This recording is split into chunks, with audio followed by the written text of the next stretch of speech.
mo máa tún kí n káàbọ̀ sínú ìpàdé ọlọ́mọlé ọlọ́mọlú ọlọ́mọ orílẹ̀-èdè níbi tí ọmọdé ti mọ́ ọ̀tá ti ń bá ìgbà jẹun Abala Lerefe tá a mọ́ gbà yọjú náà ni o lójú fèrèsé tá a gbà yọjú lónìí ìdí àpẹ́ náà sọ pé àyọjú sí èmi ò mọbẹ̀ ń òde bẹ́ẹ̀rẹ̀ wọ́n ní Ìbàdàn ló wà mú ní mo gbọ́ pé ìdí àpẹ́ wà ní Ìlọrin náà wọ́n ní ká mọ̀ dá lórúkọ mọ́ sápàtà wọ́n ní ti Ìbàdàn lélẹ́yìí o ẹ̀yin ará Ìbàdàn yóò mọ̀ Ìbàdàn tó kọ̀ǹfàmù ojúlówó tẹ́ ẹ mọ́ jókòó sórí ikú sì ń ṣe àtẹ́ ẹ mọ́ jẹran síkìn ẹ bá kọ̀ǹfàmù ẹ̀ sí lóòótọ́ ni torí ó tún fẹ́ẹ́ jọ Agége lójú mi ìṣẹ̀lẹ̀ tó ṣàṣẹlẹ̀ ńbẹ̀ náà ló fa mokómoro ló ń fa wuyewuye tí àwọn kan tí wọ́n ń kírun lójú títì tí àwọn èèyàn sì dúró náà ráyè kọjá ojú títì ń gbangba ni wọ́n ń pàkíyèsí wá sí wípé sáré lè àbá gbójú àbá ní sọ̀rọ̀ torí lọ́jọ́ sí ńgbà táwọn oníṣẹ̀ṣe tán ń ṣe tiwọn tán ń sọ̀rọ̀ orò wọ́n ní mo ganu sí máìkì mò ń kéèké àbòsí mo ní mi ò kéèké àbòsí ẹ jẹ́ ká gbà láì ká sọ̀rọ̀ lórí eléyìí náà ẹ jẹ́ n kọ́kọ́ gbé dọ́dọ̀ àwọn mọ̀mọ́ mi àwọn bàbá mi lórí ìkànnì yìí àwọn gangan ni mọ̀mọ́ fi ṣe atọ́nà torí àwọn gangan lọ́lọ́run lò fún mi ẹ gbọ́ kí lẹ rí sí ọ̀rọ̀ yìí ẹ gbọ́ wọ́n ṣẹlẹ̀ ìbójúmu àbí kò bójúmu èmi àtàyà ó ti dàríyànjiyàn ńlá láàrin wa àyà níṣe bí wọ́n ń pray ní is a spiritual thing mo ní religious náà fi ń ba ayé jẹ́ náà fi ń bàlù jẹ́ ní Nàìjíríà n tí ò yẹ kó rí bẹ́ẹ̀ ẹ wo tọjọ́ sí náà tá a sọ̀rọ̀ lórí ti àwọn tó kó kinní sí oríta tí ìkànnú àwọn oníjàgíjàgan náà ẹ̀sìn mùsùlùmí tó lọ sí oríta tó ní kán wá fọ́ gbogbo apẹ tán kó sí oríta wípé ìjọba ló ṣe títì pápí díẹ̀ wá sàárín títì náà kó kinní ẹbọ yẹn sí ó yẹ kí fọ́nrán ẹ̀ sì wà wọ́n kó síbi tí àwọn ẹlẹ́sẹ̀ máa ń gbà kọjá lẹ́gbẹ̀ẹ́ títì tí ìjọba máa ń ṣe ọ̀nà kékeré tí wọ́n máa ń ṣe fáwọn ẹlẹ́sẹ̀ lẹ́gbẹ̀ẹ́ títì orí ẹ̀ náà kó sí o. a dúpẹ́ fọlọ́run àwọn state àwọn ọlọ́mà látọ̀dọ̀ ìjọba wọ́n ti ní kọ́ wá kó gbogbo kíní ẹ̀gbọ́n. ó dáa mo fi fọ́nrán mo fi rán yín létí ni láì fọ̀tá pé láì ṣe atótónu láì ṣe awuyewuye wọn kò kúrò kò sí èpè tí arákùnrin yóò ṣe fún àwọn ẹlẹ́bọ tán ìgbà tó wà ń bẹ̀ nìyẹn ń sàlẹ̀ fídíò ìgbà tán kó kúrò lókè àwa náà sì fẹnu sí a ní kò bójúmu níbi tí àwọn tó ń sanwó orí tíjọba ṣe fún wọn pé kẹ́lẹ́sẹ̀ mọ́ gbà ibẹ̀ kọ́ ló yẹ kán kẹbọ sí a ní kán kó sẹ́gbẹ̀ẹ́ ibi ilé òòṣà wọn yẹn gangan ṣùgbọ́n ọ̀tọ̀ ní báwa ṣe àdírẹ́sì ẹ̀ ọ̀tọ̀ ní bí ẹni tó ṣe fídíò yìí bó ṣe ka lára tó bó ṣe ṣépè fún àwọn ẹlẹ́bọ ṣùgbọ́n a wá fẹ́ pàkíyèsí ẹ̀yin mùsùlùmí pàápàá jùlọ irú àwọn mùsùlùmí ọ̀gbẹ́ni yìí ṣé ń tí àwọn tó ń kírun jẹ́ apàdà sórí fọ́nrán tiwọn. torí ó yẹ kí àwọn ẹlẹ́bọ náà wá jáde ní ìsìn kan pàkíyèsí ìjọba sí wípé àwọn tẹ́ ẹ ṣe títì fún onímọ́tò náà ṣe títì fún ọlọ́kadà náà ṣe títì fún àwọn tó ń sanwó orí owó wọn náà fi ṣe títì àwọn tó ń kírun náà sanwó orí o ṣùgbọ́n sọ wá yẹ kán fi tiwọn dí àwọn ará yòókù lọ́wọ́ ńgbà tẹ́ ẹ lọ kó ẹbọ àwọn kan kúrò lórí ẹlẹ́sẹ̀ ẹni kò jọra wọn ó jọra wọn dáadáa eléyìí gan tún wá léwu jù nítorí wípé bí mọ́tò bá fèlì bírèkì wàhálà ni ẹ gbọ́ kí lẹ rí sí ọ̀rọ̀ yìí tó jọra wọn àbí ò jọra wọn tọ́ra wọn kan lè mọ́ ní kò jọra wọn wípé torí ìdọ̀tí tí àwọn kìíní apẹ ẹbọ ń dálẹ̀ ní ọ̀gbẹ́ni yẹn ṣe pàkíyèsí ìjọba sí ṣùgbọ́n wọ́n jọ blọ́ọ̀kì ibi táwọn èèyàn ń gbà ní. ó rẹ já kó bẹ̀ já dọ́dọ̀ arábìnrin kan tí àdírẹ́sì àwọn kọ̀líìgì rẹ̀ tó sì ń dúpẹ́ lọ́wọ́ ọ̀gá rẹ̀.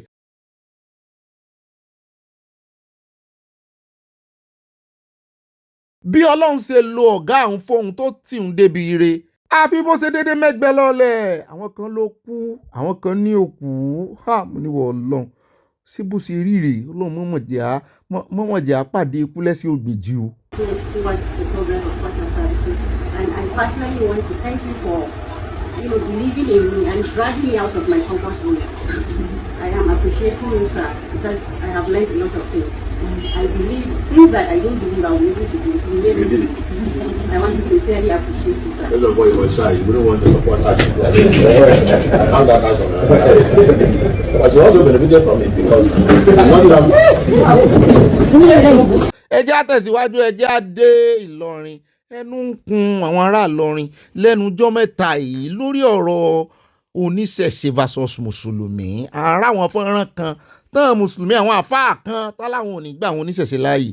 Bẹ́ẹ̀ náà ni lórí ọ̀rọ̀ ti ìyá oníṣẹ̀ṣe ti ilé rẹ̀ jó àfúnyín lọ́pdéètì inú àkójọpọ̀ ròyìn ẹjẹ́ àfilẹ̀ ìtẹ́ ilẹ̀.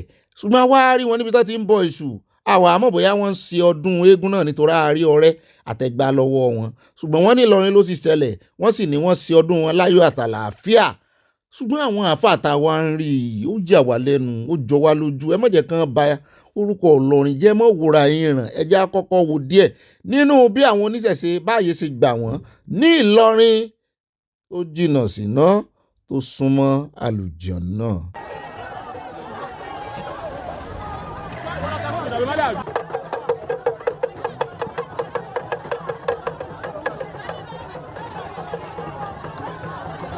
Ìdí tá a ṣe fi fọ́nrán yìí hàn náà ni wípé àwọn oníṣẹ̀ṣe ń fẹjọ́ àwọn àáfàá yẹn sùn ńlọrin. Wọ́n náà kóra wọn jọ, wọ́n ló sọ wípé àwọn fẹ́ lé gbogbo àwọn oníṣẹ̀ṣe. Wọ́n náà gbọ́ wípé wọ́n náà ń bọ nǹkan kan níbì kan, wọ́n ń bọ òrìṣà kan bẹ́ẹ̀ náà bá gbàbẹ̀ lọ. Ẹ jẹ́ á wo ohun tó ṣẹlẹ̀ ń bẹ̀.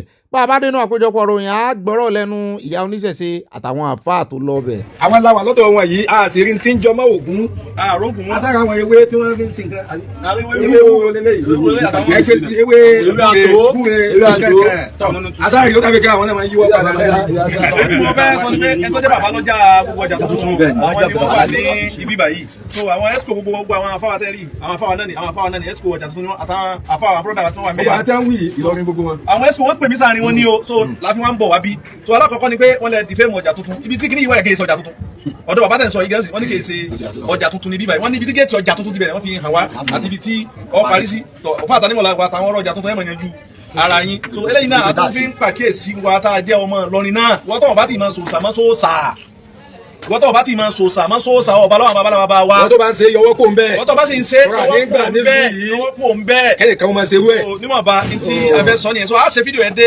ìta tí àbá àtànímọ̀lá àti àfẹ́jìgbò àtàwọn yòókù tí wọ́n láwọn ọmọ bí tí wọ́n fi trace rẹ̀ pé sẹ́bẹ̀ ni àbíbẹ̀ kó tí ìbá tún wá ṣe bẹ́ẹ̀ kó tún fàáfàá lọ́pọ̀tunity kó tún jáde ó ní kì í tún ṣe ibi ìtumẹ́lẹ̀ eléyìí kọ́ mọ́ sọ pé kì í ṣe bímọ kó mú kámẹ́rà rẹ̀ kó fi hàn gbogbo ayé ibi tí òòṣà ń wà pẹ̀lú ẹni tó ní òòṣà náà àtẹni tó lóòṣà náà ládàá torí Ọlọ́run kí wọ́n má ba ìsìláàmù ló kọjẹ́. àwọn ẹni kó má ba ìlú yìí ló kọjẹ́ ìsìláàmù nìkan kọ́. ẹ má nìkan má ba ìlú ló kọjẹ́ ẹ má ba ìsìláàmù ló kọjẹ́ torí pé ìsìláàmù ò ní nǹkan kan ìsìláàmù. so tẹ́yà bá ti ba ìsìláàmù ìlú yìí jẹ́ pàlọ́ ló kọjẹ́ náà. ẹ̀yin náà wá ti rí gbangba torí àwọn àfáà yẹn kóra wọn jọ. Wọ́n ní àwọn fẹ́ gbé ọmọ ìyá oníṣẹ̀ṣe lọ ilé ẹjọ́, àwọn fẹ́ ṣe kinní kan, àwọn gbà àwọn èèyàn láàyè, o gbogbo anybody ló ń ṣe ẹ̀sìn rẹ̀. Ǹjẹ́ látìgbà tán ti wá rírú àwọn àfáà tí ń lọ káàkiri tán láwọn ò ní fààyè gba ìṣẹ̀ṣe tí ìjọba òfin ìjọba sì fààyè gbà pé kí oníkálukú ṣẹ̀sìn ẹ̀, kí ló yẹ ǹjẹ́ a ti rí ìjọba kan ṣiṣẹ́ lórí ẹ̀?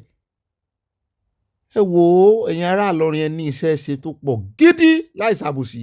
Ẹ jẹ́ kó ń bẹ́ o à ń kọjá lọ náà ní o lábárí tó sọ wípé multiple accident ṣẹlẹ̀ ní orí bíríìjì Ọ̀tẹ́dọ́lá mu ni wọ́n fi ṣe orí bíríìjì Ọ̀tẹ́dọ́lá ní abẹ́rí mọ́tò gbé mọ́tò rù ní o wọ́n ní mọ́tò kan tó gbé tòmátì mu ní mọ́tò ọkọ̀ àjàgbé tó gbé tòmátò wọ́n lòun lórí ìrọ́lù wọn aṣáàdúpẹ́ àgbọ̀ pé kankan pé já kó mbẹ́ já wá dá lábà arákùnrin kan ló ń fi nǹkan kan hàn wá wípé ẹ mọ́ rè ra tẹlifíṣàn làlábà o ẹ wá wo bọ́ ṣe ń píríǹtì irọ́ sórí irọ́ o ọmọ Yíbò náà ni o. LG and Hisense. So if you bought LG TV, irrespective of the size, and it has this kind of carton, it is actually fake. All these things are produced in Alaba. So you can see those that are into printing, they understand this. The guy is printing LG logo on the carton. See, they have over in the shop I saw, they have over 3,000 pieces of this TV. They have already printed the logo on. So that's what is going on here. He is trying to print on the body of the TV. That's when you see LG on the body of TV. That's the printed one, you know. And here he's printing on the remote control. You can see he's printing on all the remote controls, and then he will proceed to print again You can see it just printed on the edge of the TV, LG. níwọ̀n ìgbà tó jẹ́ wí kò sí ní tó burú nínú kéèyàn máa manufacture nǹkan locally ṣùgbọ́n kéèyàn máa ṣe gbàrọ́ gudu yìí náà ni ò dáa ta ló sọ wípé kí wọ́n ṣe tẹlifíṣàn tara wọn ṣùgbọ́n nígbà tẹ́ ẹ bá kó jẹ̀kúrẹ́dí àwọn ọ̀rọ̀ àwọn bọ́ọ̀sì tó jẹ́ wípé bí náà bá ti fi síná báyìí ó lọ́nu tẹ́ ẹ bá kó wọn wọlé tàbí tẹ́ ẹ tún àwọn tó ti bàjẹ́ ṣe tẹ́ ẹ wá rí àbẹ́yàn lè import nǹkan kó mọ̀ sí páálí lára ẹ̀ ẹ̀ṣẹ̀ wà ń print lórí kí ló pẹ̀ lórí remote control irọ́ náà kó síbẹ̀ àwọn ará bí ọgbọ́n burúkú ló wà lórí wọn ó lè jẹ́ kó ń bẹ́ẹ̀ jẹ́ asún síwájú súnsún láyé gbà jẹ́ àkà síwájú ìkànnú àwọn ọmọ ilẹ̀ haúsá yìí lágbọ́tán ló ń sọ̀rọ̀ tó ń tanú àbùkù bá olódòde àtìyàwó wọn wípé wọ́n fi muslim ticket tẹ àwọn ni wọ́n náà fi tàn àwọn jẹ pé kí àwọn ará ilẹ̀ haúsá kan lajú wọn kí wọ́n yẹ kí tàlùbọ̀ kó wọ̀ ní 2027 o wípé ńgbà tí apá àwọn làwọn ò ṣàkíyèsí jàre wípé ìyàwó ààrẹ wípé ṣe bí pásítọ̀ ni pé ṣùgbọ́n wọ́n gbà fún Kashim Shettima láti jẹ́ second in command olódòdẹ ó sì jẹ́ muslim wọ́n nígbà yẹn ló yẹ káwọn ti fura wípé wọ́n tan àwọn ni pé wọ́n kàn mí muslim táwọn ní àwọn òrèrè ń bẹ kò sí nǹkan kan táwọn rí tọ́lá wípé ní 2027 pé kán mọ́ lajú wọn lẹ̀ kí ta lò bọ̀ kó wọ̀ bẹ́ẹ̀ náà látún rí mi inú wọn tó jẹ́ sheik ó ní kán mọ́ tẹ́wọ́ gba owó lọ́wọ́ àwọn APC ó nítorí wọ́n bá tẹ́wọ́ gba owó lọ́wọ́ àwọn APC pé ìyà tí ó jẹ wọ́n 2027 and after ó ní yóò lè koko mo ní àti ẹ̀gbọ́n yẹn tán bá ní kán mọ́ gba owó lọ́wọ́ àwọn politician pé kán dìbò fẹ́ni tó bá fẹ́ ṣùgbọ́n ó mọ̀ dárúkọ ẹgbẹ́ kankan gbogbo ẹgbẹ́ náà gbogbo wọn lọ́wọ́ wọn ò mọ̀ akànnì amúwá fún yín ni haúsá náà ń sọ lẹ́nu ọjọ́ mẹ́ta sí agbọ́dí ẹ̀ ń bẹ̀ fún àǹfààní àwọn tó gbé haúsá.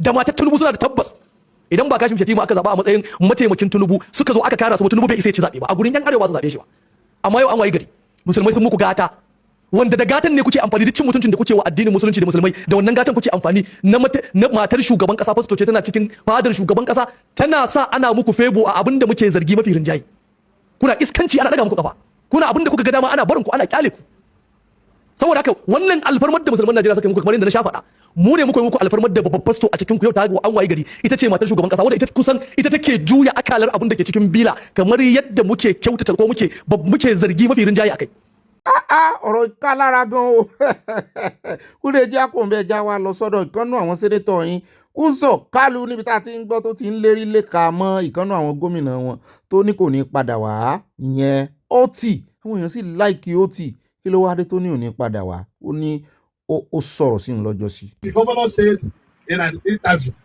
that people who want to take over from him should go and write their will. Tell the governor, say he should go and write his will first because we are taking over. We are taking.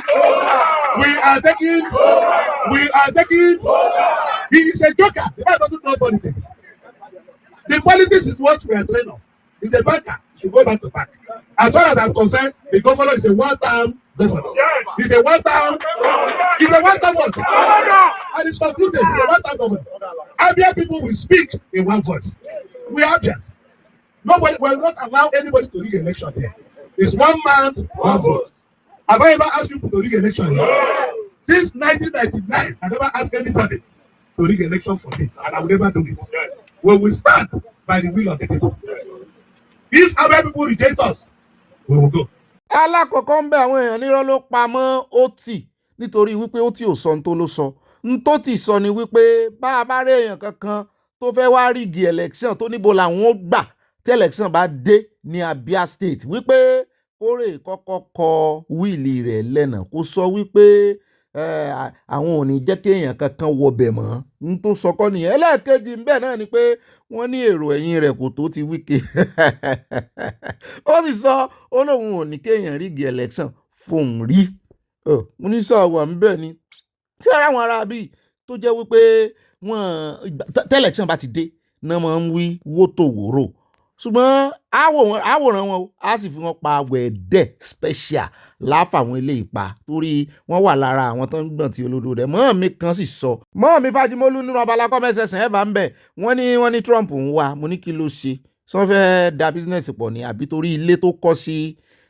USA wọ́n ní rárá o wọ́n ní wọ́n rí picture rẹ̀ pẹ̀lú Venezuela president tí wọ́n arrest sí America. Mo ní èèyàn lè báyàn ya picture wọ́n ní kó wá ṣàlàyé ó dáa mọ́ mi bó bá ṣe ń lọ a fún yín ní assignment yẹn ẹ mọ́ bínú pé aláfún yín assignment iṣẹ́ àmúrelé nìyẹn yín ní kẹ́ ẹ mọ́ gbé wa débẹ̀ torí ẹ mọ́ fún wa ní ìròyìn special àfi bá a tún ṣe wá gbọ́ tán ní. ìkànnì àwọn aláṣẹ ní ìlú Jersey wọ́n ní Bailiwick of Jersey wọ́n ló ti buwọ́lu memorandum yẹn ìwé àjọṣepọ̀ láàrin federal government Nàìjíríà láti dá owó tó tó $9.5 million padà. Wọ́n ní wọ́n identify owó yìí gẹ́gẹ́ bí proceed of corruption with the repatriated funds earmarked to support a major infrastructure project pé wọ́n buwọ́lù bọ́n bá dá owó yìí padà infrastructure lẹ́ẹ̀fi ṣe o àfẹ́kẹ́ ẹ̀dá padà kẹ́ tún kó jẹ́ o ó ní lọ́dún wo lélẹ̀ tún ṣẹlẹ̀ sára owó àbáṣà ni wọ́n ní kì í ṣe owó àbáṣà o wọ́n ní His Majesty Anthony General of Jersey Mark Tempukesi Jersey yẹn ṣe US ló wà ní signed the MOU in December 2025 mo ní lọ́dún tó kọjá yìí ní last month paving the way for the return of the funds to Nigeria. The development was disclosed in a statement. Kò kàn Ọ̀gbẹ́ni Uzọkalu akàn ló fọ́nrán rẹ̀ ni o kò kàn rárá o akàn fẹ́ fi gbé ìròyìn ni o torí kọ́mọ̀ sọ pé alóhùn ni okòwò kì í sóhun o. Wọ́n ní the development was disclosed in a statement issued by the British High Commission through Stephen Odekunle, where it added that the agreement was formally confirmed in Abuja on Friday, January 9. Yẹn lónìí, wọ́n ní owó yìí were forfeited following a decision of the Royal Court of Jersey on January 12, 2024. Tàyẹ̀nà gba owó yìí, náà forfeit yẹ. The court ruled that the money held in a Jersey bank account was more likely than not the proceed of a corrupt scheme in which third-party contractors diverted government funds. My God, third-party contractors diverted Nigeria government funds for the benefit of senior Nigeria officials and their associates. Àwọn tán kọngílátọ̀ tán gbé iṣẹ́ fún wọn wá dive wọ́n lò wọ́n fi wọ́n orúkọ wọn lọ́ndà owó fún Nigerian government officials and their associates dárúkọ wọn bí tó dùn mí jù rè. The application for forfeiture was brought under the Forfeiture of Assets Civil Proceeding Jersey Law 2018. Sórílẹ̀-èdè nìjẹ́ Jersey ní àbílù kan. Mi ò gbọ́ rí o, New Jersey ni mo gbọ́ rí l'Amẹ́ríkà. This successful return demonstrates the strength of our civil forfeiture legislation as a powerful tool in the fight against corruption. I thank the Nigerian authorities for their cooperation and the Economic Crime and Confiscation Unit in my department for their unwavering commitment to recover the proceeds of crime. The MOU builds on two previous agreements between Jersey and Nigeria, under which more than $300 million has already been repatriated to support three major infrastructure projects: the Lagos-Ibadan Expressway, the second Niger Bridge, and the Abuja-Kano Road. Under the latest agreement, the $9.5 million forfeited funds will be channeled towards the final stage of the Abuja-Kano Road, a 375-kilometer highway in Bitcoin. Nigeria Attorney General of the Federation and Minister of Justice Lateef Fagbemi welcomed the development, saying it demonstrates Nigeria's determination to track illicit funds. Ga o ní 2024 náà tún kówó ìjáde aṣáàdúpẹ́ ó padà wá wọ́n sì ti sọ tán fi ṣe. My mother told me, when a madman flocks you, don't run. If you run, the madman will pursue you. If you flog you, take stick, but flog the madman. That the man will, this is very painful. Then the madman will start running. This APC, they require people too, who will tell them enough is enough. And I'm that person that can tell them enough is enough. We must take this power. Power, they know the dashable. Do you dash power? Power is what? Taking. I'm ready to take it for PDP. And I will take it for PDP. No, if you're on the election, they don't dash power. Then they take power.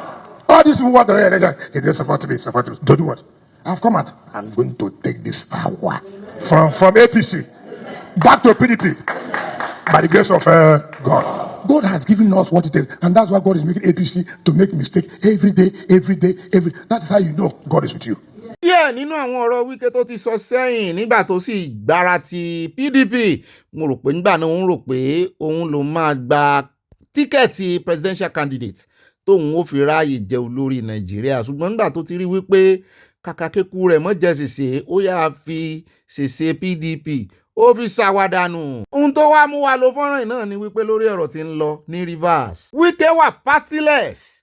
wọ́n lòun ló sì wà lẹ́yìn bí wọ́n ṣe fẹ́ impeach Fubara ṣùgbọ́n ẹni tó ti fìgbà kan tẹnu àbùkù lu APC rèé o kì í wá sọ nìkan wọ́n pọ̀ bẹ́ẹ̀ o tọ́pọ̀ sí mọ́ play politics Nàìjíríà rèé ṣùgbọ́n àṣírí rẹ̀ wá tú nínú program lónìí nínú ìròyìn tòní ẹ gbọ́ ségesège ọ̀rọ̀ in fact a lo time lórí ọ̀rọ̀ rẹ̀ àti lórí ọ̀rọ̀ Malami ìròyìn tó ní kò pọ̀ rárá bí ìròyìn bíi 3-4 ni ṣùgbọ́n a gba time lórí atótónu a sì gbé àwọn èèyàn tó mójú ọ̀rọ̀ àgbẹ̀ wọn wẹ́jẹ́ wá gbọ́ lẹ́nu Dr. Abati níbi tó ti jẹ́ àmọ̀ wípé níbi tí wọ́n ti ń ṣe proceed àti impeach Fubara wọn ní Wike wà ń bẹ wọ́n ní kámẹ́rà ọ̀kan sú ẹ ni. One report stated that he was he is in the House of Assembly of Rivers State, witnessing and supervising impeachment proceedings against the sitting governor. That's an act of impunity. After he had said the Rainbow Coalition will take over the state and fill every position. But as I said, it's a developing story. And I hear that one TV station that is covering the proceedings is now under pressure and is having to say, we are not part of this. So we were invited to come and cover something else. We don't know that we have been brought in ambushed to come and cover impeachment proceedings. But we'll get all the details by tomorrow morning or later today, since we're in the age of news as Indomie, traveling as at the speed of light. Yes. So let's just watch development and see. But if it is true that Wike is in that House of Assembly overseeing proceedings, that will be the height of impunity. I want to assume that it is not true. Yeah. The Speaker, Martins Ameule, he's just eager to be governor through the back door, and he will never be governor through the back door. He will never be. That's why the SVT meetings to send him other message and see if we go with that level of enthusiasm. It's because he's going to be a primary beneficiary of this issue. Okay, let's assume, do not consider the governor, as they allege, committed those offenses. What about the deputy governor? In connivance, in what sense? It sounds so stupid. Let me say this. You see, if you look at the budget, you talk about the budget, I've referenced section, this in 122, that the governor have the powers to spend from the Consolidated Revenue Fund money up to 6 months at the expiration of the budget before the passing of the next budget. If there is any delay, it's there. If you want me, I can read it for Nigerians to see. 6 months, not just 1 month, 6 good months. In fact, the Constitution refers to it as default appropriation. Now you are talking about the governor coming to present the 2025 budget to you. It's an insult to the president. The action of the state assembly members is an insult to the president. It's an insult to the institution that is their senior, which is the Senate and the House of Reps. How? This budget was prepared by Sen, modified by Ibas, the sole administrator, presented to the president. The president transmitted it to the National Assembly. The National Assembly passed the budget. And today, as we speak, we don't have appropriation bill. What we have is appropriation law in Rivers State. Then, if they want the governor to represent the law, then they should first of all go and tell the president to withdraw what he presented to the National Assembly. Then the governor can present another budget. Otherwise, it's a law already. And that is whatever the governor spent from there is constitutional. Except they are saying what Ibas spent is also unconstitutional. Meanwhile, it has been alleged that Ibas gave them 350 million, gave them SUV. They should tell us whether that money is spent. And other money that a project he claimed to have done, is it constitutional? Then they should start with the Ibas. They should call him to book because he presented the bill, the appropriation bill for the president to send to National Assembly, and the National Assembly approved it. And that ought to slide. The lifespan of that budget is from January 1st, 2025 to December 31st, 2025. ẹ wo akọ̀fẹ́lẹ́ ìdómi tútù wájú ni ẹ̀ tí gbọ́n kankan o àṣírí wọn ti tú kò sí wọn kàn lẹ́nu ni ajá wọn kàn ń gbọ́ ajá inú ìwé nìyẹn ẹlẹ́ẹ̀kejì tó tún wà ń bẹ̀ yàtọ̀ sí wípé bọ́jẹ̀tì tán ń pariwo lé lórí sọ́n ti gbàgbé wípé olódòdẹ wọ́n declare state of emergency ní Rivers ni wọ́n ti gbàgbé wípé bọ́jẹ̀tì tán lò tọ́dún ìfi parí Ibas ló buwọ́ lù ú nígbà tí Fubara ò fi padà síbẹ̀ bọ́jẹ̀tì tí Ibas buwọ́ lù through ilé ìgbìmọ̀ asòfin àgbà tó gba ìṣe wọn ṣe nígbà táláwọn ò ṣe mọ́ torí pé wọ́n láwọn defect ṣebí defect náà pápá defect báyìí tó sì ti di law nígbà tán buwọ́lù ṣé n tẹ́ ń sọ ni wípé n tí olódòdẹ ṣe kò mọ tó ń ṣe olódòdẹ náà fi rín fín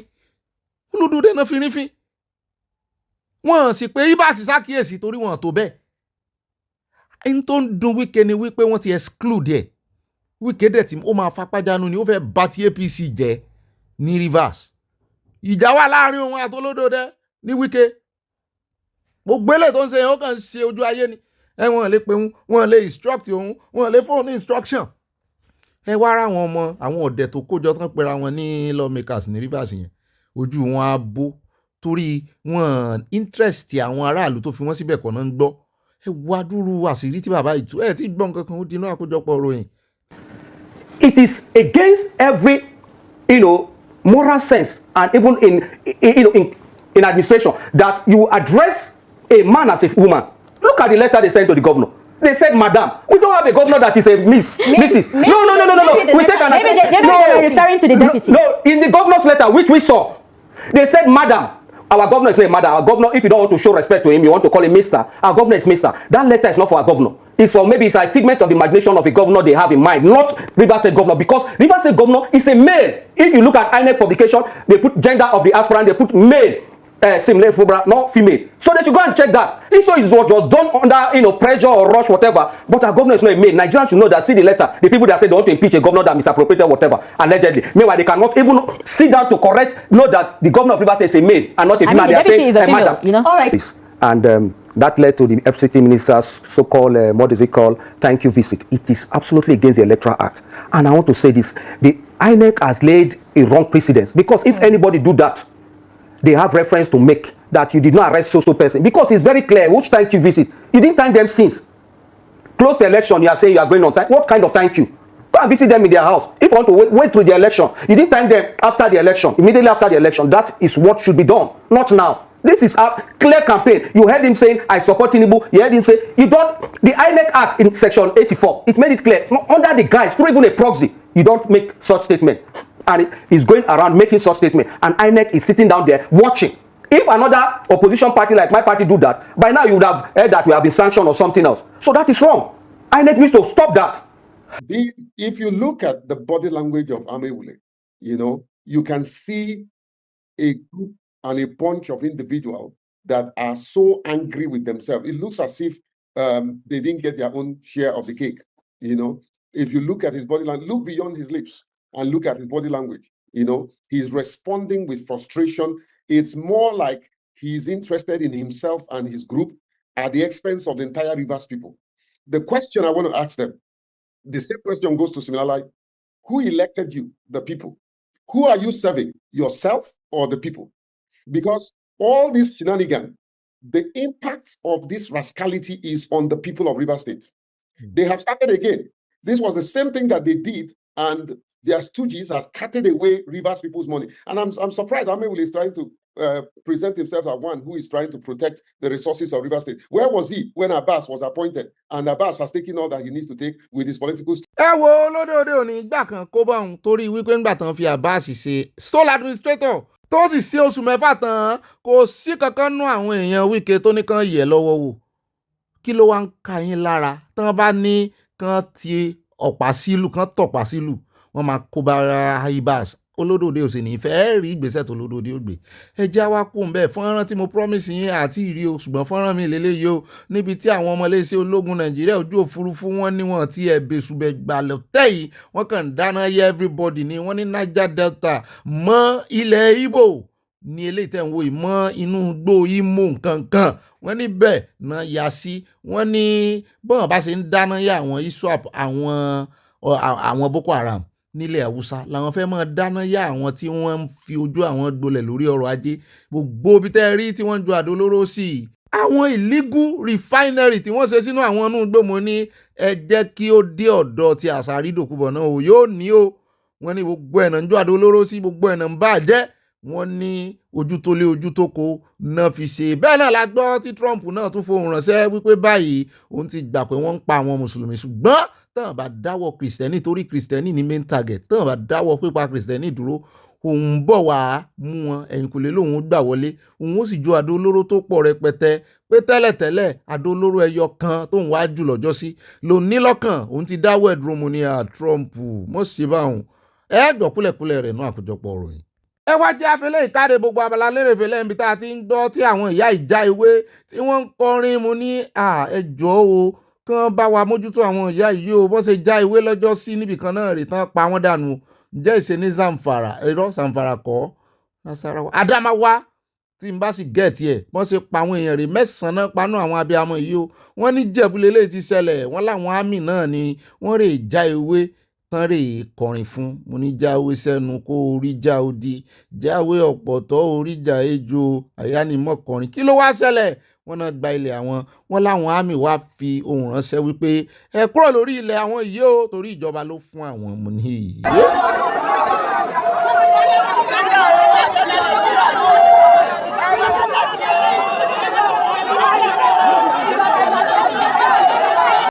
Fubara don turn to corn inside bottle for the hen, wiki hen.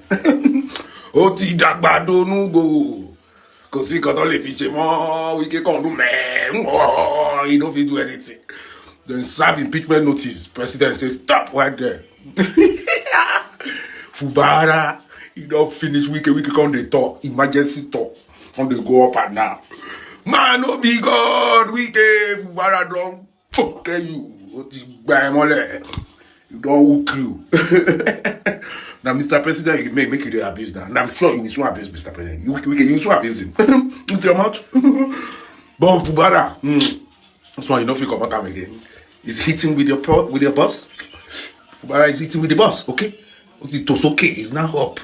Stop it, KK. Stop it.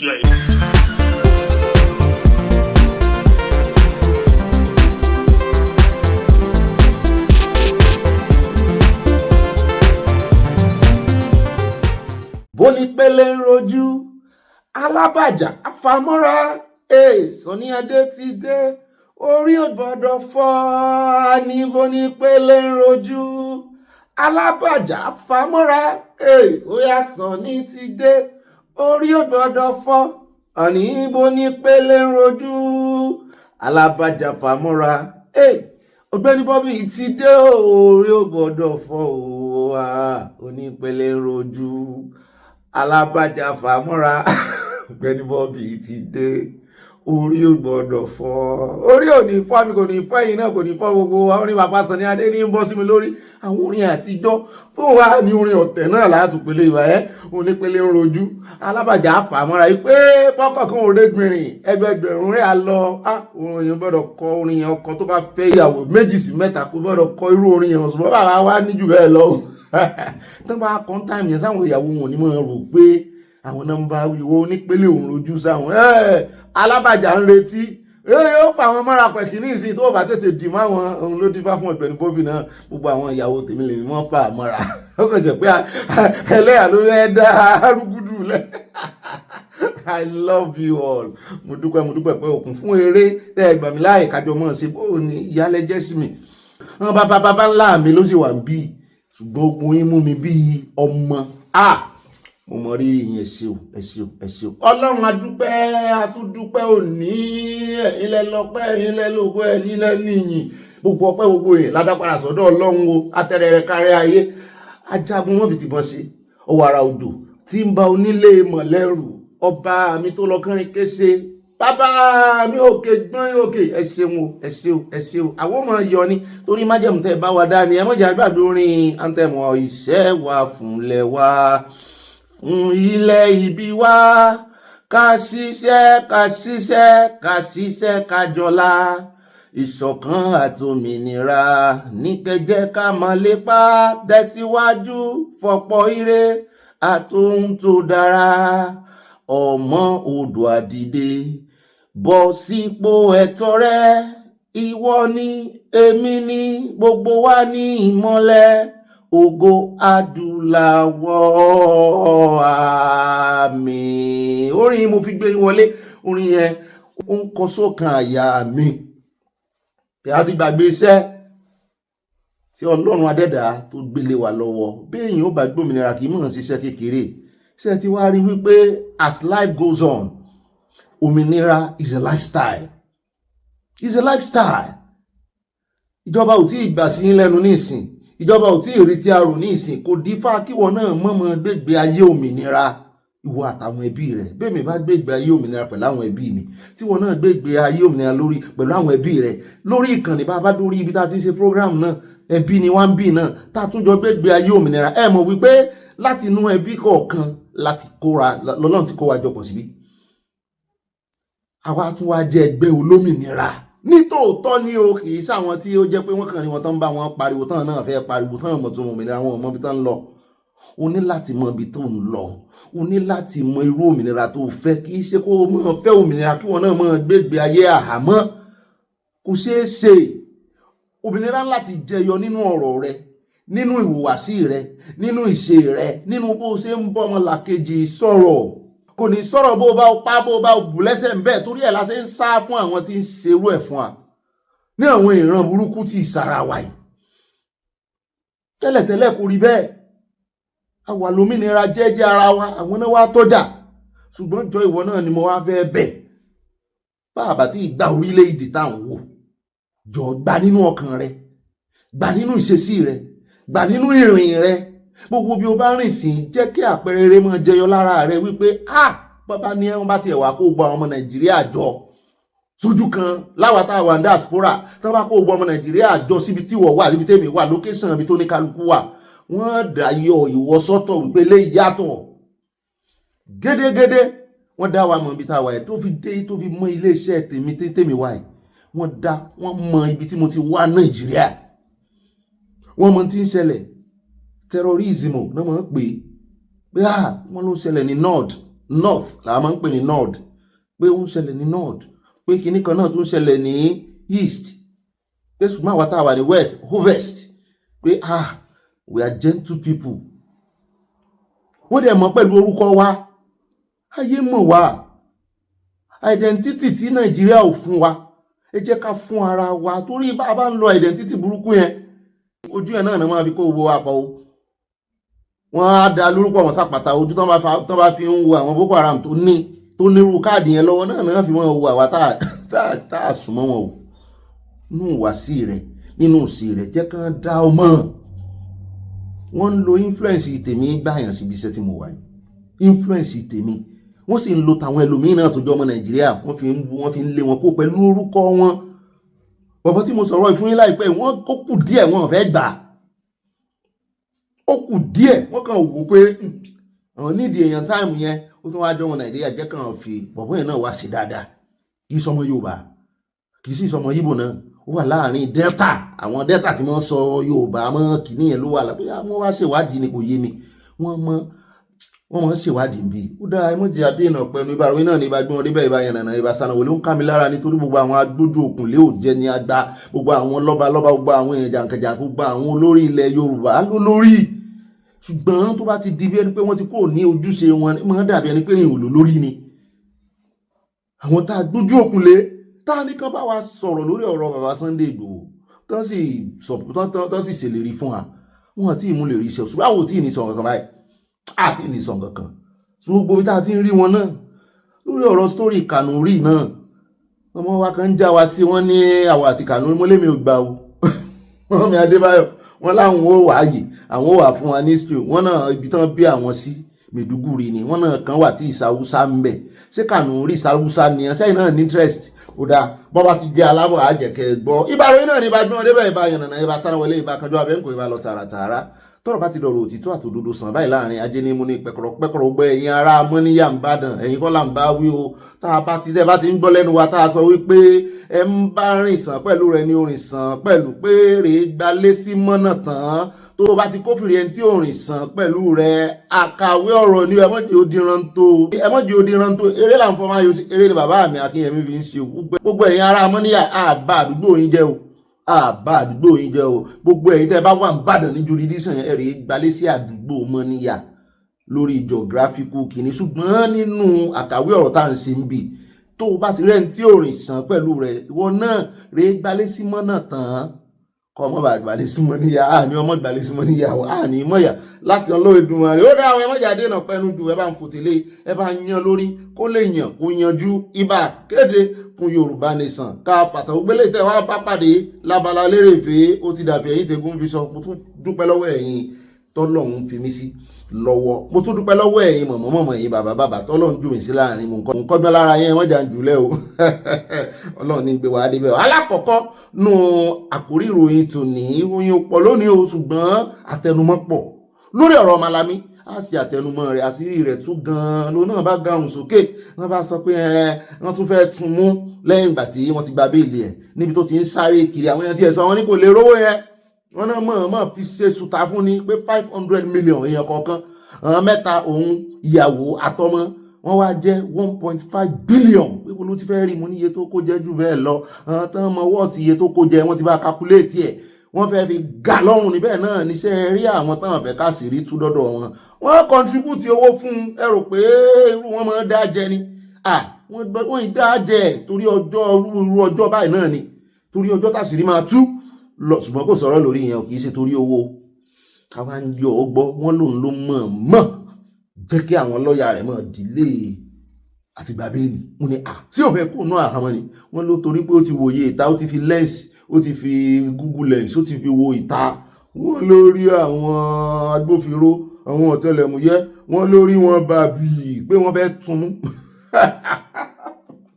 mo ló yẹ ọjọ́ ẹ̀yẹ rẹ̀ ni àwa ti ń retí ọjọ́ ẹ̀yẹ wọn tọ́lọ́hun ó fún wa níwọ̀ ẹ̀dẹ̀ pa lórí wọn ṣùgbọ́n tá a tún wá ń gbọ́ lórí rẹ̀ àwọn tó mọ ìdí ọ̀rọ̀ a lọ sọ́dọ̀ bàdà Jídé Òtítọ́jú wọ́n ṣàlàyé díẹ̀ fún wa ṣùgbọ́n bàbá kan ló wá pàkíyèsí wa sí wípé ẹ̀yin tẹ́ ẹ̀ mọ Malami lẹ́ ń fi Malami ṣeré pé òun àti Magu ṣe ẹ mọ̀ pé èèyàn kan ti wà tó ti jẹ́ olórí ṣé EFCC ni àbí ICPC tí yẹn gà lọ́rùn tó bẹ̀rẹ̀ investigation lórí rẹ̀ wọ́n ní ó fi iná mọ́ Magu pani pé láyéláyé ò lérò mú àṣẹ̀yìnwá àṣẹ̀yìnbọ̀ ẹ wá wo gbogbo ṣẹ́ burúkú tó gbéṣe gbogbo bọ́n ṣe lò gẹ́gẹ́ bí ohun èlò burúkú láti dá Yorùbá nation dúró òun àti kí lórúkọ Brontai àti gbogbo wọn àti Galadima nǹkan tán náà ní àjẹ́ndà ìsọnù fún ìran ara wọn torí ẹ̀ lèèyàn kankan ò ṣe lè sọ ìtàn pé a tan mọ́ àwọn Fúlàní àfi tó bá jẹ́ pé àwọn Kànúrì tán sọ ìwọ̀n yìí ṣe Fúlàní tó bá jẹ́ pé àwọn náà wà lára ìran tó jáde láti fẹ̀ tán lọ sẹ́tù sí bọ́ọ̀lù àfihàn pé àwa tan mọ́ wọn àfibì kankan tan mọ́ tán bá tan mọ́ wa ẹjẹ́ àwò ẹjẹ́ àmọ̀bẹ̀ Kànúrì ní o kì í ṣe Fúlàní o lọ́rọ̀ kan bàbá ìganu sí máìkì ó déyàn méjì tá à ń gbé bọ̀ lórí ọ̀rọ̀ Malami nìkan a fẹ́ fẹ́ lójú a fẹ́ sọ̀rọ̀ lórí ẹ̀ ká lè tẹra mọ́ àdúrà ọ̀rọ̀ yìí ń fẹ́ àdúrà o tá a bá wò ó lágbára ó lé èèyàn ó lè tura rẹ̀ lẹ̀ wọ́n kàn lè fẹ́ fojú ẹ̀ gbolẹ̀ díẹ̀ kan sì túlẹ̀ o ẹ wá jẹ́ akàràn mádùúrà pé Ọlọ́run ò ní jẹ́ orí bẹ́ẹ̀ wọ́n ṣe àṣìṣe tán fi múṣẹ́ ẹ jẹ́ kí ọ̀rọ̀ ti CBN former CBN governor náà Emefiele kó náà yá kárí wọn kan kíyà kárí ẹlẹ́yà wọn pé kò ní bọ́ bẹ́ẹ̀ kì í sọ̀rọ̀ pé kò ní rówó san ní ìsìn owó wà ńlẹ̀ bí ẹ̀pẹ̀ tó lè fi gbára rẹ̀ lẹ̀ bàbá yẹn wá ní kódà gbogbo owó tó kó jẹ àti gbogbo dúkìá tán bá ní ìkíà rẹ̀ pé ká ló ti live 100 years ọgọ́rùn-ún ọdún láyé tán wá kó gbogbo benefit tó ti gbà láyé lọ́rùn gẹ́gẹ́ bí òṣìṣẹ́ ìjọba àti gbogbo ohun tó jogún lọ́wọ́ àwọn òbí rẹ̀ àti òbí ìyàwó rẹ̀ àwọn in-law rẹ̀ gbogbo ohun tó lè jogún láyé wọ́n ní iye tí wọ́n ń wò ní ọwọ́ rẹ̀ yìí pẹ̀lú gbogbo calculation valuation tán ṣe lórí properties yìí wọ́n ní lógún ọdún lé ayé rẹ̀ wọ́n ní kò tí ì lè ní ẹ̀wọ̀n á ní kan mọ̀ràn jùmọ̀ àwọn kan wá ń sọ pé EFCC torí ìkíní ni kódà kò jẹ́ torí anything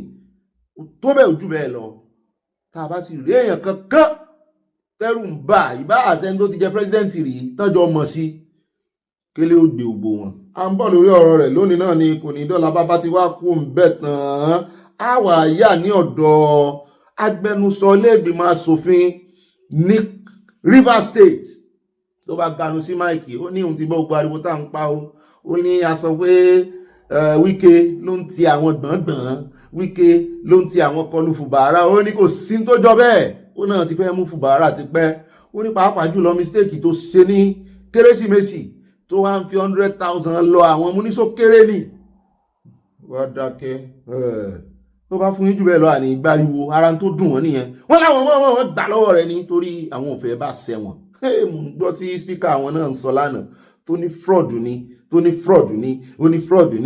àwọn ó rìtáyà àwọn ó resign táwọn bá ti gbà káwọn impeachment tí ì ṣe automatic ọmọlẹ́gbìmọ̀ asòfin agbẹnusọ wọn ló ṣàganu sí máìkì olóhùn fẹ́ bá wa sọ̀rọ̀ ó ní Wike kọ́ ló rán àwọn o ó láwọn ti ń sọ tipẹ́ o ó ní ó sì ti kó sọ́wọ́ àwọn ọmọ ní ó dá a fún ọ láàyè ó sì láláyè. Bàbá tí wàá kó ń bẹ̀ tán à ń lọ tààràtààrà sí ọ̀dọ̀ Ọ̀gbẹ́ni Trump. Ó sọ̀rọ̀ lánàá ó sì tún sọ̀rọ̀ nípa Nàìjíríà.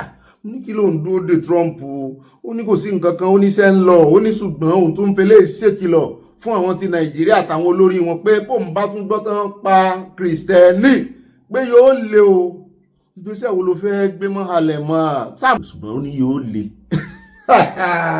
mo ló ga o. Ṣùgbọ́n ó tún wá fi kún ọ̀rọ̀ rẹ̀ ó ní wọ́n ti sọ fún òun wípé wọ́n ń pa àwọn mùsùlùmí náà. Ó ní ṣùgbọ́n àwọn Kristẹni ní target. Mo wá ní gbogbo ẹ̀yin ìran mùsùlùmí tẹ́ ń pariwo só ti tẹ́ yín lọ́rùn báyìí.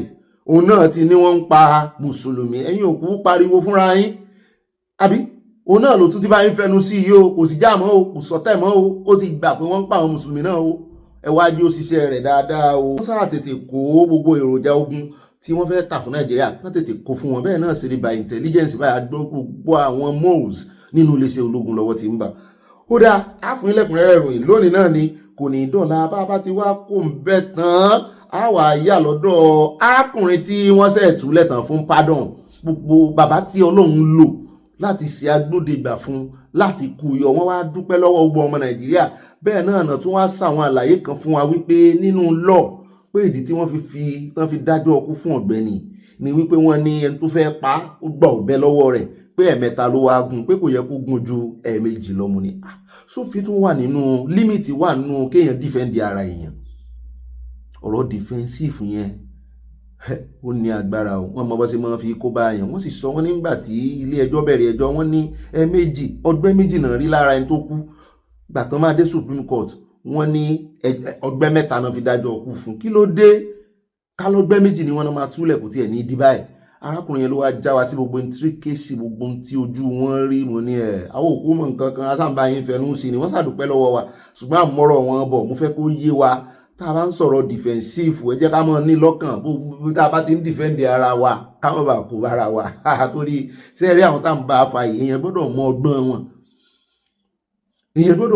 wọn torí ẹ̀ mo ṣe mọ́ tẹnu mọ́ tá bá gbé àyíníke wá ìwọ náà ṣe kí ni bí àyíní padà fún ọ bá ti wá kó ń bẹ̀ tán a wà á fi ìròyìn eléyìí lé àfẹ́mọ́mọ́ tẹ́lẹ̀ ṣùgbọ́n nítorí pé ewu ń bẹ lóko ló ń gẹ́ lórí ọ̀rọ̀ iléeṣẹ́ nẹ́sù wọ́n ní wọ́n gbé oúnjẹ àwọn ọmọdé kan jáde fúnra ara wọn náà wá ké gbàjarè síta wípé àwọn tí ń dá padà àwọn tí ń rìkọ́ọ̀lù ẹ̀ padà sínú ilé o kí ló dé kí ló wà ń bẹ́ẹ̀ ṣe é fi mọ́jèlé sí ni wọ́n ní nǹkan kan wà ń bẹ́ẹ̀ àwọn sì ti ṣetán láti dá owó àwọn tó ti ra oúnjẹ yìí padà tí nǹkan bá ti wá ṣe àwọn ọmọ wọn ń kọ́ láwọn ọmọ kékeré ẹ wo ẹ̀yin èèyàn mi ẹ jẹ́ kí a mójútó ara wa ojú lalákàfin sọrí ẹni tó bá nígbàgbọ́ nínú àjọ kan from country to country tẹ́ ẹ sọ wípé ń bí gan àwa gan máa ń wo àlẹ̀mọ́ ara gbogbo tá a bá ń rà tẹ́ ẹ lọ ń believe gbogbo tá a kọ síbẹ̀ tẹ́ ẹ lọ ń believe pé tiyín náà ń ṣe wo ìwọ ló mójútó ra rẹ ohun tẹ́yẹ bá jẹ lẹ́yẹ máa gbé fò lórí ọ̀rọ̀ nẹ́sù yìí nítorí ó kan àwọn ọmọ kéékèèké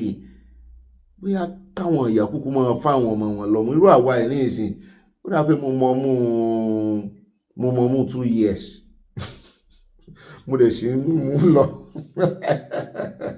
a dúpẹ́ lọ́wọ́ Ọlọ́run ọ̀rọ̀ àgbà ní ọ̀rọ̀ àwa ọmọ kéékèèké la wà bí ẹ mọ́ sọ̀rọ̀ àgbàlagbà ní tiwa àníríjú àìlọ́nà àwọn àkórí ìròyìn wa mo ti sọ fún yín pé ìròyìn tòní ọ̀pọ̀ àfẹ́ lójú bí àjòmọ́ bá wà àfikún mọ́ bá pàdé nínú àkójọpọ̀ ròyìn ní pápákọ̀ aya fọ́tò wa àwọn mi Títílayọ̀ Ìbánjí ìyálé wọ́n ti rí pé mo gẹrun nígbà tí kùsà sì fẹ́ mọ́ kù lórí mi mo wá wò pé kí ló dé a sì wọ́n fi rún lẹ́ǹtáìmù yìí nítorí òtútù gbogbo nǹkan tó bá lè wù lára èèyàn la máa fi lẹ̀ torí òtútù ṣùgbọ́n kùsà ó ti ń kù lórí mi mo yára rí ẹ wò pé mo tún wá sọ lójú kámẹ́rà ẹ jẹ́ àyà fọ́tò wa ẹ sọ pé kùsà mo rántí ìgbà tá a wà kékeré lápálápá yóò ṣe rẹ̀gẹ̀rẹ̀ báyìí ni bí ìgbà tó òṣùpá bá tan náà lẹ́ lórí wa ebi tẹ́ẹ̀tì ẹ̀ ń wò yìí mo gbé kòkòrò kékeré láǹtí mi kan mújì àwọn ní jíjì ni mọ̀mọ́ pé jíjì mọ́ bá yín o jíjì mọ́ bá yín o jíjì yín mi ó yá ẹ ṣe jíjì ẹ ṣe mo sin olóòṣà àfi pàkà ẹ̀fẹ́ wọn dọ́gbọ́n sórí mi ẹ fẹ́ kọ̀wé ẹ̀yin lẹ́fẹ́ kọ ìwé sórí ìgbà mo wà kékeré pé àṣepọ̀bọ̀ yà sí òlétò àṣekúsà wọn àṣekúsà àṣekúsà máa kú lórí rẹ̀ lápálápá kí ni wọ́n bá fi họ ńgbà náà nà ó ní abẹ kan tán wọ́n bá wá fi họ wọ́n á wá da kíní sí jẹ́lú gbà náà sì máa ta díẹ̀díẹ̀. Ó dá ọ̀nà Abala Sanawole ètò ní ẹjẹ́ adé ẹjẹ́ àkọ́kọ́ fi lè tó yín létí ń jọ bí ẹni pé wọ́n ti fẹ́ gbèjà àwọn ọmọ Nàìjíríà the way bọ́n ṣe ń kó dátà bọ́n ṣe ń fọ́ dátà bọ́n ṣe ń palẹ̀mọ́ dátà lórí fóònù àwọn èèyàn tó ń jó. Wọ́n ní àjọ NCC àti CBN wọ́n ní wọ́n ti fẹ́ unveil refund framework fún failed airtime àti data transaction pé gbogbo wọ́n ṣe máa ń jó dátà tẹ́ mọ̀ bí dátà ṣe ń jó kí ló dé kì í ṣe báyìí jó ń lo òyìnbó mi ò rò pé mo subscribe rí yàtọ̀ sí wifi gan ìjó tán mi ò rò pé anyway unlimited náà la máa ṣe ń bí kí ló dé tí gbogbo òkùnkùn wà ní unlimited fún Nàìjíríà tẹ́ mọ̀ ní kan máa ra gígì tán bá tún wá rà bẹ́ẹ̀ yẹn ra nígbà tí mo lọ UK mẹ́ẹ̀ mo roam mo ṣe ra how many gigs náà fún mi 5 gigs fún roaming ni o. And that was the highest ní láti roam Vodafone. Gbà tó mú débẹ̀ náà Vodafone ò strong ibẹ̀ mo rò pé ń lo Vodafone ní UK bẹ́yẹn ni. Àsàn ní nẹ́tíwọ̀kì tí wọ́n Vodafone ò strong ibẹ̀ torí ẹ̀ mo ṣe ní nẹ́tíwọ̀kì kíní lọ́jọ́ yẹn problem nẹ́tíwọ̀kì lọ́jọ́ yẹn. Mo roam ẹ̀ ìgbà tí mo máa fi padà sí débèsì mi ń bì 5 kíní wọn jẹyọ kan ń bẹ̀ báyìí. Bẹ́ẹ̀ torí pé mi ò rí lò ní. Ó sì wà ń bẹ̀. Ṣùgbọ́n Nàìjíríà tó bá pè yàn kan sí tàbí tó send message pápá in the next 1 minute ìwọ pé padà kò ní lọ yóò ti padà ta.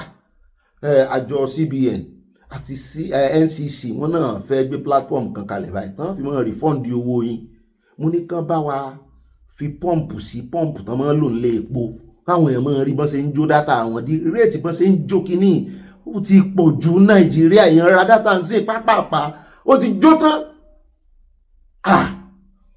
Wọ́n ń rẹ́ àwọn èèyàn máa yí jẹ́ Nàìjíríà yẹn gan-an bẹ́ẹ̀ náà níná àti ẹ̀gbọ́n tán sọ pé subsidy orí electricity wọ́n ló ti wọ 1.1 trillion ní lówó náà sì tún wọ́n tó yìí àwọn tẹ́ fi sí band A gan-an wọ́n gbádùn náà owó lẹ́yìn gbà lọ́wọ́ wọn.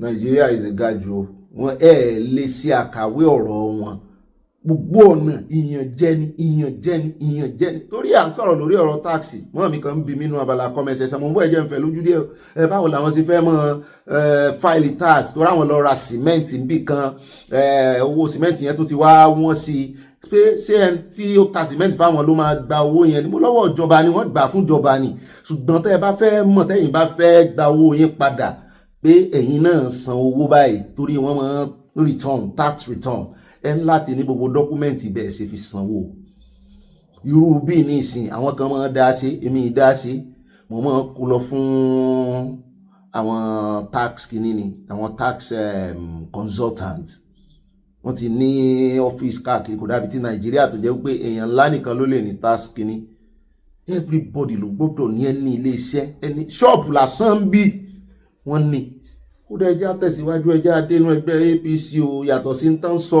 lórí ọ̀rọ̀ Fubara wọ́n yarí porogodo ni o wọ́n ní àwọn náà lẹ́kajẹ̀ka lórí òjòrí láwọn state sí state pàápàá jùlọ wọ́n ní wọ́n ti bẹ̀rẹ̀ ní Nasarawa wọ́n ti bẹ̀rẹ̀ ní Enugu wọ́n náà ń ṣe nǹkan kan tó ń pè ní e-registration pé wọ́n fẹ́ mọ iye àwọn ọmọ ẹgbẹ́ APC láti mọ iye àwọn tó máa dìbò fáwọn e-registration mo wá wò wọ́n ni ó mà ga o ẹ̀ ń ṣètòrí politics kí ló dé tẹ̀ ẹ̀ ṣe ní táwọn gómìnà yìí ò ṣe ṣe e-registration àwọn tó wà ń lò wọn láti máa yé dẹrùn wọ́n bẹ̀rẹ̀ ń bì kan ìlú wo náà ti bẹ̀rẹ̀ yẹn ná adé lọ́jọ́ sí ilẹ̀ Yorùbá ni wọ́n bẹ̀rẹ̀ ń lu kan rà pé Kogi kan ni tán náà fẹ́ ṣe e-registration kí ló dé tán ṣe pan dandan fún àwọn gómìnà ìgàn tí tá a bá mọ déédéé iye àwọn ọmọ Nàìjíríà ní federal sí ò yẹ kí gómìnà náà kó sapá láti mọ déédéé iye àwọn tó wà ní jurisdiction tiẹ̀ náà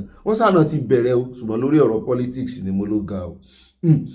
ó dá ẹjẹ́ àtẹ̀wájú àròjọ mùsùlùkùn nínú Abala Sanawole náà làwà ẹjẹ́ wá dé ọ̀dọ̀ ìyá oníṣẹ̀ṣe níbi tá a ti kófìrí wípé ìyẹn update lórí ọ̀rọ̀ ìyá oníṣẹ̀ṣe ní Ìlọrin ara àwọn ọmọ Ìlọrin àwọn àfáà ńláńlá kan àwọn tó lórúkọ àwọn tó ní orúkọ díẹ̀ náà àwọn tí hàn ní rárá náà wọ́n kóra wọn jọpọ̀ lórí ọ̀rọ̀ yìí wọ́n náà fẹ́ ṣèwádìí bẹ́ẹ̀ náà ni wọ́n ní ẹnu ń kan àwọn, wọ́n ní from all over the world níbi tí ọmọ Nàìjíríà wà, pàápàá jùlọ ọmọ Ìlọrin. Mo gbé fún yín gbogbo ẹ̀yin ọmọ Ìlọrin tẹ́ ẹ pélé lórí ọ̀rọ̀ yìí wípé ìròyìn burúkú ni kíní ìyọ ẹ má jẹ́ ó ba Ìlọrin lórúkọ jẹ́ o. Ìlú Ìlọrin kì í ṣe ìlú fìtínà, kì í ṣe ìlú jàgíjàgan o, pé ìlú tó jìnnà sí náà ni, tó súnmọ́ àlùjànnà náà. Bó lẹ́sẹ̀ wá lẹ́ẹ̀ jìnnà sí náà tẹ́wà tó àjẹpọ̀ nǹkan nú àwọn àfáà yín náà lórí èjú iná, lórí ìfọ̀nà ẹ ṣàbòsí lórí ìfọ̀nà ẹlẹ́ẹ̀jìnà sí náà. Ibo lẹ ti wá rí náà tẹ́ ẹ fọ̀n tẹ́ fi jó ilé onílé pé ẹ mójútọ́rọ̀ ìbí ọ̀rọ̀ ìjà ẹ̀sìn ṣe ń bẹ̀rẹ̀ rèé o. Torí ó ń jó bí ẹni pé ọmọ ìyá oníṣẹ̀ṣe tó sọ̀rọ̀ wípé àwọn mùsùlùmí ló jó ilé àwọn olójólè màmá àwọn, wípé òun gangan àwọn fẹ́ kó provide the evidence, kó wá sọ pé àwọn fẹ́ bá ṣe kéèsì pé owó ẹjọ́ wà nílẹ̀, wọ́n fẹ́ gbé lọ ilé ẹjọ́ pé on behalf of association tó wà ní kìíní mú náà ti rí chairman association bẹ̀ yẹn kò ṣe báyìí sọ̀rọ̀, kò fi jàgbéjàgan sọ̀rọ̀. Ó tọ́ náà lóòótọ́, torí tán bá parọ́ mọ́ èèyàn ó tọ́ kéèyàn wádìí ẹ̀, ṣùgbọ́n nínú ìwádìí pé ta ló jólé àti ìwádìí wípé àwọn wo gan ìyá ọlọ́sùn náà, ó yẹ kí ìyá ọlọ́sùn náà lè provide àwọn tó wá bá wọn lọ́jọ́ sí tán dúnkùkù lájà mọ́ wọn. Tó yẹ kó kọ́kọ́ jẹ́ priority yìí ni wípé ẹ bá ya ìkáàánú kárí nínú sọ̀rọ̀ yín wípé àánú ìyá ilẹ̀ ká débi pé ẹ fi ń ṣiṣẹ́ ìwádìí, kì í ṣe pé ẹ fẹ́ wá dìfẹ́ǹdì kọ́mọ́ sọ bẹ́ẹ̀ mọ́. Ó dá tẹ́ ẹ bá ti wá rí yẹn dìfẹ́ǹdì ní ìsìn, kò kàn yín mọ́ ẹni tó jólè ìyá oníṣẹ̀ṣe rárá. ń tẹ́ ẹ ṣe náà tọ́ o, ṣùgbọ́n nǹkan ló yẹ kẹ́ ẹ fi léwájú táwọn ọmọ Nàìjíríà ń sọ ní ẹjẹ́ àjọ wò ká mọ́ sọ̀rọ̀ fọ̀rọ̀ lẹ̀. nǹkan kan bẹ wà láì tó yẹ kí á múra sí nínú Islam ní nǹkan kẹsẹ̀ lẹ́nu tó mélòó kan yìí àbí láàrin 2 or 3 months tí wọ́n ní ọ̀kan náà àwọn akọrin tí ó sọ̀rọ̀ sáwọn àfáà tí wọ́n gba láti gbàtà rẹ̀ àmọ́ bí àwọn àfáà ti jáde sí ọ̀rọ̀ ẹni tí èsì jáde lè kéwú gan jáde wípé wọ́n ń takò àwọn àfáà ọ̀rọ̀ Islam lélẹ́yìí tó ṣẹlẹ̀ yìí o ààrẹ nìkan kan ni wọ́n tó jáde níṣẹ́ tó wá jáde fún wọn àfẹn báyìí gbogbo wọn ebú ni wọ́n bú wàláhì billahi ebú ni wọ́n bú o wàláhì billahi tó jẹ́ kó rí bẹ́ẹ̀ ní Islam lẹ́yìn òṣàzù àbẹ̀fàtà tí wọ́n wà ní bẹ́ẹ̀ni àtàwà lọ́jà àwọn nìkan lẹ́yìn ọ̀dà àwọn òwà náà tí wọ́n wọnú yà yìí ibi tẹ́pàdà lọ́lẹ̀ lóṣìlú náà ṣe fídíò tí wọ́n ṣe. nínú èyí tí mo fẹ́ kí bàbá fi kún láti kún òun ni arákùnrin kan tó jáde tó wá lọ sọ́dọ̀ ìyá náà ó wá ní on behalf of Ìlọrin òun bẹ̀rẹ̀ òun náà lọ́wọ́ kọ́ sí pé èmi àti ẹ sọ̀rọ̀ àmọ́ padà sọ wípé ibi tóun lọ kọ́nù Ṣọlá káfíńtà ni wáyà òun lọ on behalf of Ìlọrin lẹ́yìn ìgbà tí Ṣọlá káfíńtà wá sọ̀rọ̀ òun àwọn yẹn wá sọ pé kódà Ìlọrin ti ń bẹ̀bẹ̀ wípé àwọn àfáà Ìlọrin náà lọ sun ilé yẹn so ìyẹn ó lead sí misinformation so mo fẹ́ kí bàbá kan tó ní. ọmọ mi ni èjì náà yẹn ní Ṣọlá káfíńtà yẹn ó padà wá bá mi fọ̀rọ̀ yẹn mo ní tí débẹ̀ ní tí màá wúlẹ̀ wúlẹ̀ sẹ́yìn tó ṣe òun náà sẹ́yìn pé tí ìbá ṣe pé tó bá débi kò ní mọ̀ lọ́rọ̀ bí àwọn tí èsì mùsùlùmí bí wọ́n gbà fídíò nìkan lára mùsùlùmí tí bá débi tá a gbọ́ báyìí gbogbo ẹni tó máa kọ́ gbọ́ ọ̀rọ̀ yẹn ẹni tó rò lókè àbí mùsùlùmí wọ́n fẹ́ da ọjọ́ lé ní orí tó dẹ̀ rí bẹ́ẹ̀ wọ́n kọ́ nígbà pé kì í ṣe ọ̀rọ̀ ìjọ márùn-ún lọ́rọ̀ táwọn sọ yìí pé ìgbà tí December dé tí January ń bọ̀ wọ́n mọ̀ kí ọ̀rọ̀ ọdún méjì ló ń sọ tí kò dẹ̀ tó rẹ́ nìkan pọ́ìntì pé ẹni tó sọ pé òun sùn lé wọn ni ó tó lọ mẹ́nìkan tí ó sọ pé ẹni tó kò tiẹ̀ sí dídò kó gánà ọ̀rọ̀ yìí ó ti dàrú ìfẹ́ ká jẹ́ ká fọ́ọ̀tì ẹ̀ kankan àwọn gbọ́dọ̀ wà kàdìdì yìí àwọn tí wọ́n ṣe nǹkan tí kò lọ yẹn àwọn náà ti máa rí ibi táwọn ń ṣe àṣìṣe sí ẹ mẹ́jà fọ́ọ̀tì. ẹ gbà wọ́n ní mọ̀nà ìwé lẹ́yìn má ṣẹlẹ̀ mọ́. gẹ́gẹ́ bí bàbá yà sí ibi tí ó dàdí aláàánú ni bàbá wa ṣùgbọ́n gbà mí ìwà ọmọdé kí ó láwọn àwọn tẹ́ ẹ sọ yẹn kódà mi tiẹ̀ ṣùgbọ́n a fẹ́ bẹ community àwọn náà dẹ̀ máa dúró di community ó láwọn èèyàn kan ó dà náà oníṣẹ̀ṣe tọwọ́ ìbá lọ torí mo bá lọ lọ ìyá ọlọ́run sàáwìn kódà ó láwọn mùsùlùmí bí ẹyọ kan kò tẹ́ ẹ sẹ́ńtẹ́ ìsọ yẹn tí mo ti sọ̀rọ̀ ẹ̀ fún náà tẹ́lẹ̀ ó láwọn mùsùlùmí méjì tàbí jófin àbí mùsùlùmí ẹyọ kan àtàwọn oníṣẹ̀ṣe tí wọ́n fẹ́ sọ àdúgbò ilẹ̀ nù abẹ́ fi wọ́n jófin tábà bá ti ọ̀rọ̀ yìí báyìí ti rí sìn tábà àmọ́ fọ́lẹ̀ dé pọ̀tì ni tọ́nà bá dín àrí victory because àwọn ọkọ̀ gbé jáde bíi pé wọ́n mọ̀ nípa àtìgbà tí wọ́n sùn wọ́n sọ wípé wọ́n wá sádùúgbò yìí o wọ́n sọ wípé wọ́n ti sílẹ̀ yọ̀ sún lọ ní o dédé wú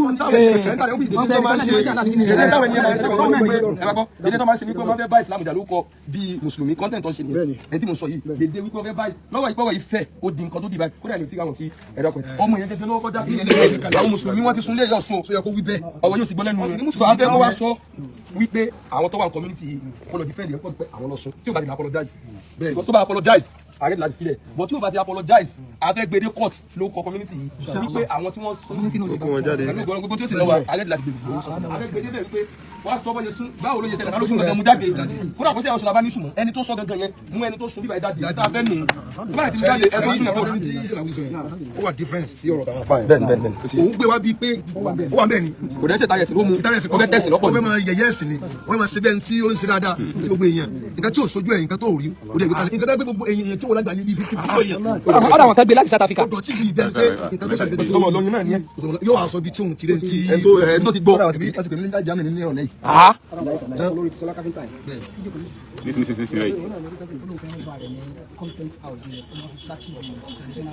àwọn ẹlọ́wọ́ máa pè ní sí. tí o bá ti gbọ́ tí o bá ti gbọ́. mo pè é kò dáhùn. ẹ dúró bàbá ti sọ bí bàbá ti gbọ́ tí o bá ti gbọ́. ẹ jápọ̀ ní sùn. ó ti ń ṣe jù báyìí. tí o bá ti gbọ́ tí o bá ti gbọ́. tí o bá ti gbọ́ kó lọ wọn ní. bàbá ti sọ bẹ́ẹ̀ sìn bàbá ṣe kíní kan tí ó kún gbogbo wa lójú bàbá ní ọmọ àwọn ni báwọn ò sí méjì náírà ẹni tá a sì sọ yé èèyàn tèmi náà ni kódà mo ṣe fídíò láti tákù rẹ̀ lánàá mo sọ fún yín àmọ́ nígbà tá a wá sọ̀rọ̀ mo rí pé kò nídìí mọ́ mo wá lọ yọ fídíò yẹn padà wípé àwọn èèyàn kan padà wá rí pé ó ti dìjà lọrin sí Ìlọrin ni so eléyìí tẹ́ sọ yín sí èmi ò tí ì rí fídíò yẹn o I have not seen it but wọ́n yẹ pé bẹ́ẹ̀ ni bàbá náà ni ó sọ kódà yọ ọgbẹ́ tí o bá ti wá yọ bàbá sẹ́yìn bá ti dáṣẹ́ yà fún káàbá yín dá ṣẹ́yà fún. Abi? Congratulations to Iya Osun, and I am offering her my content house for the practice of a traditional religion. Don't say no.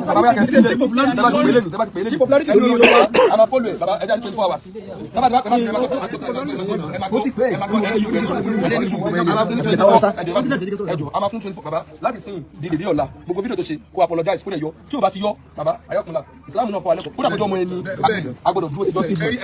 gbígbé la mi jáde pé tí mo sọ pé ọmọ mi rìn náà yẹn o ṣe pé ojú náà la wà yìí èmi jẹ́ lákàtà pé kì í rí nǹkan tí ó yẹ kí n ṣe wá dọ̀jì rẹ̀ ó yẹ kí n lè fira mi tì ní oṣù sẹ́sẹ̀ ọdún báyìí nítorí pé gbogbo wa náà ni ìdọ̀tí rẹ ní kódà ó tún rí àwọn àfáàjù torí àwọn wíláàní nísìn ẹ̀yin òwe láàní wọ́n dá àwọn ní Ìlọrin gẹ́gẹ́ lábá ń lọ ṣẹ́gẹ́ ti sìn ó rí àwàdí tó ń ṣe nísìn ó jáde ibù fẹ́mi ju gbogbo ẹnìbọ̀dì mi lọ àtàwọn àfáà mi náà torí àwọn àfáà tí wọ́n ń tọ́jú àwọn àfáà tẹ̀lé dàpọ̀ àfáà tẹ̀lé dàpọ̀ tó ń ti ṣe yìí kò dáa ó ṣe bí ìlànà ó dẹ̀ ti fẹ́ fọ́nrẹ́ sínú kéèsì pẹ̀lú nǹkan tí ó ṣe yìí ẹgẹ́ bí ojú mi ló ṣe nísìn ṣe pé mo lè kìlọ̀ fún kì ní kó step back ó lè gba àwọn fídíò yẹn tí ó bá ti wá gbọ́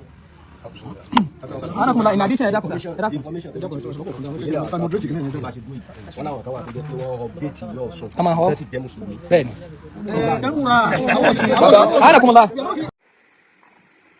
ẹ̀yin ọmọ Nàìjíríà ẹ gbà mí o ẹ gbà mí ẹ ràn mí lọ́wọ́ lérí ọ̀rọ̀ tó ń bẹ nílẹ̀ yìí o torí mò ń gbọ́ pé wọ́n ti fi hàn lẹ̀ o ẹ má jẹ́ kí ìyà jẹ mí gbé o ẹ dákun torí Ọlọ́run ní èdè àrájú ká mi èdè lè yàn o ilé mi náà ti á pè mí lẹ́jọ́ yà á fi ọ̀sẹ̀ nínú oṣù kọkànlá tàbọ̀sẹ̀ ìnáwó tí mo fẹ́ lè ṣe ọdún Ọ̀ṣun mi tó fẹ́ lè ṣe ilé ní ọmọ agbẹ́yangí yẹ̀kínì ló rán ọmọ rẹ sí mi pé wọ́n pè mí ní community o mo lè bá nílé agbẹ́yangí mo bá gbogbo àwọn mẹ́sàn-án náà bá lè rí ìjòkó torí mo kà ní akínmi tán mo fi hàn tán mo kí tí ò sí o náà kí dáre kí má gbọ́ tí wọ́n fẹ́ sọ ọmọ mi bíbí inú mi ní jẹ́ dáre pé kí má gbọ́ àwọn ìtọ́jú pé yàn fà wọ́n wá bá hàn pé kí hàn sọ fún mi pé èrè fẹ́ sẹ̀sẹ̀ o èrè fẹ́ tó ń jẹ̀sẹ̀ sí ní gbogbo olú Ìlọrin mọ́ pé ṣe bẹ́ẹ̀ gbọ́ pé wọ́n sọ̀rọ̀ lérí àwọn ọlọ́ọ̀sùn pẹ́ẹ́rìn ìfọlọ́ọ̀sùn mọ́ ní ti fẹ́ràn ní tẹ̀sẹ̀ mọ́ pé a ní kí àkìlọ̀ fún mi fún kí ni a ní mo ṣe a ní àǹfààní a ní ìfẹ́ ọlọ́ọ̀sùn òun ti fẹ́ ní tẹ̀sẹ̀ ọ̀dà èmi ti á bẹ nísàlẹ̀ kóòkù ti pẹ́ aláàfáà tí wọ́n bá fẹ́ sọrú ẹ̀ ẹni kó wá yọjú sí mi mo fẹ́ rí i mo fẹ́ aláàfáà yẹ kájọ sọ̀rọ̀ a ní sáláfáà lè mẹ́mọ̀ wá ká ni àbẹ̀mí fẹ́ gbọ́ ní táwọn fẹ́ bá mi sọ ní ìbá sì farabalẹ̀ láwọn pẹ́yàn ti fẹ́ lé mi ti pẹ́ mẹ́wàá yẹ pé mi ò kọ́lé nìyẹn ti lé mi kò ní sàlẹ̀ kóòkù yìí mo á rìn mo mi rí bàbá ẹni náà tó ní lé mi kò ní sàlẹ̀ kóòkù mo wí nítorí tọ́lọ́hún tó àǹfààní ọmọ mi máa wọlé nílé ìkákun ní sùúrù kí n gbọ́ tí wọ́n fẹ́ wí bẹ́ẹ̀ ni aláàjì kan ti dìde pé sọ́n gbọ́n tí wọ́n fẹ́ sọ fún ọ tí wọ́n bá jólí ẹ̀ tábà ti sọ náà sí bọ́ọ̀kú nísàlẹ̀ kó ìná ìjọ̀kó sí ni èmi á fẹ́ lọ́mọ arákùnrin ọmọ mi wí kó mọ̀ lọ́mọ ọlọ́pàá tó ń bẹ lẹ́gbẹ̀ẹ́ mi òun náà wí kí n filẹ̀ pé kí n mẹ́sùn wọn sun ọ̀gá ni tó jẹ́ ẹni tí mo máa fẹ̀sùn sùn bí ọ̀rọ̀ bá ṣẹlẹ̀ bí wọ́n ṣe pe ọ̀gá nù torí náà ọ̀gá yẹn wà lọ́wọ́ mi ẹ̀ ń pè ní orúkọ Bàbá Saidi ní à ń jẹ́ ọmọ lómọ̀ ni tó jẹ́ ìsáàdìlé ọkọ mi kó mọ̀ fọ̀rọ̀ gùn tá a ṣàlàyé sí ó sì pè wọ́n lójú ẹsẹ̀ lójú mi náà ló ṣe pè wọ́n pé ìyá tẹ̀ ń kojú sí wọn ẹ má dá wàhálà alẹ́ o ẹ bá dá wàhálà alẹ́ agbára yẹn ò ní ká o torí ìyá tí wọ́n pe gbogbo àwọn oníṣẹ̀ṣe lérí ọ̀rọ̀ tẹ́ tó ń bi ìyá o tí kí ìyá má pe àwọn ẹnìkan kan kí má torí ọ̀rọ̀ má torí ìyá tẹ o pé torí wàhálà ń bẹ́lẹ̀ tí àwọn èèyàn ti fẹ́ kí ọ̀rọ̀ yìí kí ṣe pé dùgbẹ̀dùgbẹ̀ tó ń fì kí ṣe pé ọ̀dọ̀ mi ló ti bẹ̀rẹ̀ tí èyí tiẹ̀ mọ̀ pé gbogbo tí wọ́n ń fẹnu sọ àti wọ́n fara pamọ́ pé lọ́lé ọdún ni mo lọ́lé ọdún tán ọ̀hún wá ọ̀mọ̀ ní àlọ́tọ́ náà sílẹ̀ mi gbogbo ẹ̀yin ọmọ Nàìjíríà ṣàánú mi gbogbo oníṣẹ̀ṣẹ̀ ṣàánú mi gbogbo lóríṣà ẹ dìde o torí mò ń gbọ́ pé wọ́n ti sí hàn o mò ń gbọ́ pé wọ́n ti yọ wọ́n kò níbi wọ́n ti hàn máa ń tàn mí o wọ́n ti ń tàn mí síwájú omi ìbọ̀bọ̀ kò mọ́ o mò ń yálé sùn ní aṣọ kan ń wọ̀ káre o bí ẹ wèrè ẹ dákun ẹ ṣàánú mi ẹ mọ̀ gbà mí ẹ gbà mí o gbogbo dúkìá mi ní alálàsé o tẹ̀ràtẹ̀rà mi lójó mọ́lé gbogbo tẹlifíṣàn kí ní omi tútù yẹn máa mára tútù gbogbo ẹni ẹjọ́ o léètì ẹ̀ mọ̀wé mo ní làákàyè kí ní ọrùn mi bẹ́ẹ̀ yẹn sàn ṣe jàǹbá omi báwọn tán yẹn ṣe jàǹbá wọn fẹ́ lu ọpọlọ Ìlọrin lémi lérí ẹ̀yin ilẹ̀ á lè gbà mí ẹ̀yin oníṣẹ̀ṣẹ̀ lè gbà mí. mọ̀mọ́ Elédùmarè ó sì gbà yín mẹ̀sùjàǹbá wọ́n ní wọ́n fẹ́ lo ọgbọ́n mẹ̀sùjàǹbá lé àwọn lórí ṣùgbọ́n nínú tí àwọn olóṣùkà sọ síwájú ṣé wọ́n sọ wípé 2 years ago ni wọ́n ti dún kòkò mọ́ yà ó ṣe 2 years ago ó ṣe 3 years ago wọ́n sá dún kòkò mọ́ yà oníyà òun lẹ gbọ́ lẹ́nu ìyá ìbáyìí ó kàn dùn mí tí ò sí kámẹ́rà tí ò sí kinní ká lọ ṣerú fídíò wọn tó kàn ṣe èsì tí nǹkan kankan sọ sí wọn lọ́kàn pé kàn ṣe fídíò ẹ̀ ẹ̀rí yẹn ìbá wà ní ìsìn wọn wà lè provide èèyàn kankan wọ́n tún wá ń halẹ̀ páwọn ó gbé ọmọ ìyá lọ ilé ẹjọ́ àwọn èèyàn níkà o. ó dá ọ náà nìyẹn o àmọ́ fọra fòye gbé náà ni o kásáàrí ẹni tó finá sílé torí wọ́n ti ní ìlú Ìlọrin ó jìnnà sí iná ibi tí ó wá juná sílé onílé tó ti rí iná kó wá ṣàlàyé tó wá sì jẹ́ pé iná dédé ṣẹ́yọ náà ni tí ò ṣẹlẹ̀ rí látijọ́ yìí nígbà téèyàn kan ti lọ dún kùkù lajà mẹ́ni ẹlẹ́ni before kírú ẹ̀ wá ṣẹlẹ̀ tó bá ṣẹ̀yìn náà ni ta lẹ́rọ̀ọ́nù ẹ yẹ ká máa fira wa sí ipò ẹni tí nǹkan bá ṣẹlẹ̀ sí nígbà mi ò torí ẹ̀ ń tèmi rí lára àwọn àfáìrè wọn fira wọn sípò ìyá ọlọ́sùn ṣùgbọ́n wọ́n fẹ́ dìfẹ́ẹ̀tì ẹ̀sìn wọn kọ́kọ́ fira yín sípò ìyá oníṣẹ̀ṣe náà ó dẹ̀ ẹja tẹ̀wájú ẹja dọ́dọ̀ UN Secretary General níbi tó ti sọ wípé òun gé ka àbámọ̀ jẹ́ o pàápàá jùlọ pẹ̀lú èròǹgbà àti ìgbésẹ̀ ìtí ẹ̀sẹ̀ èròǹgbà mọ́ ó ti di ìgbésẹ̀ tí USA gbé láti withdraw kúrò lára international bodies. mo ní USA ò kàn fẹ́ fi gbogbo ẹnu sọ̀rọ̀ ni ọ̀rọ̀ UN ti sú wọn ọ̀gá wọn ní UN ló wá lòun regret UN Secretary General láyé tiẹ̀ lábẹ́ ìṣèjọba ààrẹ náà rí gbàtẹ́ ní gbégbèsè gidi ẹ mọ̀ fi diplomacy ti pa yé yín ó ti bá yín tó tẹ́ kẹ́ ẹ ti dìde kẹ́ ẹ nàró sọ̀rọ̀ ẹ ní sọ kó dẹ̀ jẹ́ àkó ń bẹ́ o ṣùgbọ́n wọn ní Trump náà ní lọ́wọ́ di ẹ̀rù ẹ jẹ́ wá sáré dé Abẹ́òkúta kan Ògùn State sáà níbi tá a ti gbọ́ wípé èní ni wọ́n ń ṣètò ìsìnkú òṣìṣẹ́ FRSC ti road safety tán ní ọ̀rẹ́kùnrin rẹ̀ pa tó ṣètùtù ọ̀la nípínlẹ̀ Ọ̀ṣun. mo ní ṣé ọmọ rẹ̀ náà ǹjẹ́ wọ́n sọ pé wọ́n pa ọmọ arábìnrin náà ọkọ rẹ̀ àti bàbá ọmọ rẹ̀ gangan tán ló wà nílùú òyìnbó nǹkan sóò náà wálé. àná náà ni wọ́n ṣe ètò kẹ́yìn pátápátá fún Allwell ìyẹn òṣèrébìnrin gbajúmọ̀ tó kú. wọ́n ti sọ wípé ìkànnù àwọn kọ̀líìgì ẹ̀ tó jọkùnrin pé ó ń bẹ gbogbo àwọn ọmọ Nàìjíríà ó sì ń sọ pé ẹnikẹ́ni tí Allwell bá ṣẹ̀ pé ẹ dákun ẹ foríjì mi. mo ní sọ́kọ rẹ̀ ni ṣé wọ́n ní ò má rí àgbẹ̀yìn dé méjèèjì ẹjẹ́ àkọ́kọ́ dé ọ̀dọ̀ ti FRS Olúwafúnmilọ́lá Olúwamáyọ̀kún. wọ́n ní lónìí ọjọ́ ẹtì ọjọ́ 9 nínú oṣù kìíní ọdún 2026 ní ètò ìsìnkú òṣìṣẹ́ ẹ̀ṣọ́ ojú pópó FRS arábìnrin láìsí Olúwafúnmilọ́lá Olúwamáyọ̀kún àti ọmọ rẹ̀ Lásìsí Adéṣẹwà. àwọn méjèèjì tán fẹ́ fi ṣètùtù ọ̀la náà fẹ́ sin sí time kan náà. ọ̀rọ̀ yìí ní agbára o. mo ló yẹ kán pàréèdì àwọn tán fẹ́ àwọn wèrè kán pàréèdì wọn ń bẹ kán mú wọn lọ kán lọ wo iṣẹ́ tán ṣe kàn jẹ́ pọ̀ dájú lọ́pọ̀lọpọ̀ wọn bó ló ṣe wọn ò sọ̀rọ̀ yìí ẹ má bínú wọ́n sáà máa sin òkú wọn lónìí wọn àtọmọ rẹ̀.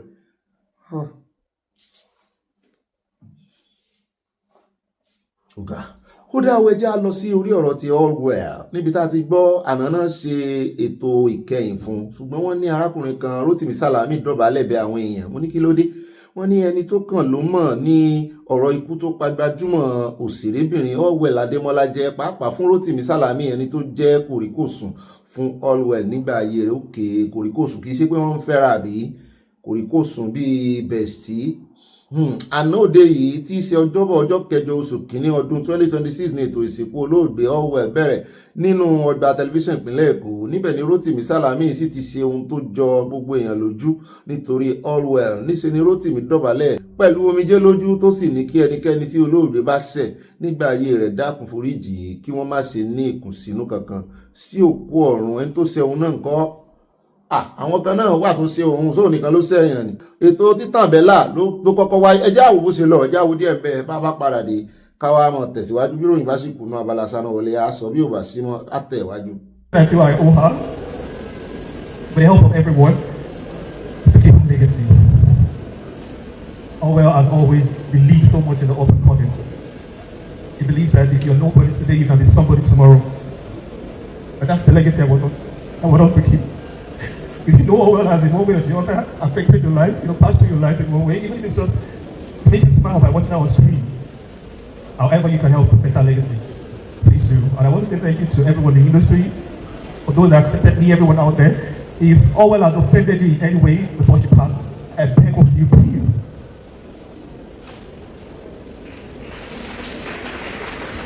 Find a place in your heart to forgive her. And if I have to, please forgive me. And I pray that Allah I take your two Jesus in our will see Okono what you might wait in Babylon and many years to come. I know, right? But then, may whatever you do here is what people will say about you tomorrow. It has affected lives. I have a living testimony. My family is a living testimony. People were holding my mother where she was. People were holding my mother-in-law where she was. People were calling my dad, were calling my father-in-law, calling everybody around me. I just told myself, I'll be fine for you all, and I'll be fine for myself too. Thank you so much. Ó dá ẹ̀ka àbọ̀ padà náà lẹ́ti rí yẹn o ọjọ́ jìnnà síra wọn àníbọn púpọ̀ wọ̀wọ̀ àníbọ́jọ́ ọlọ́jọ́ lọ àníkanjú lọ torí àkànjú wa àwa slow bí ìgbín a slow gan láti kú láyé slow gan àwọn túmọ̀ náà ni wípé a pẹ́ bí pẹ́pẹ́ ṣe pẹ́ a gbọ́ àtọ̀ a fi parí a fèrègì jóbi ọjọ́ tó bá wà ládàá fọlọ́run pé ó ti tó ọlọ́run wa mú wa o. Ó dá ẹja wa catapult sínú abala èèyàn olólùfẹ́ wa abala comment section níbi táyà ti ń dúró dè wá ó ti ń jọ́ọ̀gì lẹ̀ wípé ọ̀gá mi ó yá ẹja exchange batin mo fẹ́ gbé batin lé àyà lọ́wọ́ ní ìsìn kó tẹ máìkì bẹ́ẹ̀ náà ni kó tan amóhùndùn gbọ̀nù kí n lè gbóhùn yín dáadáa níbi tí mo ti ń jẹ ìgbín aláta ń bí mi ó dùn kọ́nà ń bí wọ́n mọ̀ mú bàbá dúdú lé lórí wọ́n mọ̀ dóde ẹ̀yin ẹja abala yín lẹ́wà yín lẹ fẹ́ gbé wa débẹ̀ ní ìsìn ẹ̀ mọ̀ dà sí fàájì ni. Ó máa tún kí wá káàbọ̀ sínú abala èèyàn olólùfẹ́ wa abala comment section mọ́ mi tó Inori wọ́n ní ẹ̀yin ará mọ́nà tán should reach out to me mo ní àwọn tẹ́nàntì tó ń wálé but máa gba 10% yóò ẹ bá wọn kó àwọn èèyàn lọ mọ́nà tán èrò ti yapa mọ́nà tán rẹ̀ dì mọ́níyànà ti ń wá tẹ́nàntì mọ́níyànà ti sọ wípé wọn wàá gbalé kò sẹ́ni tó fẹ́ gbalé mọ́níyà àní mọ́yà mọ́níyà àti Ìbàdàn kọ́ o àfi bà àdúgbò mọ́níyà lórúkọ jẹ́ o a fi ń ṣàkàwé ọ̀rọ̀ ni ẹ já wa lọ sí ọ̀dọ̀ ẹlẹ́hà mi ọ̀wọ́n ẹ̀rì mọ́ ṣerun lọ́dọ̀ ẹlẹ́hà wọ ẹ̀yin tẹ́ bá wà ní USA wọ́n ní ẹ̀ka alẹ́ gbogbo ilé aláyọ̀ àpò múra tún mi gbé èmi àti ọkọ mi ta ló máa ṣe best man nínú ẹ̀yin bàbá wa mo ti fògùn ìfẹ́ sí ọbẹ̀ ọkọ mi ta nínú wọn torí ọkọ ti pọ̀ báyìí o ṣé bàbá Akínyẹmí lẹ́tún lọ fògùn ìfẹ́ sí oúnjẹ wọn ilé ìlágbára kì í kú ṣe bọ́bì bẹ́ẹ̀ náà ni ẹjẹ́ àdọ́dọ̀ Mọ́àmí Adésọlá Ọládèjì wọ́n ní kò sí ikú kankan lójú òṣùpá tí mi àtẹ̀yìn kò sí ikú kankan lójú wa ẹ̀lúùlù tó pòjò wọn lórí ara rẹ̀ ni ó fi gbé e. bẹ́ẹ̀ náà ni at form mate ear braiding ẹlẹ́hà mi ọ̀wọ́n wọ́n ní ẹlẹ́hà mi ìgbà kan mo ti yọ̀ǹda fún bàbá wa Akínyẹmí òní wọ́n ní mo dúpẹ́ lọ́wọ́ ọkọ mi àná my ex-husband mo ti di ex-husband bàbá mi Akínyẹmí òní mo finúfídọ̀ fún yín ni ẹ gbà á is a gift fún ìpolówó tẹ́ ẹ ṣe fún mi láì gbowó God bless you sir I love you ẹ̀yin ti wá ní Indianapolis ẹ wá ṣerun o I love you all ẹ gbọ́ gbogbo ẹ̀yin tẹ́ bá wà ládùúgbò Indianapolis ẹ mọ̀ kàn sí ẹlẹ́hà mi ọ̀wọ́n ń bẹ̀ bẹ́ẹ̀ náà ni at Olúfúnkẹ́ Fájimolú mọ́ mi ní Bobby ó sọ ọjọ́ ọ̀la àwọn ọmọ tó ń bọ̀ lẹ́yìn wa ọ̀la nígbà tí bá ti wà ní France tó ń jó pẹ̀lú champagne Wike fẹ́ fa ọmọ rẹ̀ sínú òṣèlú bíi Tinubu ṣe mú Ṣèyí El-Rufai náà fọmọ rẹ̀ ó fi rọ́pò ọ̀dà yóò yá kò ní yẹlẹ̀ mọ́ mi mo fẹ́ pàkíyèsí yín sí nǹkan kan o this same comment ó fẹ́ tó 12 times YouTube dẹ̀ wọ́n fún mi ní notification ẹ má jẹ́ wọ́n fún mi notification àti spam pé is a spam message ẹ mọ check message bóyá fóònù yín ló ń send ẹ bíi 12 times just one message kọ́mọ̀ blọ́ọ̀kù yín lórí kọ́mẹ̀ntì o. bẹ́ẹ̀ náà ni Adésọlá Ọládèjì mọ́ mi dáadáa wọ́n ní àwọn gọ́vnà alájẹfẹnu nura adarí irọ́ lásánlásán láti ìgbà tí gbogbo aráyé ti ń pariwo fún yín wípé kí ẹ lọ sí ètò ààbò sí inú ìlú ijó ni ẹ̀ ń jó ká tọ̀sùn ní mọ̀ ń jò tí ọ̀yọ́ ò jò wọ́n ní ẹni tí ń parọ́ yóò jalè bẹ́ẹ̀ ni ṣùgbọ́n mọ́ mi h tẹ́ fi sínú ẹni tí ń parọ́ yìí nínú èdè yorùbá kò sí èsì inú irọ́ ẹ máa bá ń wo yorùbá yìí dáadáa a gbọ́dọ̀ gẹ̀ẹ́tì yorùbá ìṣẹ́ wọ́n ti fi èdè já wá ń tàn mọ́ tipẹ́ wọ́n ti fi jẹ wá ń yà a sì gbọ́dọ̀ mú èdè wa ní bàdà bẹ́ẹ̀ náà ni ẹja tẹ̀síwájú ẹja dé ọ̀dọ̀ bàmí dáadáa mo rí adéyẹmọ wọn ní òbí season wẹ̀ẹ́dẹ̀ bẹ́ẹ̀ ni wẹ̀ẹ́dẹ̀ lọ́dọ̀ àwọn olóṣèlú nàìjíríà fi wọ́n pa wẹ̀tẹ̀wẹ̀tẹ̀ mo rí love tẹ̀tẹ̀ sí mi àti nǹkan panu. At Amazing Grace, wọ́n ní what a cowboys country capital Abuja, see cows roaming the capital freely. Olúwa yóò bá wọn ṣe ní Nàìjíríà o. Ire o ọ̀gá Bobby, màmá sójà àgbà èmi sójà kékeré náà kì í akilẹ̀ lọ́dọ̀ yín. Ìkànnì àwọn ọmọ mi rèé o fún mi lọ́lá bèlò mi ọ̀wọ́n. Wọ́n ní Ọ̀gbẹ́ni Bobby ìbá kọ̀ǹfàmù rẹ̀ kó tó sẹ́ǹdì ẹ̀. Ayọ̀ yín máa bá yín kalẹ̀ àmì. A máa fi àwọn olóṣèlú yìí pa wẹ̀dẹ̀ àti wẹ̀tẹ̀wẹ̀tẹ̀. Love you, I love you too. Ẹlẹ́yà náà ti dé bí wọ́n ní màámi. Mo wà níta ilé yín o, ẹ bọ́ ta kí n ṣe kíní yẹn fún yín, I love you. Ṣé irun lẹ fẹ́ ṣe fún wọn? Ẹ̀bí òun ni màá ṣe kíní yẹn fún yín. Ṣé ẹ fẹ́ mọ trọ́tì gbogbo àwọn ìyáálé mi ni?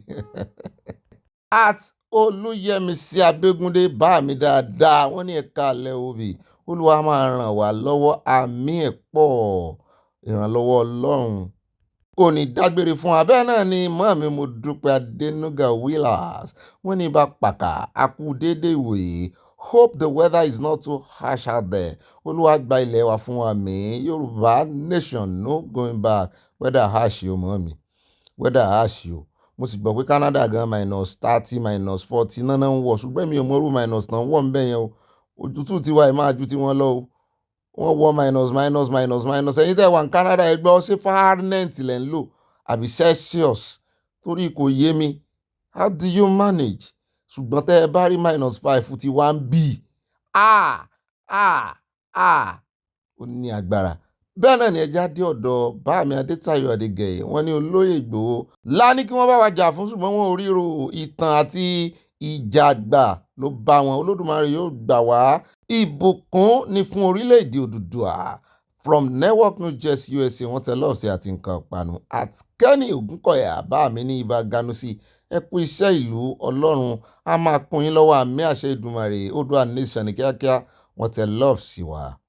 Bẹ́ẹ̀ náà ni àtìmọ́mi Dorcas Jálò wọ́n ní ojú ọjọ́ kóòdì o chilly bẹ́ẹ̀ náà ni ẹlẹ́yà fún mi ní ẹ̀pẹ̀lẹ́ màámi ẹ̀yà lọ mu tí ìgbígbóná o kẹ́ ẹ jókòó sí yàrá àlejò torí ọkọ mi wà nínú yàrá pẹ̀lú mi I love you ma ẹ ṣáà ń tọ́jà kiri lọ́dọ̀ àwọn ìyáálé lẹ ti ń tọ́jà kiri ó dáa báàmí Akínyẹmí ò ní ibo lẹ́wà ibo lẹ́lẹ́yà tún jáde kúrò lábẹ́ àkàtà yín bẹ̀rù bẹ́ẹ̀ náà ni ẹja dọ́dọ̀ bá mi Fọlọ́runṣọ́ta ní mọ́lá bá mi dáadáa wọn ní Ọ̀gbẹ́ni Bobby Balógun oníròyìn tàyé ń fẹ́ Wike yóò di ẹni yẹ̀yẹ́ APC kò ní í gbà fún Rivers lawmakers kó lè yọ Fubara Wike yóò di use and dump yóò sojú wa bá mi àníwẹ̀ ẹ̀dẹ́ wa ó kùn sọ́sọ́ tá a fi wọ́n pa dáadáa tínú wa ó dùn tá a rí ìgbégbá ọpẹ́ parí wọn fi pa wẹ̀dẹ̀ àti wẹ̀dẹ̀wẹ̀dẹ̀ mọ́ mi Dorcas Jálò wọ́n ní ìbàlẹ̀ jẹ́ lórí pọ́tẹ́lì Sanawole Ganusi gbé wa débẹ̀ sójú abẹ́ ń kún wọn tẹ̀ lọ́ọ̀fìà.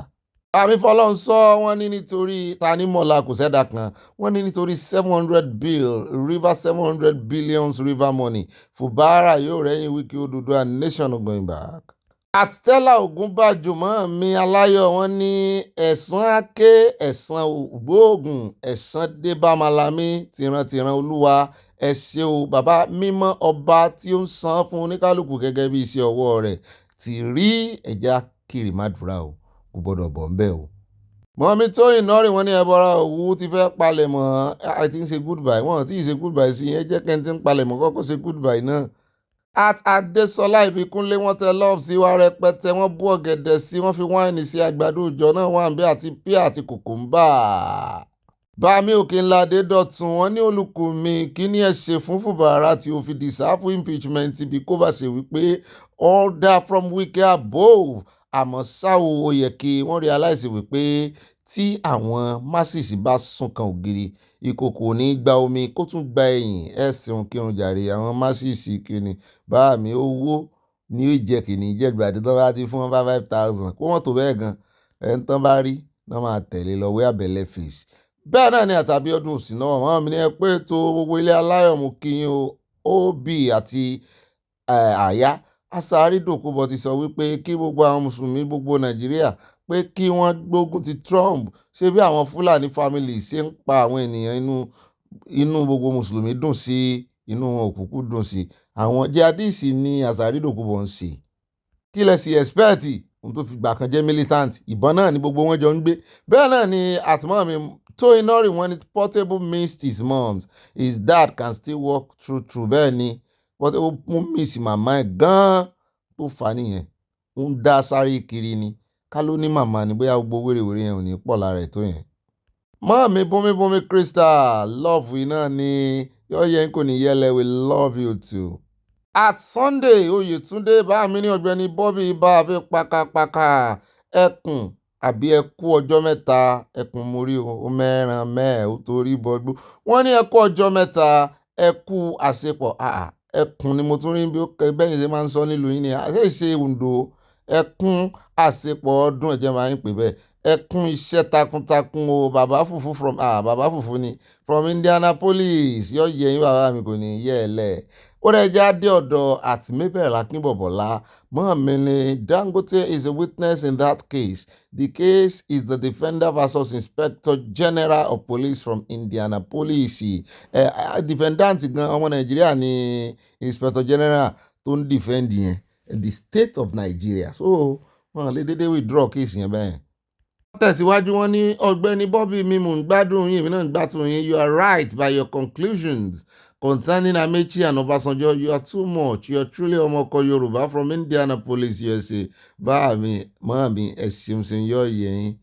Bàbí Akínyẹmí ò ní bólẹ̀ lọ tẹ́lẹ̀ àfikún làkàtà ìwọ́n ní ẹkú ilé gbogbo ilé o ẹ má dá Bobby lóhùn o ẹlẹ́yà wà pẹ̀lú oyún ojú ẹsẹ̀ ni mo dá padà èmi ò gba ìyàwó pẹ̀lú oyún o Akínyẹmí ò ní from USA. Ẹ̀rù bàbá mi ẹ̀rù báyìí bẹ́ẹ̀ náà ni àti Rachel mi ló wọlé wọn mi ní ẹ̀ka lẹ́ Obi àtàyà àmọ́ mi ọ̀dà fún ìyàlẹ́ òtítọ́ ni tí ọmọ yẹn ó lè hàn tiẹ̀ dé ibi tí ó máa lè gbẹ̀san lára ènìyàn lọ́jọ́ iwájú nípa ti Dangote bí Haúsá ṣe rí nìyẹn o wọ́n ti bára wọn sọ̀rọ̀ kò jáwọ́ Yorùbá ni ò rí bẹ́ẹ̀ Oòduà nation going back we love you I love you too. At Samuel Olúwaṣẹ́gun bá mi ní Oòduà nation going back together we move. At mọ́ mi fún mi lọ́lá wọ́n ní Ọ̀gbẹ́ni Bobby àti ẹlẹ́yà fẹ́ máa ṣe fọ́rífọ́rí o ṣe fọ́rífọ́rí this big cake for only her ẹlẹ́yà ti fi nǹkan sínú ẹ̀fọ́ lóòótọ́ wọn tẹ lọ́ọ̀fẹ́ àti nǹkan panu. Àtọmọtayọ Akínúsí wọn ní Obi Olúwa máa ṣe ìdájọ́ gbogbo àwọn tó sọ ìlú Nàìjíríà dà báyìí láìláàánú àmì Olúwa máa gbé ẹ̀dá bíi Jelly Rollins ti Ghana dìde fún gbogbo àwọn olè ìkà aláìláàánú ìlú Nàìjíríà yóò le inú mi yóò sì dùn. Bẹ́ẹ̀ náà ni wọ́n tẹ̀síwájú wọn ní Obi ẹ jọ̀wọ́ kí ni àǹfààní politics àti àwọn ọlọ́jẹ̀lú fún àwọn ọmọ ìlú Nàìjíríà wọn láǹfààní kankan ìjẹkújẹ àti àjẹbánu tí 90% àwọn ọlọ́jẹ̀lú wọ̀nyí ń jẹ ni wọ́n ṣe ń ja ìjà láti kó gbogbo ẹbí sínú ẹ̀. At DJ Catoy Island wọ́n ní Ọ̀gbẹ́ni Bobby ẹ̀kọ́ ètò ó dàbí ẹni wípé igun méje atare méje ní Sànní Adéwí o kì í ṣe itú méje o God bless you bá mi ẹ wò àti igun àti tú kásámọ́ fi ṣe kàmọ́ tí bàbá ń gbìyànjú àti sọnù pé ká mọ́ ṣe kàmọ́ ẹ ṣe tẹ́ pàkíyèsí mi sí. Mi títí láyé bá ń jí wọ́n ní honey bunny mi mú jẹ́ my honey my darling wọ́n ní ó dàbí wípé níṣe ni ẹ̀ ń fi wá há sí oríṣiríṣi ìlú ẹlẹ́yà cake tí ọkọ wa wí yẹn mi ò ní gbà o wọ́n ní ọ̀bẹ tá a fẹ́ lò wà níwò tá a fẹ́ fi gé kéèkì ẹ sáré rè mọ́ ọbẹ̀ wá wọn mi plane ni ẹ gbé lọ jet ó lè yá yín mọ́ mi fọ́ ni kéèkì tóbi tó yẹn ẹ fọ̀bẹ̀ gé àdá ni wọ́n fi gèrú ẹ̀ mọ́ mi Dorcas dúró Olúwatúnmiṣe wọ́n ní ó yẹ kí àwọn ará ìlú ṣe ìwọ́de lórí àwọn ọlọ́pàá Igbó 5 tí wọ́n ṣe àwọn 5 tí wọ́n pa láìsí ìbọn gidi lọ́wọ́ wọn àwọn ọmọ olówó politician nìkan ló lè wá sí USA pẹ̀lú $15,000 ìyẹn tán máa fi sínú bond account Odua nation no going back from Providence Rhode Island àwọn ọmọ tálíkà ò lè ṣe mọ́ gbogbo àwọn tí wọ́n wọ́ owó sínú àkáǹtì tán bá fẹ́ lọ ṣe student tán bá fẹ́ lọ sí school nílùú òyìnbó wọn lè lo eléyìí nítorí wàá kó yẹn gidi báyìí sínú àkáǹtì yẹn ni wọ́n á bọ̀ transfer síbẹ̀.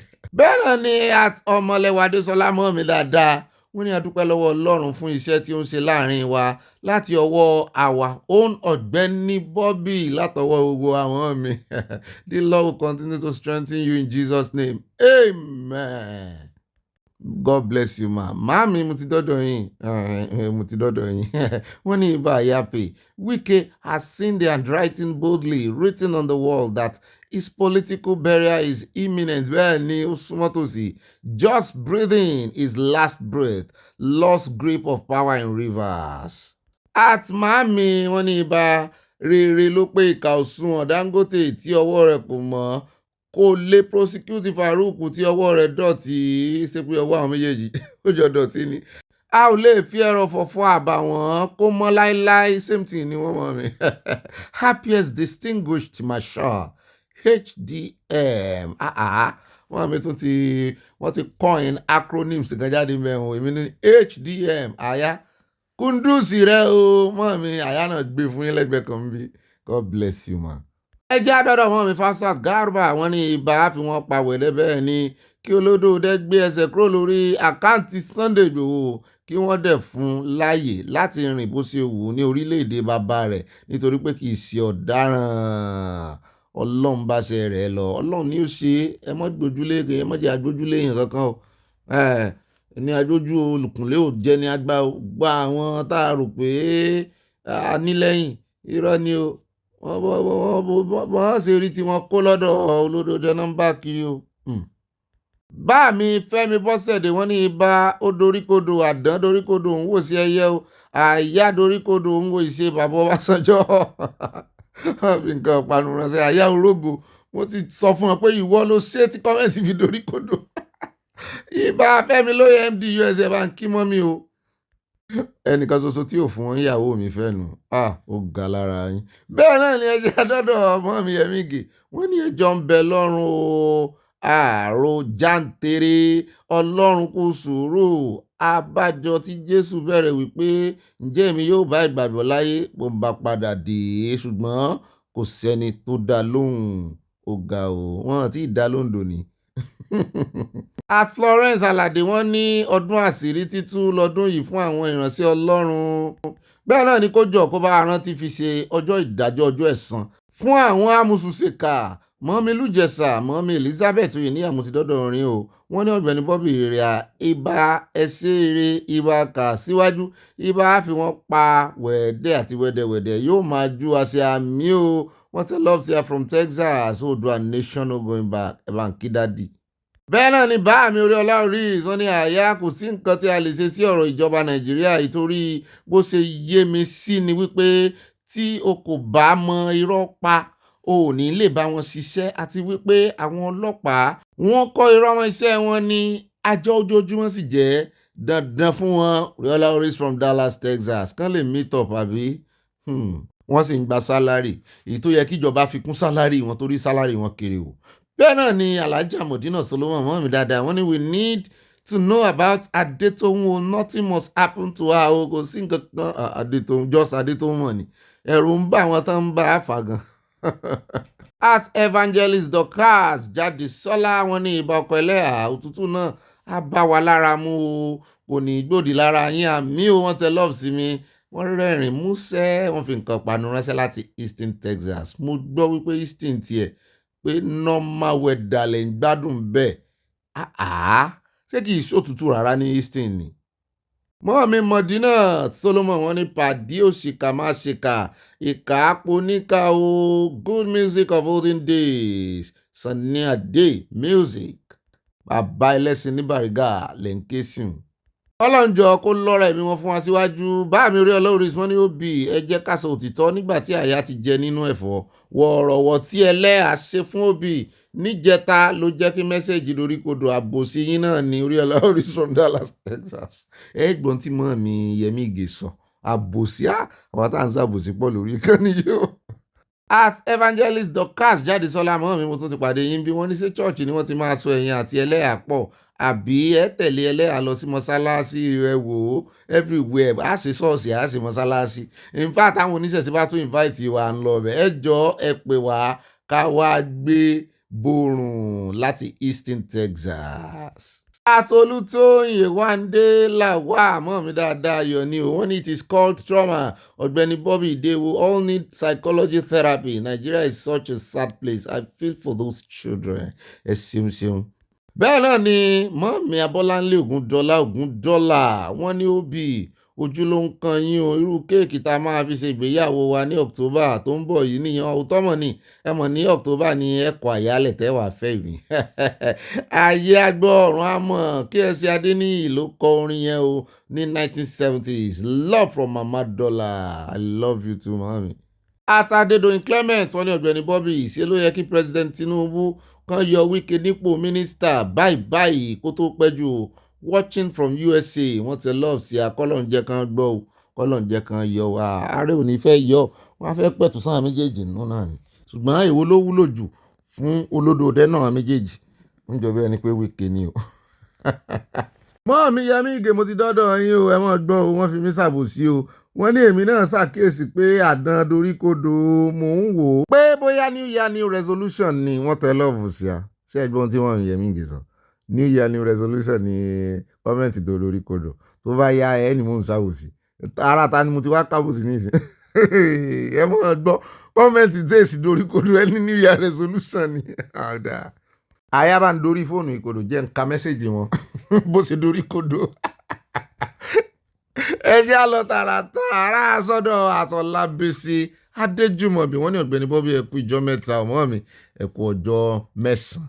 wọ́n ní mò ń ra sìmẹ́ǹtì Dangote tẹ́lẹ̀ ní 10,500 ṣùgbọ́n lóòdì bàbá onísìmẹ́ǹtì ní ó ti di 11,000 wọ́n ti 500 lé ṣé èmi ni màá gba tax return àbí bàbá onísìmẹ́ǹtì ẹ̀yin lẹ́ gba tax return sọ fún yín receipt gba àwọn receipt yẹn náà ẹni tó bá máa gba tax return ó máa ní ẹni tó máa iṣẹ́ náà fẹ́ fún ọmọ Nàìjíríà ṣe ń pẹ́ irọ́ wà ń bẹ́ẹ̀ torí bọ́n ṣe máa ń fìlì tax return bí báyìí lọ́dọ̀ tiwa o wàá dá gbogbo ó ní àwọn nìkan tí wàá gbà ń bí iṣẹ́ bó ṣe ń san tax ẹ gbọ́dọ̀ ní ìwé bẹ́ẹ̀ ṣe ń san gbogbo àwọn tax yẹn fún gbogbo àwọn tẹ́ ń san fún ẹ gbọ́dọ̀ ní ìwé ṣùgbọ́n ilé ìtàn gbà lọ́wọ́ yín yẹn mi ò wá mọ̀ bóyá VAT ni o kò tiẹ̀ yé mi bó ṣe ń ṣe torí kò yé mi bí tax system Nàìjíríà bẹ́kẹ́ tó lè gba return lórí tax ẹ gbọ́dọ̀ fáìlì fún dọ́kúmẹ́ǹtì yín tẹ́ sì fi san tax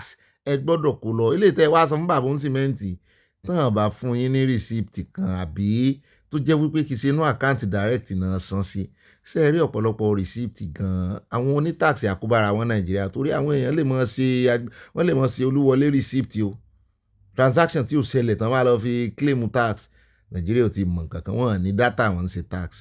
bá mi Mórí Adéyẹmọ wọ́n ní àyà sọ ara rẹ̀ mọ́ ṣe mistake mọ́ sórí kọ́mẹ́ǹtì kodo. wọ́n mi Yẹmí Ìgè wọ́n ní Sunny Adé thanks for reminding us this song wọ́n bú sẹ́rin ayọ̀ ẹ̀fọ́ sọ́kọ́yọ̀ kọ̀tọ̀ oníkálukú ló máa jèrè sí ọwọ́ rẹ̀ wọ́n tẹ lọ́ọ̀ sí èmi gan ó jèrè sí ọwọ́ mi mo fọwọ́ gbáyà báyìí pé n ó jèrè sí ọwọ́ mi. mọ́ọ̀mí Agnes Ṣẹlẹ̀ ẹ̀mọ̀kújọ́ mẹ́wàá wọ́n ní Malami his wife and his son will never go unpunished àmín capital.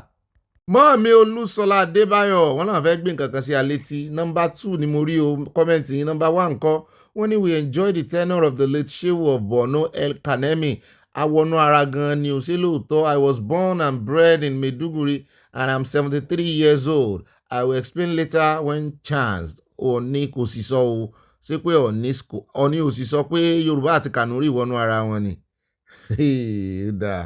àmọ́ retí lẹ́tà tẹ́fẹ́ kọ sí àtẹ́fẹ́ fi ṣàlàyé. wọ́n ní the Kanuris and Yorubas are of the same ancestors. We have many things in common that made all the Yorubas to be fully accommodated that I witnessed from birth in Borno province. Sọ́n Fúlàní náà làwọn Kanuris yẹn ní tí mo kọ́kọ́ fẹ́ gbọ́ nìyẹn. Ṣé Fúlàní ni Kanuris? Tó bá ti jẹ́ Fúlàní ni ẹ wò mọ́ mi n ò ní gbá ń tẹ́ ẹ fẹ́ sọ fún wa, ṣùgbọ́n tó Kanuri bá yàtọ̀ torí mo gbọ́ pé àwọn Christian dominated area kan wà ní Borno náà tó jẹ́ pé àwọn gan-an ni àwọn ará bí ń pa jù. Tó bá ti já wọn yẹn ni ọ̀rọ̀ wà. Wọ́n mi Olúfúnkẹ́ Bájímọ́lú wọn ní bàbá Ọbásanjọ́ kún Àtíkù lẹ́yìn kí Amẹ́ríkà má gbé igbákejì wọn. Ní báyìí Trump ti fẹ́ wádìí Uzo Orji Kalu nítorí pé ó rí pẹ̀lú Maduro ta ní máa ṣàánú Orji Kalu. Ó ṣàánú ara rẹ̀. Ó dá ẹ káàbọ̀ padà o, adúpẹ́ lọ́wọ́ Ọlọ́run àyà ṣe dáadáa. Èyí náà sì fàájì inú mọ́tò ó dá o. Ẹ wá nǹkan jókòó lé ẹ fìdílé nǹkan. Bẹ́ẹ̀ náà ni kẹ́ ẹ wá nǹkan panu tẹ́mọ̀ sọ̀rọ̀ àjèjì, ẹ wá nǹkan tẹ́mọ̀ fi tì sọ́nù náà. Bí olómi ọsàn fruit bó sì ṣe fruit náà lẹ fẹ́ jẹ ó bá ń lára mu. Kẹ́sà ti fún mi ní ọkàn yín kí n mọ ojú yín báyìí kájọ mọ ojú ara wa. Gbogbo ibi tí mo ti mẹ́nu bà mo fẹ́ gbé yín débẹ̀ báyìí. Gẹ́gẹ́ bí ìtẹ̀fí mi jẹ́ ìbá gbé wọn débẹ̀. Ọlọ́run ní sì gbé wa débẹ̀, èèyàn kan ò lè gbé èèyàn kan débẹ̀. Ó dá alákọ̀ọ́kọ́ ń bẹ̀ lónìí báyìí báwẹ̀ bá pín kó kálé kó ká kó wá dénú yín. Bẹ́ẹ̀ náà ni nínú comment section kó mọ́ ju 5 lines lọ tó bá ti ṣẹ́dá alẹ́ díẹ̀.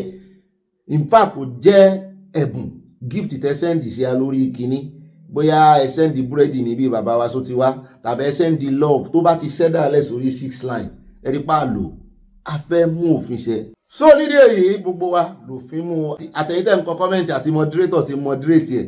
Tí moderator náà bá lò more than 5 lines ìtàǹbìlà pé àyà sí pé àyà ọjọ́ tó yí kọ́mẹ̀ntì ẹ̀ dorí kodò orí jẹ́fọ́ wọ̀rọ̀wọ̀ kọ́ ni bàbá mi orí ìsorí ọlá lónìí jẹ́. Ó dá alákọ̀ọ́kọ́ ní ìròyìn tó ní ẹ̀jẹ̀ àti ibi pẹlẹbẹ mọ́ọ̀lẹ̀ jẹ́. Ìjà bẹ̀rẹ̀ láti iléeṣẹ́ Nestle tó sọ wípé oúnjẹ ọmọdé tàn tà síta pé àwọn fẹ́ palẹ̀ rẹ̀ mọ́. Pé nǹkan tó lè bá ewu dé wà nú ẹ̀ mú ni. Ẹ̀yin ìyá abiyamọ ẹ bá ń pín káàkiri kì í ṣe Nàìjíríà nìkan o, káàkiri gbogbo àgbáyé ni o. Ó dọ́dọ̀ wa ń bí náà o. Gbogbo ibi tẹ́ ẹ̀ bá wà tẹ́ ẹ̀ ń ra fúùdù ọmọ fún tẹ́ ẹ̀ ń ra fúùdù fọ́mọ ẹ jọ̀ọ́ ẹ bá ń ta àwọn ìyá wa lólobó. Bẹ́ẹ̀ bá ń lọ supermarket ẹ dáwọ́ rẹ̀ dúró náà o. Mi ò mọ product tó jẹ́ ń bẹ̀. Wọ́n ní iléeṣẹ́ Nestle ti dá àwọn oúnjẹ ọmọdé kan tí wọ́n tà síta padà lórí wípé májèlé tó lè ṣàkóbá fún ara wà nínú àwọn oúnjẹ náà. Gbajúgbajà iléeṣẹ́ oúnjẹ àti ọtí náà ṣàlàyé pé irúfẹ́ oúnjẹ SMA ó rántí oúnjẹ pẹ́tàn tí ń ṣe bọ̀. Nestle ní káàkiri àgbáyé làwọn ta oúnjẹ náà sí o. Wọ́n ní kẹ́míkà celluloid ó wà nínú rẹ̀ o. Àwọn tí ọ̀rọ̀ yìí àwọn tí wọ́n ń ṣiṣẹ́ ìlera yóò yé wọn báwọn. Wọ́n ní èyí tó jẹ́ kí ọmọdé tó lè jẹ́ kí ọmọdé máa bì tó bá jẹ́ ẹ jọ̀ọ́ o ẹ̀yin mọ̀mọ́ o. Wọ́n mójútó rú àwa kékeré náà la ṣe dàgbà o. Ẹ bá wa mójútó àwọn tí bá ń fún ọmọ lọ́yàn tó ń jẹ SMA. Àwọn onílé iṣẹ́ fúnra wọn lókè gbàjarè kì í ṣe pé èèyàn kankan fẹ́ borúkọ wọn jẹ́ o. Ilé iṣẹ́ náà sọ pé bó tilẹ̀ jẹ́ wípé kò tí ì ṣe àkọsílẹ̀ ẹnìkan tó ṣàìsàn lẹ́yìn tó jẹ oúnjẹ náà tán. Wọ́n ní àwọn pinnu láti kó oúnjẹ náà kúrò lórí igbá láti dáàbò bá àwọn oníbàárà ní mo ní kílẹ̀ ń wò tẹ́lẹ̀. Ẹ bẹ́ẹ̀ mọ̀ fi sí ni kí ló dé tẹ́ wá ń kó kúrò. Mo lérò pé ilé iṣẹ́ tí ń mójútó bọ́n sì máa ń pè lóúnjẹ. Mo rò pé ọ̀nà ja ẹgbà adámọ́lẹ́kùn fún wọn. Wọ́n ní ìgbàyégbádùn àti wíwà láìléwu àwọn ọmọdé ló jẹ àwọn lógún o. A tọrọ àforíjì lọ́wọ́ gbogbo òbí alágbàtọ́ àtàwọn oníbàárà wa tí ìgbésẹ̀ wa bá fa ìnira fún o. Nestle ló sọ bẹ́ẹ̀. Iléeṣẹ́ náà sọ fún àjọ BBC pé káàkiri àgbáyé làwọn ti ń dá oúnjẹ náà padà. Nestle ta irúfẹ́ oúnjẹ yìí sáwọn orílẹ̀-èdè bíi France, Germany, Austria, Denmark, Italy àti Sweden nílẹ̀ Europe. Tilẹ̀ Áfíríkà ń kọ́ àìmọye irú rẹ̀ ni ó tiẹ̀ ti wọ̀ Nàìjíríà. Wọ́n dárúkọ Amẹ́ríkà ń bí táǹtì ẹ̀ ní iléeṣẹ́ yẹn náà sáwọn Amẹ́ríkà ló ní. Wọ́n ní iléeṣẹ́ náà ní kò séwu pẹ̀lú àwọn oúnjẹ míì. Àwọn èèyàn máa sá fún kìnìún. Wọ́n ní kò sí mo ní SMA nìkan ni o. Nestle ti wá ṣèlérí láti dá owó àwọn oníbàárà tó ra ọjà náà padà. Àwọn èèyàn wá ń bi wọ́n pé kí ló dé? Kí ló ṣẹlẹ̀ gangan sọ̀dí? Bó o ní kìíní ṣe dénú oúnjẹ? Wọ́n ní ẹnìkan tó máa ń pè èròjà táwọn fi ń ṣe oúnjẹ ìwá wọn lòun ló fa tó ṣẹlẹ̀ yìí o. Wọ́n ní èèyàn lè rí orúkọ oúnjẹ tí Nestle fẹ́ dá padà yìí lórí ìkànnì Nestle ní UK tàbí lórí ìkànnì food.gov.uk. Ó náà pé UK ló ní kíní yẹn. wọ́n ní cerulade jẹ́ kẹ́míkà kan tí kòkòrò bacillus cereus máa ń jáde láti ara rẹ̀ èyí tó lè fa májèlé nínú oúnjẹ. Kẹ́míkà yìí lè jẹ́ kí èèyàn máa bì tàbí kí inú máa run ènìyàn. Àjọ FSA tó ń rí sí ọ̀rọ̀ oúnjẹ ti sọ pé kòkòrò náà lè má kú tí ènìyàn bá ṣe oúnjẹ náà lórí iná. Pé kòkòrò ṣé ẹ gbọ́ àwọn kan wà tó máa ń dásà wípé bẹ́ẹ̀ bá ti ṣe lórí iná ó ti kú náà nu. Ṣé ẹ gbọ́ ó ní dìgírì tí kòkòrò fi máa kú o. Àwọn kòkòrò kan wà tó jẹ́ pé kò sí bẹ́ẹ̀ ṣe ṣètò bọ́n ṣe kéré tó yẹn náà wọ́n ní wọn ní kú o. Ẹ mọ̀ bọ́n dásà bí kinní kan bá dọ̀tí wọ́n á ti ṣe lórí iná ó ti lọ kó lọ́ọ̀bì kankan o. Wọ́n ní ọ̀gá àgbà àjọ FSA Jane Rawlings rọ àwọn òbí alágbàtọ́ àti gbogbo èèyàn pátápátá káàkiri àgbáyé wípé tó ti ra oúnjẹ náà wípé kí wọ́n má ṣe fáwọn ọmọ wọn o. Wọ́n náà ti ṣe ń kìlọ̀ o. Ó tún rọ àwọn tó bá ti fọ́mọ wọn lóúnjẹ náà wípé kí wọ́n béèrè ìmọ̀ràn lọ́wọ́ àwọn akọ́ṣẹ́mọṣẹ́ òṣìṣẹ́ elétò ìlera ò kán mọ̀ wòran wípé àwọn ò tí ì rí kọ́mọ àwọn ṣe nǹkan kankan jọ o pé safety wọn first mo ló sì da ìgbésẹ̀ tí wọ́n gbé yìí. Ẹ jẹ́ àpò ń bẹ́ẹ̀ já tẹ̀síwájú ẹ jọ̀ọ́ o ní ó ṣe kókó gan o torí láti kékeré láti pẹ̀ka àròkọ bó bá dàgbà tán apá ò ní ká mọ́. Ẹ jẹ́ àdọ́dọ̀ Trump níbi tó ti ní òun gbà pé wọ́n ń pa Kristẹni wọ́n ń pa Mùsùlùmí ní Nàìjíríà. United States President Donald Trump has said Muslims are also being kpai in Nigeria but ó sì insist ó lóun sì tẹnumọ́ wípé Christian gangan ni main target wọn. Ó lóun ò shift base òun ó ní ṣùgbọ́n òun kàn fi kún òun update ẹ̀ náà ni pé wọ́n ń pa Mùsùlùmí náà. Ó ní ó tún wá ṣe ìkìlọ̀ tó lé pé further US military strikes ó ń bọ̀ o pàápàá jùlọ if violence against Christians continues tí ó stop o. Trump made the remarks in an interview with the New York Times published on the newspaper website on Thursday yẹn lánàá. Ó bá àwọn oníròyìn sọ̀rọ̀ while responding to question about USA military strike carried out on Christmas Day in Nigeria.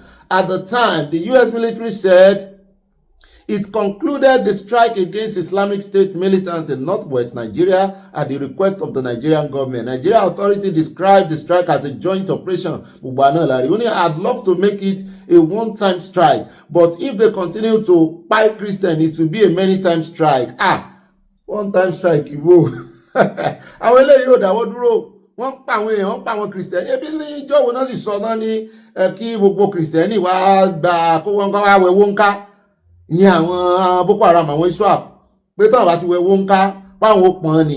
Kí ló tún wá ń dúró dè? Kí wọ́n yí òun padà. Àṣé ẹ̀ẹ̀kan ṣoṣo náà ni Trump fẹ́ wá. Kí wàá lẹ́ẹ̀kan fẹ́ dá lára mbẹ́. Ṣùgbọ́n wọ́n ní ká má bẹ̀rù wọ́n ní nígbà tán ti ní àjọṣepọ̀ already wọ́n sì ti ń ta nǹkan ogun fún orílẹ̀-èdè Nàìjíríà. Ẹ má bẹ̀rù ohun tó ṣẹlẹ̀ ní Venezuela pé kò lè ṣẹlẹ̀ ní Nàìjíríà o ṣùgbọ́n ká má gbàdúrà bọ́wọ́ ṣe ń dun àwọn ISWAP náà ní kọ́wọ́ mọ́ dùn wọ́n. Àwọn tó kàn ti wọ àárín ìlú tán ti lúpọ̀ mọ́ àwọn èrò ń lù wọ́n láwọn ní ó kàn káwọn aráàlú náà wọ́n sì gbàbọ̀dè mọ́ torí àwọn àmì báyìí wọ́n ti ń fọlé wọ́n ti ń fọ̀ta àwọn náà fẹ́ lùsì àwọn ọmọ wọn mọ́ gbogbo àwọn mọ́ọ̀sì àárín wọn wo odidi 500 nígbà tẹ́mi náà gbọ́ ìròyìn yẹn lánàá wọn ò fẹ́ believe ṣùgbọ́n nígbà tí mo rí satellite image 500 náà padà alẹ̀ mo ti rí kíní picture mi o tó jẹ́ picture òkú wọn á blọ ẹ̀ ní tẹ́ bá fẹ́ á lò yànmọ̀yànmọ̀ báyìí náà rí ńlẹ̀ yànmọ̀yànmọ̀ báyìí ni wọ́n rí ńlẹ̀ mo ti sọ satellite picture nìkan kọ́ láàbì ṣe a sì dúró de fọ́nrán àwa ti rí fọ́nrán ẹ̀ á jẹ́ kẹ́ ẹ mọ̀ ṣé ká lò ó kákan blọ ẹ̀ jàlá kì í ṣe léyìí tá a ti lò rí o mo confirm ẹ̀ fún yín mo fọwọ́ gbáyà wọ́n pa wọ́n lọ bí ẹran wọn kàn tó 500 tèmi rí ńlẹ̀ yìí gbogbo náà kọ̀ láàrọ̀kù wọn ládùúrò àdó olóró tán jù yẹn ṣùgbọ́n àyà lòun ò tí ì gbà tó wọn mọ̀ ni ó ṣe ó mọ̀ rí bẹ́ẹ̀ lóòótọ́ 500 lẹ́ẹ̀kan náà sàn kóra wọn jọpọ̀ sójú kan nítorí èmi náà ń rò ó ṣùgbọ́n gbà tí mo ti rí satellite image wọ́n sì ju àdó olóró yẹn tí mo sì confirm ẹ̀ wọ́n sì sọ aircraft tó jù ú a sì ní aircraft méjèèjì ẹ já mọ̀ wò bóyá àrí fọ́nrán rẹ̀ yóò sojú wa kò ní sẹ́yìn wa ṣùgbọ́n àwọn tán paálẹ̀ yìí nínú àwọn ti Boko Haram tán náà sọ wípé wọ́n pa 57 nù wọn àwọn lélẹ̀ Toscano ló ṣiṣẹ́ ilé ló ṣe kìíní yẹn fún wọn Toscano helicopter òun ló ṣe kìíní Egypt náà ẹ̀rọ Italy ló dà pọ́n ti ra Toscano ẹ̀ẹ́dẹ́gbẹ́ bá kan tẹ̀ àwọn náà lè rí yẹn ṣùgbọ́n ablọ́ ẹ̀ ni o ó dá ẹja tẹ̀síwájú ẹ jẹ́ á wá mẹ́nu lé ẹ jẹ́ á kọ́kọ́ dé ọ̀dọ̀ ti ọ̀rọ̀ Jackson tán túlẹ̀ ẹ jẹ́ á bí ìṣẹ̀lẹ̀ ṣe ṣẹlẹ̀ àti pé ká lè ní òye tẹ́ bá ń gbọ́ defend yourself wọ́n ní ó ní límìtì o wọ́n ní tí èèyàn bá mú ọ̀bẹ wá tó bá fẹ́ fi gún ọ tó bá rí ọ̀bẹ yẹn gbà lọ́wọ́ rẹ̀ tó fẹ́ wá pa ọ́ torí kó fẹ́ wá pa ọ́ ní bóyá ó ti gún ọ bí ẹ̀ẹ̀mejì àbẹ́ ẹ̀mẹ́ta wọ́n ní tí wọ́n bá máa gún padà tó rí ọ̀bẹ gbà wọ́n ní kó mọ́ gún ju ẹ̀ẹ̀mejì lọ o wọ́n ní torí wípé tó bá ti pẹ́ ẹ̀ẹ̀mẹ́ta ni Jackson Sunday gún ẹni yẹn tó fi kú wọ́n ní kálẹ̀ ẹ̀ẹ̀mejì ni wọ́n ní òfin wọ́n ní àwọn ilé ẹjọ́ tán sì kọ́kọ́ gbẹ́jọ́ ìlọ wọ́n náà establish pé ẹ̀ẹ̀mejì ni wúndì méjì ọgbẹ́ méjì náà rí lára olóògbé yẹn tó jọmọ Fúlàní bólẹ̀ tí wàá rí mẹ́ta gbàtọ́rọ̀ ó fi dé Supreme wọ́n ní mẹ́ta náà kọ́ ọbẹ̀ mo ní so nínú kéèyàn dífẹ́ǹdì ara èèyàn ó bá jẹ́bọn ló gbé wá ń kọ́ tó kọjú ìbọn tó yin ọta bíi méjì ó yẹ́sẹ̀ ló ti ba ẹ̀ téèyàn wá rí ìbọn gbà lọ́wọ́ rẹ̀ téèyàn sì yín lù lórí bó ti ẹ̀ṣẹ̀ kan ṣé wọ́n tún ní ẹ̀ẹ̀kan ti pọ̀ jù àbí kò yẹ kéèyàn yìn torí iṣẹ́ rí òfin èèyàn bá délé ẹjọ́ léèyàn mọ rí lòfin o gbogbo òfin táwọn gbọ́ lórí ẹ̀rọ ayélujára lórí mi sí o ó tún dìpẹ́ lórí lọ́ọ̀yà ẹ bá ń tẹ̀sí ẹjá gbọ́rọ̀ lẹ́nu ẹni tí Ọlọ́run lò fún Sunday àwọn náà ń dúpẹ́ lọ́wọ́ wa àwa náà ń dúpẹ́ lọ́wọ́ Ọlọ́run. So, I mean, again, we need to understand that it wasn't just a classic self-defense case, but it was a terrible prosecution case. Jackson was charged with 2 stabs, but the judgment said 3 stabs, and the Supreme Court said 3 stabs was excessive. So, if it had really been 2 stabs as it was charged, he shouldn't have been sentenced. So on all levels... Yeah, but he might have ended up being in prison for life or something, wouldn't he? I mean, that might have made the issue of clemency a bit more complicated and difficult. Well, the argument of the court was, yes, it was self-defense, but it was too many stabs. So if they had accepted what was on the charge sheet that it was 2 stabs, he would have gone home free. Right. And would you say that the dissenting judgment by, I think her name was Justice Helen Ogunmiju, played a significant role in the decision to grant him a pardon? Absolutely. Literally, the voice of Justice Ogunmiju saved him. Now, there were several factors. Her very strong dissent. A senior advocate was telling me yesterday, this is one of the most thorough dissents ever. She did her homework. That judgment has to be studied for generations to come. A classic. It's a classic. So I would call her the female Lord Denning of Nigeria, because Lord Denning had so many dissents that ultimately became law, and this is what Justice Ogunmiju did. So that was helpful. Then we had the paramount ruler of his tribe, and he got the father of Jackson and his assailant to come together. And I visited at the palace. They both signed. I mean, the deceased father signed a letter for pardon. Right. And so that and the outcry of Nigerians, because I mean, in a country where the U.S. has just come to help us fight terrorism, we are trying to kill a citizen who helped fight what was clearly, a deadly attack on himself. And so everyone could see that this was unjust. Yes, so I have to give credit to the media for his, pardon right now. Because I first read about it while I was in Nigeria visiting. And I was like, this is so wrong. I think what got me was the fact that he used his attacker's knife on the attacker, not his own knife. So clearly this was a fight for survival. And so I went up to the prison in Yola and I met him and got engaged in the case in 2021. And why I say the media has been responsible was they led me to him and then they led us to his pardon.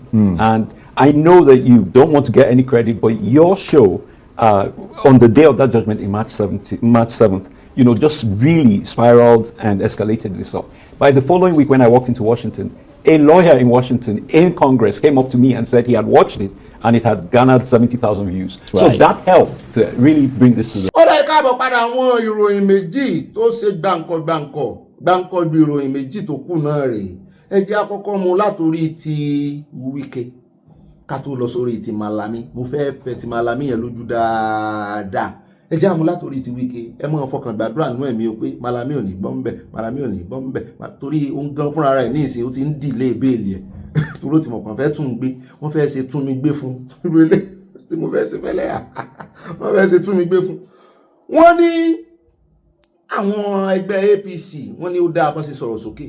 Ẹ jẹ́ àkọ́kọ́ gbọ́rọ̀ lẹ́nu ìkànnú àwọn kọmíṣánná tó ti bá Wike ṣiṣẹ́ rí láyé ìgbà tí Wike jẹ́ gọ́vnọ̀ òun náà jẹ́ kọmíṣánná ó lóun kó lábẹ́ ìṣèjọba Wike ni kí nìdí tó ṣe wá kó ń bẹ̀. Ó ní Fubara pivot to the APC has threatened the leverage Wike had over him. Wípé Wike reduces government to a personal court call.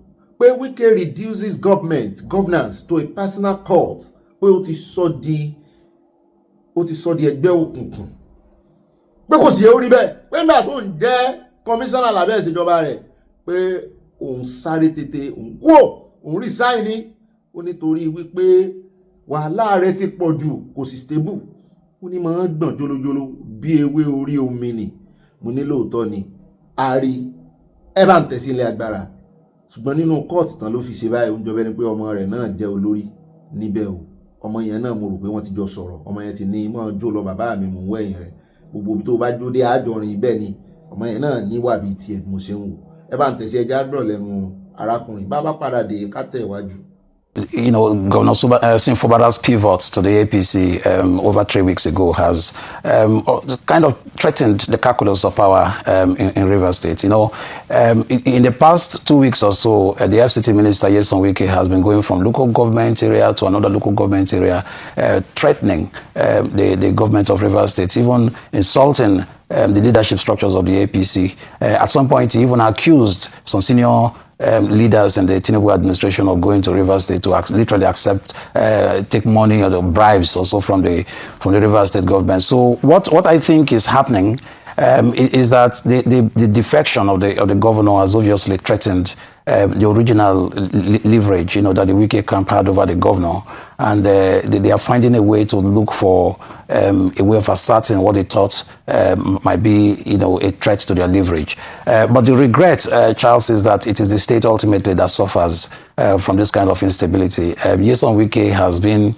a complete pestilence on Rivers State. I served in his administration as Commissioner for Information, as you know. I resigned precisely because of this, his propensity for chaos, for instability, and reducing government to a personality cult, more or less. And I'm so disappointed that, you know, this propensity has now crystallized to a stage where the state is now held by the jugular, by you know this kind of you know, person who thinks that he will be political godfather over the rest of Rivers State. But what I think is going to happen in this final phase of the struggle is that Rivers people are ultimately going to resist and defeat this you know, tendency to want to privatize the state, to want to capture the state for his own personal aggrandizement. Governor Fubara has been an excellent administrator, I have to say.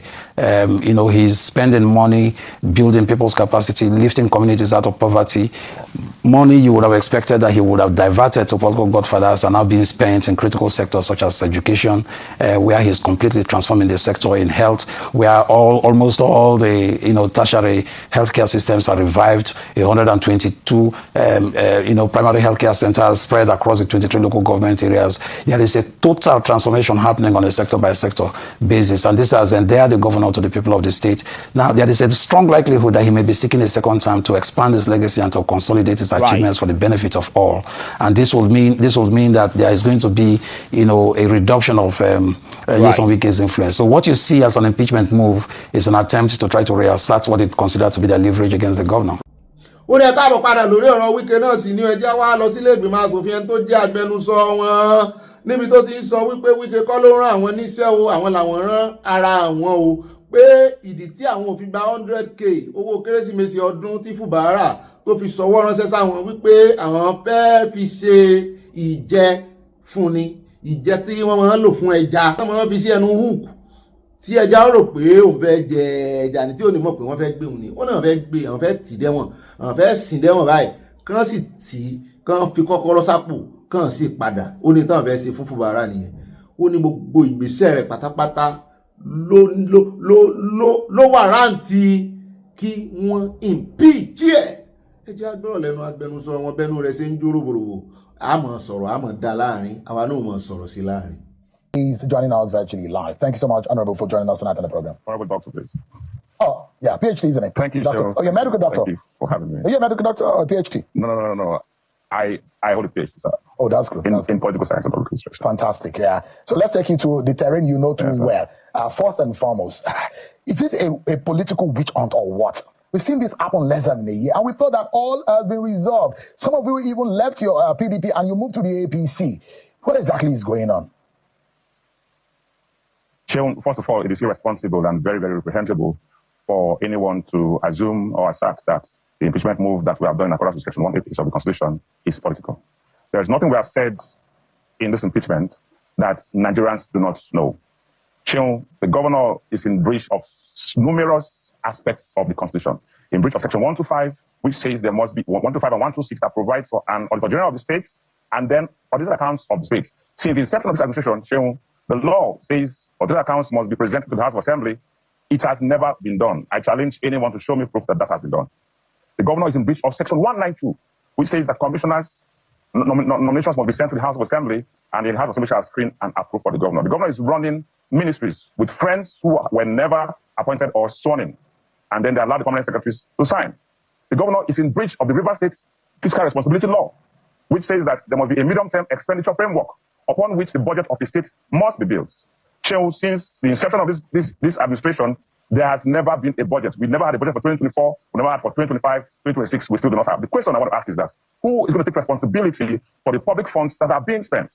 Billions of Rivers funds, our Commonwealth, are being spent on a daily basis, and then nobody's asking questions. So when we were elected, we took an oath of office, and then we swore to protect the Constitution of the Federal Republic of Nigeria. That's a ground norm. The reason why there is no public disorder, there's no breakdown on law and order, is because there's a Constitution, and people abide by the laws of the land, by the Constitution of the Federal Republic of Nigeria, 1999, as amended. What the governor has done is that he has jettisoned the Constitution. He's running a state government from his bedroom, spending from his back pocket funds that are meant for hospitals, for schools, for people of River State.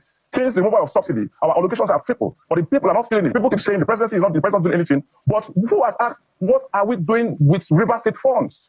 The governor has no power to go out of the Constitution to act. So please, sir, nobody should reduce this to a mere political battle or a battle of egos. We're talking law here. We're talking the Constitution. If we say that we are a country that operates the law, that we are subject to the dictates of the Constitution, then every right-thinking Nigerian must be our side. Because if we don't act now, we're going to set a very dangerous precedent. Very soon, you're going to see governors acting without legislature, acting without judiciary. Shehu, let me remind you, you have a strong background in law. There's what we call a horizontal separation of powers. That means that three arms of government are equal. Now, for the reason of checks and balances, that's why there's separation of powers among the tripartite arms of government. And so, when one arm usurps the responsibility of the other arms, then we're heading towards a dictatorship, towards a totalitarian system, towards an autocratic system. If we claim to practice democracy. Yeah. Thank you. You've explained on the surface what we know, but Nigerians are very discerning. There is no one that cannot, I mean, I've refreshed the memories of a lot of Nigerians, those who may not remember the political journey, at least in the last 2.5 years or so in Rivers State. At what point did you and your colleagues now discover that Governor Fubara is in breach of the law? So let me remind you, there are political solutions to even issues of governance, issues of economics, issues of international relations. There are political solutions. So certain times we have intervening variables. There are times when leaders of thought, high-ranking government officials can intervene with a bid to solve problems. And that's where the president came in. I hold the first degree in political science and public administration. I hold a master's degree in business administration. I hold a master's degree in international relations. I hold a PhD in political science before I went to study law.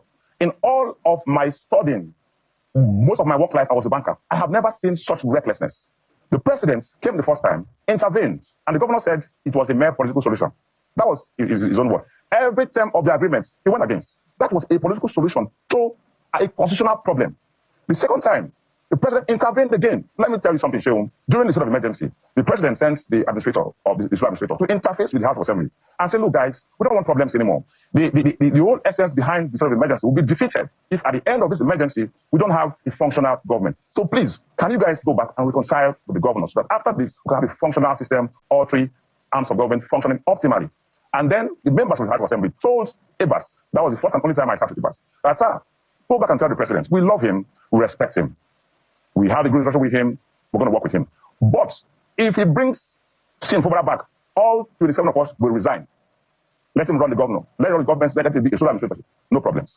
And then Abbas took the message back to the president. The president now intervened personally, sent representatives. The time we were taken to Abuja for a meeting, we were surprised. They opened the door, the guys from the presidency were there, and then we saw Fubara.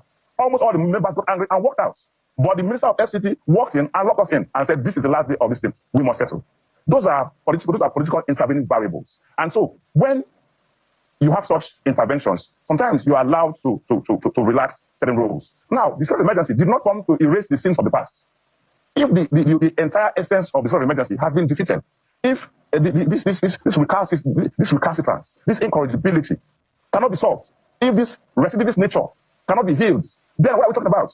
Judge, you're saying tonight, and you're telling Nigerians, and this is on record, millions of people are watching tonight, and whatever you say with your pedigree and your profile, a lot of people will hold on to it. And you're saying that the FCT minister does not have a hand in all of what is going, and you guys are just doing what is plainly legal. Is that the case? That the FCT minister doesn't have a grouse? I mean, in fact, with what we are seeing on the tour of the minister in Rivers State. Sheon, you are pouring oil inside water, and those two don't mix unless you boil it. Listen. The FCT minister is a politician. We should not mix. If we begin to mix politics and constitutional matters, we'll begin to cause problems. But the FCT minister is your political leader. You are aligned to him, and most of you, the Amawule and the rest of you, are aligned with the FCT minister. Is that a fact or not, Honorable? I am not a party chief. You called me here today to speak as a spokesperson of the Rivers State House of Assembly, not a spokesperson of PDP or APC or the Rainbow. But are you politically aligned with Minister Wike? Are you politically aligned with the FCT minister or not? Listen, Sheon. Are you or not, Honorable? Personally, I am politically aligned with the FCT minister. But Sheon, it's insulting to reduce activities of an institution created by the Constitution to just politics or to an individual. Unless you're telling me that the House of Assembly is an appendage of the family of Wike. It's the minister of FCT. It's our political leader. Please, sir. Let me ask you. Sorry. Let me ask you. And I like you, honestly speaking, tonight, I like you to tell the truth to Nigerians, if you can, please. Is it true or not that the governor rejected some of what some of you wanted to insert, allegedly coming from your political leader, into the budget, which the governor rejected, and that's where the whole crisis started? True or false? Sheon, I say with every element of conviction and sincerity that there was never a time. There was never, in fact, that sort of conversation has not even happened yet. I'm telling you that the governor has not even come to discuss about budget or appropriation or supplementary budgets. No responses. So we haven't even gotten to a point where we will have the opportunity to insert or no insert. We have not even moved up to that point yet. There has never been a conversation that, look, guys, given from what time I'm going to bring the budget is voluminous. We're working. I need more time. There is no conversation. Total silence. No responses to our calls. Nothing. So when you say that he refused to insert our interest, we've not even moved up to that level where we say. Are you one of those who rejected the supposed money sent to your accounts for the festivities? I am the spokesperson of the House of Assembly. I did the press release, yes, and we did that based on principle. There's no constitutional provision for that. How do you defend it? In the budget that National passed for ABAS, there's nowhere that they said that there will be Christmas gifts to who and who. We didn't reject it because the money is too small. We rejected it because I don't want to go to prison. There is no constitutional provision for such a money. Which constitution? Which appropriation law backs it? Look, Sheon, we are dealing with public funds. These funds do not belong to my father or mother or my sister or you, my brother, Sheon. They belong to people, river people, in the nooks and crannies of River State, in the villages, chiefs, men, women. So who will pay for it? Who will take responsibility for those public funds? A recidivist is somebody who commits the same crime over and over again. He's punished or forgiven. He comes back. He commits the same crime. So what's the need for a political solution when today you will still do the same thing again? Shall we imagine that in your states, a governor brings his cousin to sit on the seat of the commissioner, not appointed, not screened, and then the governor is giving the man is giving instructions, not appointed.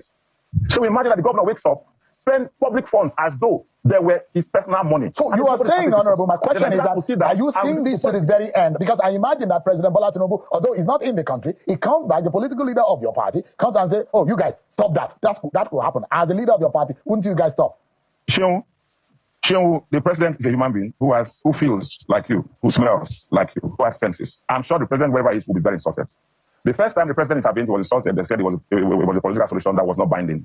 The second time, the president went through hell to assemble stakeholders to broker this peace. And then somebody goes back again and reneges. You can't keep breaking the law and expecting the president to come to your rescue.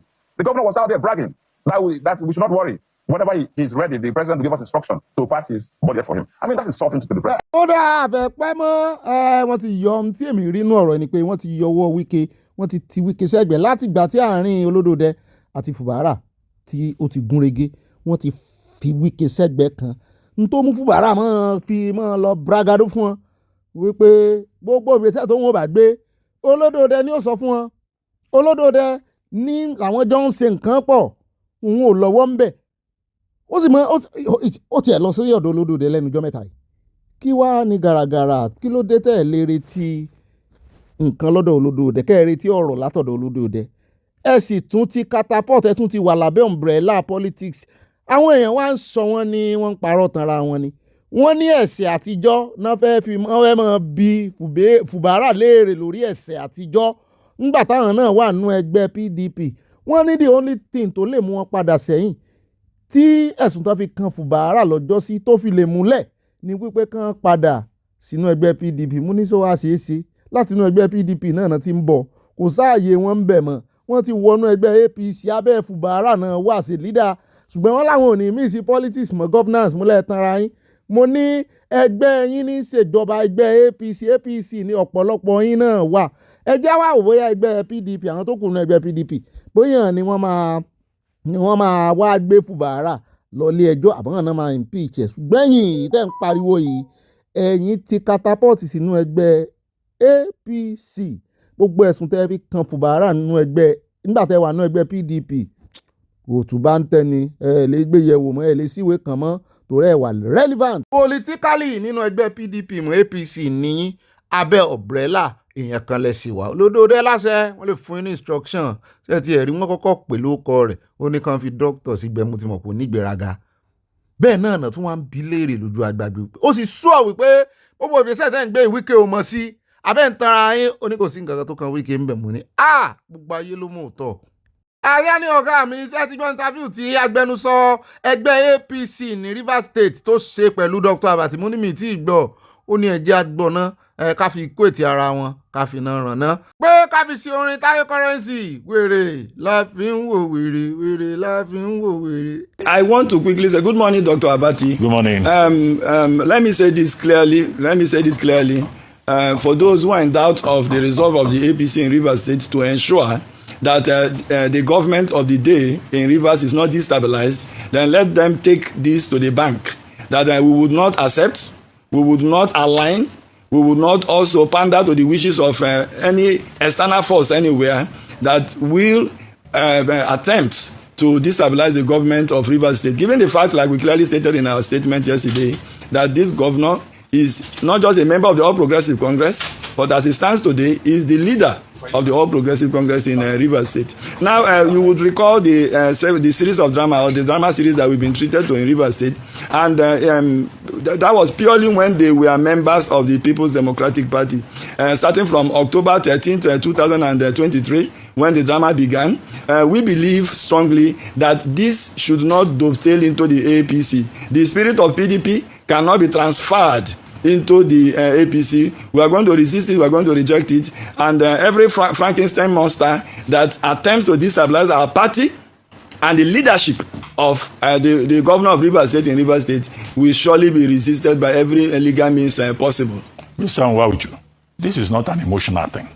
The the House of Assembly of Rivers State is a legislative assembly, and the guys there, they are relying on Section 188 of the Constitution, except they make the same mistake as the Oyo State House of Assembly did in the Ladoja case, where they went and met in a hotel, and they didn't follow the procedure under Section 188. Yes. So if they just follow that Section 188, even Section 188 of 11 says, gross misconduct is as they define it. So what are you going to resist? It's not an emotional thing. If they want to remove Fubara, they will remove him. Dr. Abati, it is not, I am not being emotional about it. This has to do with the twin issue of politics and legality. I concede the fact that this has legal implications owing to the fact that it borders centrally on Section 188 of the 1999 Constitution as amended. And you well know that the State Assembly is a creation of the Constitution under Chapter 5 of our Constitution. And I do not think that any reasonable person will support the usurpation of the powers members of the State House of Assembly or even any legislature anywhere in the world. No true Democrat will support the usurpation or promote the usurpation of the powers of the legislature, given the fact that this is a tripod governance or a democracy, and every democracy is a tripod that sits or rests on the legislature, judiciary, and the executive. But all we are saying is that the 7 or 8 points that have been laid out there that the House members consider as impeachable offenses, to our mind, are politically motivated. And because they are politically motivated, we are saying that as a political party, we will be able to resolve issues that are in the realms of politics politically. Now, if you also want to look at, I've read countless tons of arguments and commentaries since this issue broke out yesterday. And one of the questions that the people on the streets of Port Harcourt have been asking is, what was, or what is, if you like, the offense of the deputy governor of Rivers State? And we all know that the Nigerian constitution does not spell out a clear function to the office of the deputy governor. And whereas the deputy governor has duties and responsibilities that are solely directed by our principal, the governor. And so our argument is that, like I said before, this is politically motivated, and it will surely be deoxygenated from the realms and within the realms of politics. We do not, we concede to the fact that yes, the House of Assembly has powers under Section 188 to investigate, and not just to investigate, to interrogate, checks and balances, and to ensure that appointments are duly approved by the House of Assembly. But you also know that reversing the decision of hundreds of thousands of Rivers people is not an easy decision. It is quite a tedious one. It is a serious business. It is fundamental and germane to democracy for anybody or group of individuals to wake up one morning to seek or reverse the decision made by hundreds of thousands of Rivers people is not a joke. And so because it is not a joke, it is something that must be followed procedurally, and you cannot by any means possible thwart any of the procedures. Yes, the governor has 7 days within which to respond to the allegations brought before him and is deputed by the members of the House of Assembly. ó dáa ká tó tẹ̀síwájú ẹja kan ṣàtótónu díẹ̀ sí èrò pọ̀ tó sì máa sọ̀rọ̀ lórí ẹ̀ ìrìnlẹ̀ níjẹ́ ní abẹ lọ́wọ́ ẹ̀ wọ́n ní kì í ṣe politics, ṣùgbọ́n agbẹnusọ ẹgbẹ́ APC ló ń lérí lẹ́ka yẹn wípé àwọn àti politics bọ̀ nítorí ìdí politics lọ̀rọ̀ ìwà ibẹ̀ ni iná tó ń rú lábẹ́ ọ̀rọ̀ ibẹ̀ ló ti rú wá. Pé àwọn ò wà emotional, ṣùgbọ́n ọ̀rọ̀ yìí ọ̀rọ̀ agreement or no agreement ni. Ọ̀rọ̀ agreement ni, kì í ṣe ọ̀rọ̀ pé wọn àti ìtọwọ́ bọ bọ́jẹ́ẹ̀tì àbí kò tí ì gbé bọ́jẹ́ẹ̀tì wá àbí àbúrò rẹ̀ kan ní kọmíṣánná àbí kinní kan. Gbogbo ìjọba tó sì ń ṣe ń sọ fún yín pé Olódòdẹ mọ̀ sí bóyá Olódòdẹ ló ní onísùúrù náà. Ẹbí wo wá ibo Olódòdẹ ló fún ní lọ́nà lè kú òun bẹ́ẹ̀ lórí emergency tán suspend ẹ̀. Náà sì dá padà bẹ́ẹ̀ ó sì ń dúpẹ́ lọ́wọ́ Olódòdẹ. Sì ní sùúrù ebó ọ̀gá tiẹ̀ lólódòdẹ, ọ̀gá tiẹ̀ náà báyìí lólódòdẹ. Sì jọ padà sọ́dọ̀ ọ̀gá. Ẹbí bọ́ àbàtì ẹ̀wà gbégbèsè ṣé bóyá kó padà sọ́dọ̀ ọ̀gá wípé ọ̀gá ń tà fẹnu sí o. Ọ̀gbẹ́ni yìí ò múṣẹ́ o, ọmọ sẹ́là wa méjèèjì lọ́dọ̀ yín o. Bó ṣe yẹ kó rí nìyẹn, ṣùgbọ́n Wike náà wàá bínú tán. Òun ò tiẹ̀ ní padà sọ́dọ̀ ọ̀gá mọ́. Òun jọ bẹ́ẹ̀ ni wípé ó ń yọ ayọ̀ pọ̀lọ̀ pé òun náà ti mọ ọ̀gá ní ìsìn. Òun sì lọ̀gá rẹ̀. Fúbárọ̀ lọ̀gá rẹ̀. Wọ́n ti yọ Wike ń setting. Òwe tán wá ń pa fún Wike ló ń bínú wípé ó ìsara wa ó sì inú ẹgbẹ́ APC. Ó sì ti rán àwọn ọmọ ogun rẹ̀ síwájú. Òun bọ̀ lẹ́yìn. Ó yan fanda, Ọlọ́run ló yọ Fubara. Ká ní kò tí catapult sínú ẹgbẹ́ APC ni. Tí ẹ bá. Ṣùgbọ́n lọ́ọ̀yà tiẹ̀ tá a mọ̀ gbé wa, ó ní gbogbo ẹ̀bí, ó ní Olódòdẹ ló lẹ̀bi.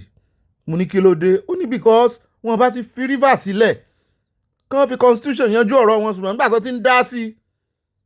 Tán náà ti ń fìyàn kan ṣe administration bẹ́ẹ̀ nígbà emergency. Ó nù ló fa gbogbo eléyìí. See, I think that it is morally, politically and legally wrong for us to give any place to the president in this matter. In fact, the president appears to be doing more harm in the Rivers issue than good. We must come to a point where we allow our institutions to run smoothly and we allow our laws to be tested and our constitutional norms to be established. So it should have nothing to do with President Tinubu. So the era where they say it was federal might that they used to remove Ngige as governor, as to be arrested and then forced to resign. The era where they say the then president don't want Rashidi Ladoja, or he wants an impeachment immediately against Alame Sega or Joshua Dare and the rest of them. All of those things are contrary and inimical to the principle of federalism. So we must establish, and we should advise our president very strongly to wash off his hands from what's going on in Rivers State. Now, in that case, let us also understand, and I think this is important. I'll stop this unnecessary vilification of the figures here. Let them play their politics, let them govern. However, if they must exercise power, and I refer to the powers under Section 188 of the Constitution by the members of the House of Assembly, they should exercise such political power according to law. If they fail, they must realize that even though the courts cannot stop the exercise of legislative powers, however, the court has the powers to stop any form of unconstitutional and abusive use of such political power. So we're watching them. If they fail to comply with the rules or with the provisions of the Constitution, then they can be checked. However, I think it is not proper to constantly subject what's going on, Rivers politics, to this kind of national assessment simply because of a divisive political figure like Yeson Wike. However, we should also not spread the blame to all of them. How can they have a House of Assembly that does not seem to exercise its independence? Why? It's a breach of trust. It's a failure on the part of those men who represent the various tribes, the various local governments in Rivers State. They should be ashamed that they cannot appear to the Nigerian people that whatever they are doing is based on their own reasoning, or is based on their own volition, or based on the interest of the Rivers people. But to think that somehow they are desperate, or they are being tied to the strings of one particular political figure is a big shame. It's a dent on our democracy. It's something that we must stop. So the president should wash off his hands. Let us be a country that grows on precedent. We need to test our democracy, and this Rivers case should be allowed on. If these men think that there is gross misconduct indeed, allow them to go on. And again, don't forget, because the respected Professor Amadi here has said that the chief judge has the capacity to save for Governor Fubara. That is not the point. That cannot be possibly correct altogether. The reason is that the seven men or women that he will appoint must not be members of a political party, must not be public servants, whether serving or retired, but must be ordinary men, but simply be men of integrity. He is quite correct. But these men, whatever they say, ultimately will determine the fate of Governor Fubara. Ẹ̀rígbó lágbára is getting hot. Lọ́ọ̀yà tí ò bá wọn mú kékeré sí ní ìrànjú mọ́ wọn wípé gbogbo wọn ló jẹ̀bi.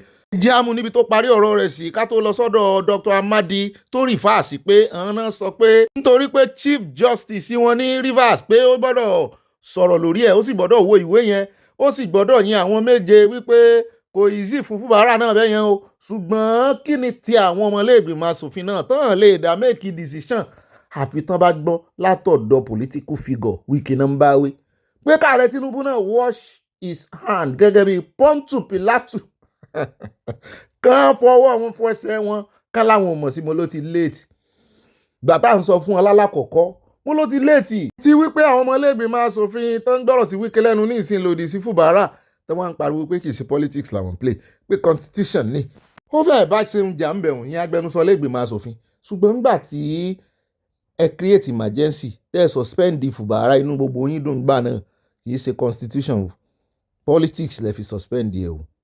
Ààrẹ Olódòdẹ ló sáré dá sí o.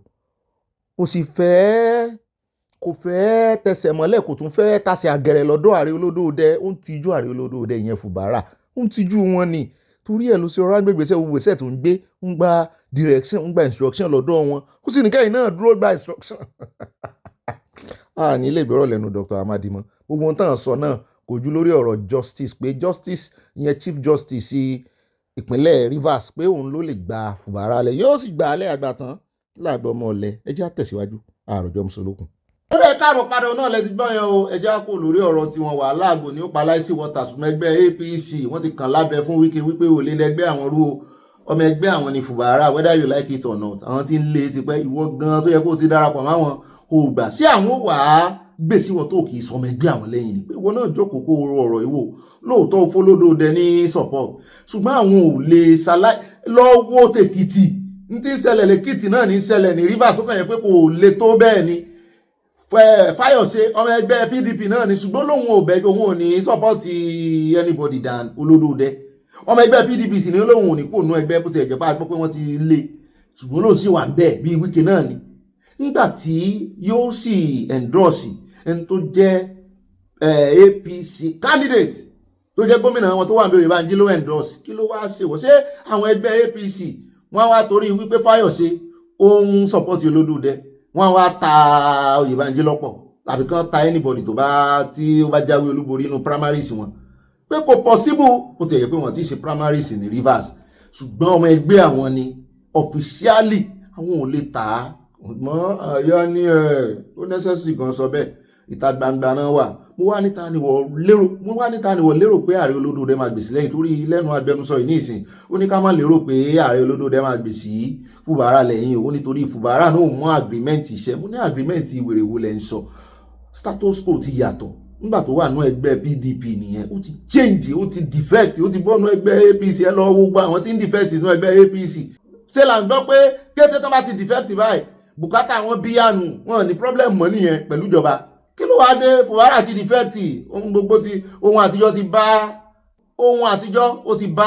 àtijọ́ lọ ó ti báyé lọ they are in the past pé kí ló dé ẹ fi Fubara lẹ́sùn àwọn retí tí ààrẹ olódòdó ó sọ ẹ mọ́ fọ́ o àwọn tó súnmọ́ ààrẹ gangan náà tẹ́ ń dọ́gbọ́n pé nǹkan bá alágbára tó jẹ́ pọ́n gan náà mọ ibi táàrẹ ń rìn sí wọn náà fẹ́ pòpòrò ra wọn ò fẹ́ pòpòrò òde wíkéde nù wíkẹ́ ṣàgídí ni ṣùgbọ́n wíkẹ́ léèyàn lóòótọ́ ẹ wá dúró àwọn èèyàn tí ń tẹ̀lé Rivers síyàn ò ní ranjú máa rí olódòdó pé ṣùgbọ́n ká mọ̀ wò ó torí wọ́n ti ní kí INEC kan scrutinize ẹ̀ kan dá lọ́wọ́ kọ́ pé òfin ò fààyè gbá kó mọ̀ ṣe ogun tí ń ṣeun tí Fubara náà bá wá bẹ̀rẹ̀ ṣé kò ní dá nǹkan lẹ̀ wọ́n sì ní Fubara náà léèyàn wọ́n ní àwọn tí Fubara náà dúró ní wípé àwọn fẹ́ràn wọlé ṣe ṣùgbọ́n nínú àwọn méjèèjì tẹ́mi ń wo Fubara máa tù ọ́.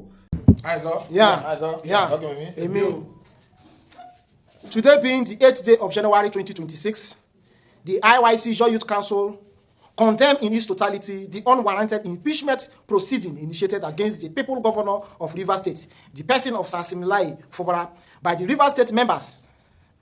Rivers State Assembly members against the wish of the people of Rivers State. This action, which is likely to put our peaceful Rivers State and the entire Niger Delta into crisis, which is counterproductive to the President Tinubu Renew Hope Agenda 2023. The purported 8th allegation against the governor are entirely empty and frivolous. The peaceful disposition of the governor of the state should not be seen as a weakness, for it is the reason we are experiencing the peace in Rivers State and the entire Niger Delta.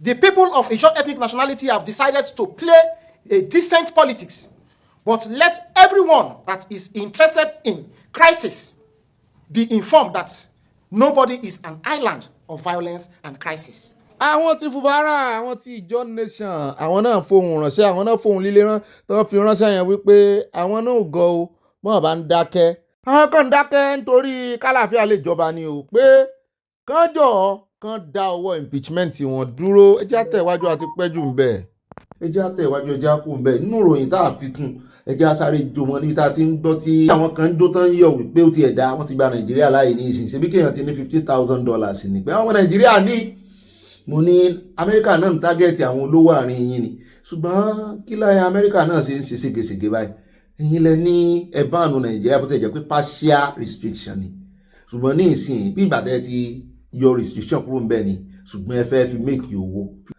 ọrọ̀ ajé Amẹ́ríkà ni ó gbòòrò sí nìyẹn ọrọ̀ ajé Amẹ́ríkà ni ó mọ gbòòrò sínú torí bá ọmọ Nàìjíríà tó bá kó 15,000 iṣẹ́ náírà ló ń kó lọ bẹ o bó ti jẹ́ wípé ìdíyelé dọ́là pọ̀ lọ́wọ́ ọmọ Nàìjíríà gan jàre pọ̀lọpọ̀ wọn ní ná dọ́là káàkiri ọjọ́ wo mo wo Túndé Perry tóun àti Wizkid meet ara wọn ó ní Wizkid fún ní $1,500 ó ní IBD dende fún ní $1,000 gbogbo ṣe wá ná dọ́là báyìí nínú Nàìjíríà EFCC ẹ ti ní àmọ́ pressurize yín o ní pressurize yín ṣùgbọ́n ọ̀pọ̀lọpọ̀ àwọn celebrity ní ná dọ́là Nàìjíríà tán bá wá kó dọ́là yẹn nítorí pé wọ́n fẹ́ lọ Amẹ́ríkà tán wá kó sí inú bond tán ra bond sínú ọrọ̀ ajé Amẹ́ríkà náà economy Amẹ́ríkà ta ló máa sọ́fà ẹ̀ Nàìjíríà ló máa sọ́fà ẹ̀ torí inú economy Nàìjíríà náà ti fẹ́ kókó náà tó fẹ́ travel láti Nàìjíríà ni mo sọ o àwọn èèyàn sì fẹ́ lọ USA àwọn èèyàn sì wọ́n wá owó yẹn owó wà Nàìjíríà o dẹ́nkù owó burúkú owó wà Nàìjíríà mọ́jà tara wa. ẹjẹ́ wa lọ nínú ìròyìn Malami bí gangan ni ìròyìn sodo sí lónìí wọ́n ní ẹ sọ wípé Ọlọ́run ò ní jẹ́ kí Malami ó bọ́ ń bẹ̀ ẹ ṣe ládùúrà ẹ pariwo kó jákètò kò ní bọ́ ń bẹ̀ kò ní bọ́ ń bẹ̀ kò ní bọ́ ń bẹ̀ kò ní bọ́ ń bẹ̀ ẹni kí ló dé táàfẹ́ bọ́m̀bẹ̀ kò ní bọ́m̀bẹ̀ tó ló wà lára àwọn tó fa ìrìn àjò Yorùbá Nation sẹ́yìn, ó wà lára àwọn tí kò jẹ́ kí bàbá Sunday Igboho orí mú mi. Wọ́n sì ní ìrọ̀rùn igi ní ìrọ̀rùn ẹyẹ, adìyẹ bàlùkùn aró òrokùn aró òradìyẹ, òun gangan náà àpèjẹ rẹ̀ nù, òun gangan náà ń pè bẹ́ẹ̀ nítorí àjẹ́ndà burúkú yìí. Mo wo fọ́nrán kan African hàn yín lọ́jọ́ sí, yóò ti pé bí ọ̀sẹ̀ méjì ní ìsinú ọdún tó kọjá. Mo wo ibì kan náà níbi tó ti ń lérí wípé Sunday Igboho bó ṣe máa sọ náà nù pé àwọn ò ní jẹ́ ó lọ justice ní o kíní kan ní o, àwọn ò ní fi political kíní ṣe, àwọn gbọ́dọ̀ repatriate ẹ̀ wá láti Benin Republic, àwọn gbọ́dọ̀ ṣe kíní kan. Wọ́n wà lára àwọn tán sì gbèsè ṣe tọ́lọ̀ ń bá ń gbogbo ọ̀tá àwọn ìkan tó jọ́ga àwọn pátápátá ìyún ò ti lọ ń tiẹ̀. Àwọn tó wà nílé ayé kó lọ mú wọn sọ́wọ́ wọn ní bọ́m̀bẹ̀ torí ẹ̀ la ṣe gbàdúrà yẹn. Àwọn ò lérò kí èèyàn kan bàjẹ́, ṣùgbọ́n ẹni bá ti gbé ìbàjẹ́ lọ́wọ́, ìbàjẹ́ rẹ̀ ó sì kíni yóò dà lé lórí. Wọ́n ní lórí ọ̀rọ̀ béèlì ẹ̀ táwọn èèyàn sọ pé bóyá owó ẹ̀ ti pọ̀ jù, kò lówó tó máa fi san ló ṣe sì wà ní kùjé. Wọ́n ní kò rí bẹ́ẹ̀, wọ́n ní wọ́n ti ń bá a sowó jọ, wọ́n ti ṣe arrangement ọjọ́ burúkú èṣù gbomi mu ilẹ̀, wọ́n ti ṣe arrangement ọjọ́ burúkú èṣù gbomi mu ilẹ̀, wọ́n ti mọ̀ pé yóò ṣẹlẹ̀. Ẹ̀ mọ iye property tán náà rí lọ́wọ́ rẹ̀ ni à ń gbé bọ̀dà jíde ò ti tọ́jú bọ̀, wọ́n ṣàlàyé fún àṣùgbọ́n ká tó débẹ̀ àkọ́kọ́ gbé máa nǹkan wá tó ń jẹ́ kó yé wa wípé tán bá calculate pé ká tiẹ̀ sọ pé ó máa lo 100 ọdún láyé, ìyẹn Malami, pé gbogbo iye owó tó ń gbà lóṣù gẹ́gẹ́ bí Sam gẹ́gẹ́ bí Anthony General pé kán bá calculate ẹ̀ fún 100 years. Mo lówó burúkú ni o, wọ́n lówó burúkú ni lóòótọ́. Wọ́n ní kán wá ka gbogbo bí tó ti lè rí tó ti lè jogún, ó jogún bàbá rẹ̀ ní, ó jogún ìyá rẹ̀ ní, mélòó inú gbogbo ilé tán gbà lọ́wọ́ rẹ̀ yìí, wọ́n ní mélòó orú ẹ̀ ní bàbá rẹ̀ kọ́ tó lè jẹ́rú ogún yẹn. Tó bá wá lòun rè fẹ́yàwó níbi tí wọ́n ti lówó, mélòó ni bàbá ìyàwó rẹ̀ tó jẹ́ ńlọ rẹ̀, mélòó mọ́lẹ̀ tí ń ránṣẹ́ sílé nìyẹn, wọ́n ló tó bẹ́ẹ̀ ojú bẹ́ẹ̀ lọ. Wọ́n ní kò lè kóró owó ìjọba báyìí sọ̀rọ̀. Inú mi dùn, ẹ kọ́kọ́ bá ń tẹ́tí bàbá yìí ṣe ká fi tẹ́lẹ̀ náà, bá bá padà dé ká wá lọ sí ọ̀dọ̀. Lẹ́yìn náà a lọ sọ̀rọ̀ Bàràjírí ò ti tọ́jú àwọn náà ní perspective tán fi wò. Remember that the former Attorney General is an in-law to the SY president, the late President Muhammadu Buhari. And maybe I will not confirm that might be the reason why he has escaped the long hand of the law all the while, because I also know that when he wrote a letter that Buhari should stop the prosecution of the two multinationals, Shell and AGPNI, Buhari didn't agree with him, and the prosecution in Italy continued. I wouldn't know the state of the case now. So, but then I thought that since the days of Buhari, Abubakar Malami should have been put to face justice. Taken to face justice, because all of these things, including the OPL 245 thing, and that is Malabu thing, Malabu oil rig, where he was actually alleged to have conspired to corner the contract and a number of other financial inducements that came from that oil rig, will have been the adequate basis to prosecute Malami. But from the look of things, Nigerians should know, and of course I know that anti-corruption agencies are aware, especially the EFCC. Since the day of Ibrahim Magu, this case has been going on, and that is the reason why Malami wanted Ibrahim Magu to be hung, because Ibrahim Magu was actually investigating all the cases, and if he had had his way, Malami would have been on trial since a very long time. Now that he has been discovered to have amassed so much wealth within a very short time, and the act that set up EFCC allows EFCC to investigate anybody that is found to be living beyond their legitimate means. Right. Clearly, Abubakar Malami has been living, and his family have been living far above their legitimate means. If you calculate his salary, his earnings from law practice, and everything that he inherited from his relatives, late relatives, if you put everything together, If Malami had lived for 100 years, he wouldn't have been able to amass as much All wealth right. as have been. I hear you clearly, Mr. Yeah. Adeniro, but when you place this Malami case alongside massive forfeiture orders we've seen involving former CBN governor, for instance, is 753 duplexes. There's the Izani Madu case, multi-billionaire properties and assets linked to other high-profile Nigerians. Do you see a consistent anti-corruption strategy by the EFCC, or are these still isolated high-profile actions without systemic follow-throughs? Of course, corruption in Nigeria is systemic, and it can be located within a cycle of certain elements called cabals. If you take petroleum ministers or ministers of state of petroleum, you are going to take the governor of central bank, then you take attorney general of the federation. If you know what's happened to Nigeria through foreign interventions, you know that most cases, the attorney general will say they are paying for consultancy. Sometimes they will just cook up some books with a view to milking Nigerian from the foreign what do you call it now? So from the foreign trade platforms. This Malabu thing involves so much. I will not be able to give you actual figures, but then so much resources went down the drain through this attorney general, and the cover-up between Shell and Ajib ENI is also enormous. Then when you look at what happened to the former CBN governor, you know that even there are several aspects of the funding and the processing, the processes of determining funding procedures in Nigeria that are not even exposed to the anti-corruption agencies, because in several cases the anti-corruption agencies are reactive instead of being proactive. It means that the agencies are not operating all the aspects of their administration that could have curbed all of these excesses before they happen. For example, if ICPC had been operating what is called ACT2, Anti-Corruption and Transparency Unit, there is no expenditure that would have escaped their eagle eyes. If SCUMUL has also been functioning, and several other instruments that controls financial transaction, EFCC will have stopped the expenditure from happening rather than getting into private pockets. I hear you. Ó dẹ̀ káàbọ̀ padà o, àwọn èèyàn wá ní kí ní ń ba Malami lẹ́rù. Malami slow bail processing as DSS operative siege Kuje. Sahara Reporters ló ní ìròyìn ilé.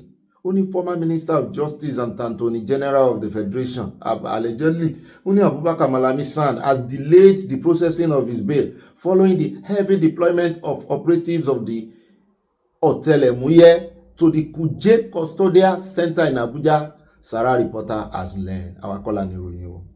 Allegedly ní lọ́dọ̀ tí a. Wọ́n ní Sahara Reporters earlier on Thursday reported that Kuje Medium Security Custodial Center, MSCC, had been placed under a heavy security blanket as over 50 Ọ̀tẹlẹ̀múyẹ́ operatives took up strategic position around the facility beginning on Wednesday. Sources have described an intense atmosphere at the prison facility as the secret police arrived in a convoy of approximately 6 Toyota Hilux vans. The operatives established a perimeter around the prison gate, monitoring all entries and exits with heightened scrutiny.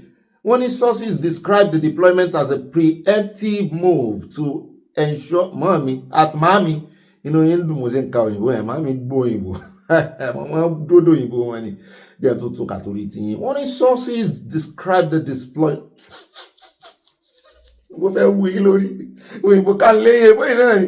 One of sources described the deployment as a preemptive move to ensure that Malami, being held at the facility, does not escape an investigation into terrorism financing, especially after he was granted bail by the Federal High Court in Abuja in his 8.7 billion money laundering case on Wednesday. According to sources familiar with the development, Malami therefore instructed his legal team to slow down the bail process amid fears that DSS operatives were prepared to rearrest him immediately upon his release in connection with an ongoing investigation linked to alleged terrorism financing. Àwọn náà lè torí èmi náà gbọ́ bẹ́ẹ̀ wọ́n ní lóòótọ́ financing ni wọ́n ní ti financing aspect ibẹ̀ ní FCC lè mójútó wọ́n ní ṣùgbọ́n ti terrorism aspect of it wọ́n náà DSS ní ó mójútó wọ́n wà ní gbé ọ wọ́n gbé ọ bó bá dín ṣe pẹ̀lú oògùn olóró gan tán líǹkì owó yẹn tún mọ́ oògùn olóró NDLEA náà tún gbé ọ ó jẹjọ́ káàkiri ní tí ẹ bọ́ mo ti ṣe Anthony General rẹ̀ abẹ́ ìwà rí yẹ̀yẹ́ wọn pé wọ́n ti ẹ̀ gbé ọ Anthony General agbára ntẹ́ ìfagbára ṣe ní Nàìjíríà rẹ̀. Malami has slowed down his bail process. The former Attorney General has told his lawyer pé òun ò fẹ́ kán tún gbé wọ́n ṣe tún mi gbé fún ọ. Malami has remained holed up in the VIP segregation cell that was refurbished by the disgraced super copper Abba Kyari and recently hosted Prince Emmanuel Kanu, younger brother of imprisoned IPOB indigenous people of Biafra. Sọ ti mú àbúrò Kanu náà ni. Lọ́rọ̀ kan ẹjá lọ sọ́rọ̀ bàdà Jídé Òtítọ́jú wọ́n náà fẹ́ já wa sí gbogbo nǹkan bálákàtà Malami. Wọ́n ní court ti wá grant interim forfeit of 57 properties valued at 213.2 billion naira linked to Malami and 2 others. Ìyẹn ọmọ rẹ̀ àti ìyàwó rẹ̀. Mo wá ń wò kí tó bá jẹ́ pé ọmọ rẹ̀ àti ìyàwó rẹ̀ nìkan ní nẹ́tíwọ̀kì tán fi kówó ìjẹ. Yóò ní agbára òkú ní nẹ́tíwọ̀kì míì ń ta láwọn alágbára tán lè help ẹ̀. Àdáni kan jẹ́ ló ṣe àdáni kan mú bọ́lọ́wọ́n bá mú èèyàn bí ṣe mọ́ rí náà nù àdáni pé èèyàn ń jóore gan lówó tó tọ́ sí ọ ó gbọ́dọ̀ dáni kan jẹ́ torí ẹ̀ ní Yorùbá fi sọ tán pòwe wípé bọ́dẹ bá rọ̀ṣẹ̀ róyà bó pẹran kò ní fèèyàn kankan jẹ torí ìdààmú dáàbò torí kó tó pẹran ẹran fẹ́ pa ọdẹ lórí ẹran pa wá gbẹran wálé tó bá ro ìṣẹ́ tó kò ní fún èèyàn jẹ lẹ́yìn tó lọ ṣe wàhálà tí ó láàgùn gan nìyẹn o ṣùgbọ́n síbẹ̀ náà àwọn nẹ́tíwọ̀kì à ń pín oore ìwọ tó wá kówó olówó jẹ o tún dá nìkan jẹ pẹ̀lú ìyàwó rẹ̀ àtàwọn ọmọ rẹ̀ ẹ bá jẹ́ ẹ bá ń tẹ wàdà Jídé Òtítọ́jú sí bí kéwò náà ní ibi táwọn fẹ́ gbé wa dé bá bá wá dé káwọn ọmọ dágbére lórí ètò lónìí.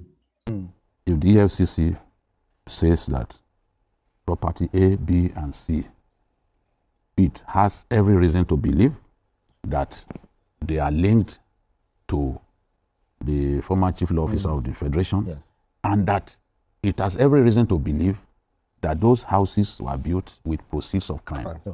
It can then notify the court to say, look, we want these houses that we suspect were built with proceeds of crime forfeited.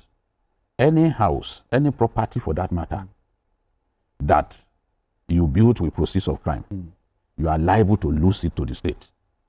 That's the way it works. That's the law. That's the law. And 14 days, within 14 days, it's a time ceiling of 14 days.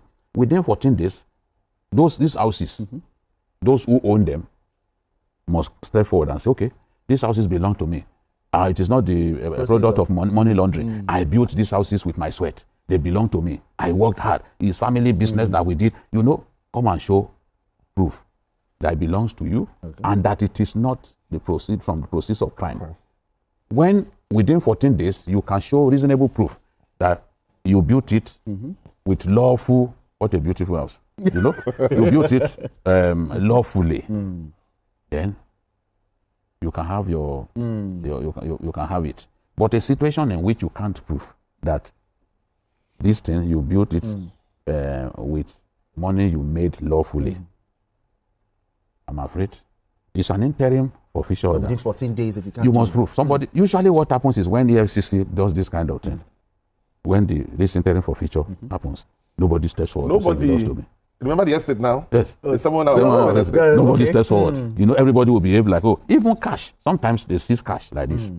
All of those ones linked to Dezani in those days, linked to Dezani may not necessarily mean that it belonged to Dezani, but the people around her, you know, if they suspect that, okay, this house was built with proceeds of crime by elements around Dezani, EFCC went, approached the court seized them on interim basis, and later on, permanent seizure. Because they will not come forward. Nobody wants to go to jail. Because you cannot prove. You have to prove that you made the money lawfully. That is the big thing. You must prove that you made the money lawfully. It's not enough to just say, it's my mom, my house, so leave me alone, no, this and that. I've seen someone that they seized his house.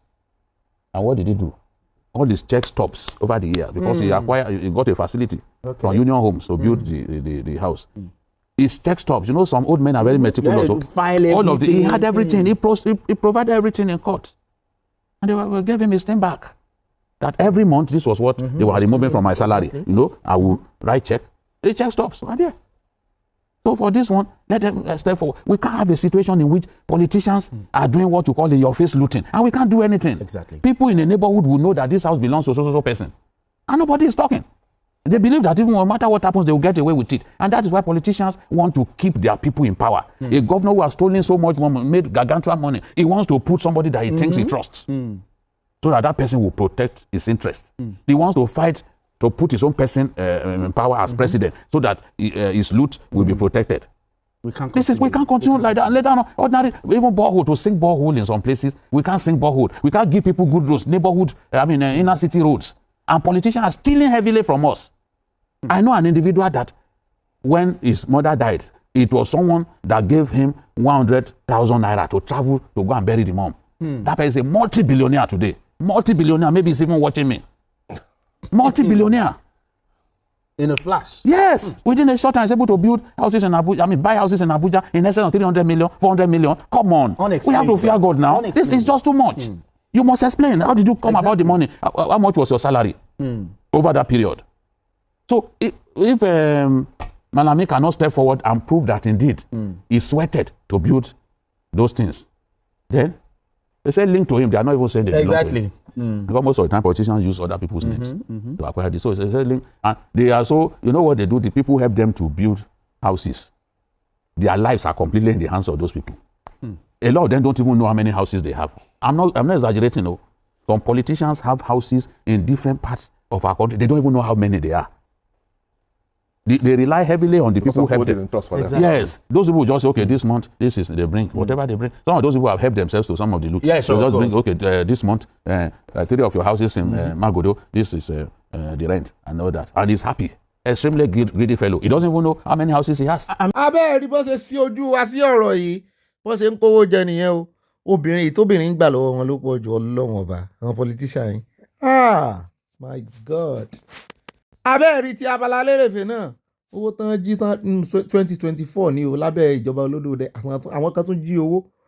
Ó ní wọ́n fẹ́ dá padà yẹn ní Jersey. Wọ́n rà bí ìṣe wọ́n mú wa lẹ́gọ̀ báyìí. Wọ́n á jí owó báyìí, wọ́n á tún jí to our face. Wọ́n sì pọ̀ irú wọn pọ̀ nínú politician. Nínú politics wọ́n pọ̀ gan tán nílé abroad tán ń serve lọ́wọ́. Wọ́n ń serve lọ́wọ́lọ́wọ́ tán pọ̀ bẹ́ẹ̀. Ẹni ilẹ̀ mọ́ bá ní bàrà ó nú wọn jàre. Ó dá ọ̀nà ilẹ̀ ti gbọ́ yẹn kì í dùn kó pọ̀ sókè báyìí lọ́bẹ̀ oge ẹ̀rí pàpẹ́ lónìí ìròyìn tó ní ojú bí ìròyìn tó ṣe gbòógì ìròyìn bíi 2 sí 3 ni ṣùgbọ́n àfẹ́ lójú dáadáa torí ọ̀rọ̀ Malami tọ́lọ́run bá ń fìyà jẹ wọn tọ́jú ẹ̀san wọn tó bá dé ẹ jẹ́ á máa fi ọpẹ́ fún Ọlọ́run wípé Ọlọ́run ẹ ṣé o kọ́lọ́mọ wò wá gẹ́gẹ́ bí abáramóore jẹ́ àwa là ń gbàdúrà gbogbo àwọn tí wọ́n lọ́wọ́ nínú ìjìyà Sunday Igboho tán fi fa Yorùbá nation sẹ́yìn kọ́lọ́run fìyà jẹ Ọlọ́run sì ti gbèsè rẹ̀ dé gbogbo ẹni yòówù tó Ọlọ́run bá wá lò ẹ má jẹ́ àáwò yẹn nítọ́lọ́run ṣe ni ẹ jẹ́ àrànjú mọ́ yóò sì ṣédélẹ̀ lágbára Ọlọ́run Èdùmàrè ìrìn àjò òmìnira tá a ti mẹ́sẹ̀ lé á lómìnira wa òmìnira dùn ó lárinrin sórí tán bá ń ṣe jollof rice tán ń ṣe fried rice fún èèyàn nínú àhámọ́ tán wá gbé gààrí kó mọ̀ sí mílíkì ń bẹ̀ in fact kò mọ̀ rẹ̀ pa kó kàn jẹ gààrí Ìjẹ̀bú tí máa kan wá bá bomi tó sí i kán wá gbé fún ṣùgbọ́n kó mọ̀ sí inú ẹ̀wọ̀n kó mọ̀ gbatẹ́gùn lójúde bàbá rẹ̀ kán mọ̀ pè lọ́lẹ̀ kán mọ̀ ní ọ̀lẹ afàjò kò ní ṣeé ṣe gààrí náà wọ́n fún ní o sórí ó sì bẹ́tà ju ẹni tán rè ń gbé chicken fún nínú ẹ̀wọ̀n ní sẹ́wọ̀n ẹ̀wọ̀n ẹ̀mí ẹ̀wọ̀n ara ní ṣe kankan nú ẹ̀mí náà níbọn ṣe o láṣẹ Ọlọ́run Èdùmàrè ire tójú owó rí láàmọ̀ rí o, ire kàbìtì á fi pàdé á fi sọ́la. Ọlọ́run tí sì ń jẹ gàba lórí ìpàdé wa yóò tún jẹ́ àtúnra rí, kò ní fi ṣe àṣemọ́ wa. I love you. Ẹ bá pín wá dénú yín 55 lines ẹ mọ́ gbàgbé o. Àyá ló ní ọ̀rọ̀ tó ń fẹ́ bá wa sọnù abala ń bára ẹ̀. Èmi tí ẹ̀ rí títí ń palẹ̀ mọ́ lórí, èmi tí ẹ̀ rí tó ti ń lo fọ́nrán Balógun of Lagos. Ó ní lórí update Awujale bóyá tó bá tún ní nǹkan míì tó tún fẹ́ sọ. Ẹ jẹ́ àpàdé náà abala ń bára ẹ̀ lórí ọ̀rọ̀ dátà yín Nàìjíríà. Ẹ wò mí ò mọ̀ tí mo lè sọ. Ọ̀rọ̀ sẹ́ yé mi ni. Wọ́n náà ń fa dátà lọ anyhow ni. Dátà kan lè fra. Abalajọ ẹ wo ìtẹ́ bá lè wù ń bẹ́ẹ̀ ni ẹ wo. Ẹ̀yin tẹ́ wà Nàìjíríà. Abala tẹ́ mo ti ẹ̀yìn ọ̀gá ni. Ọ̀gá ń yà á mú dáa. I love you all. I'll see you tomorrow by God's grace. From me to you, Ogbeni Bobby. Mwah.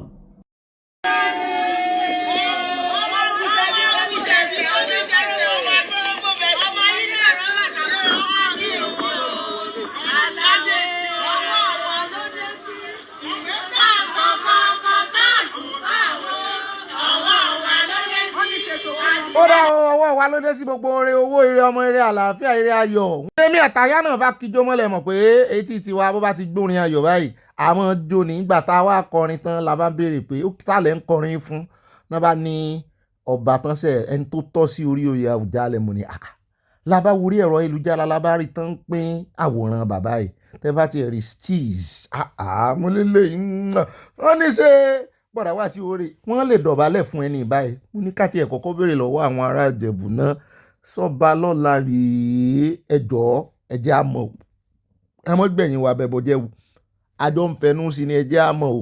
ṣùgbọ́n nínú ẹ̀ náà láti wá rí pọ́ọ̀sì bàbá kan Àṣìpa Adédoyin Bánjọ ló kọ wọn ń jọ bẹ́ẹ̀ nípa wọn náà nígbà tá a ka pọ́ọ̀sì yẹn ọmọ ìdílé Fúsẹ́ńdúwà làwọn náà níbi tó ti ń jẹ́ kó yé gbogbo àwọn public wípé ẹni tí wọ́n ń pè ní tán ti yá ń sáré pè ní Awujale yẹn wọ́n ní ìdílé ò tí ì tú sí o wọ́n ní kó ní kálukú tọwọ́ ọmọ rẹ̀ bọ́ sọ́ o mo kàn pàdé post yẹn náà ni mo ló ti ẹ̀dá ṣùgbọ́n a sì ń retí confirmation tó múnádóko lọ́wọ́ àwọn Ìjẹ̀bú àbí bá ti rí ẹni tán mú ó yẹ ká lè gbọ́ ọ̀fíṣálì wọ́n ní kéèyàn kankan ẹmọ́ tí gbà fẹ́yàn kankan tí bá ń pàrẹ́ èdè ara rẹ̀ o wọ́n ló dìgbà tán bá sọ̀rọ̀ mo ló dáa.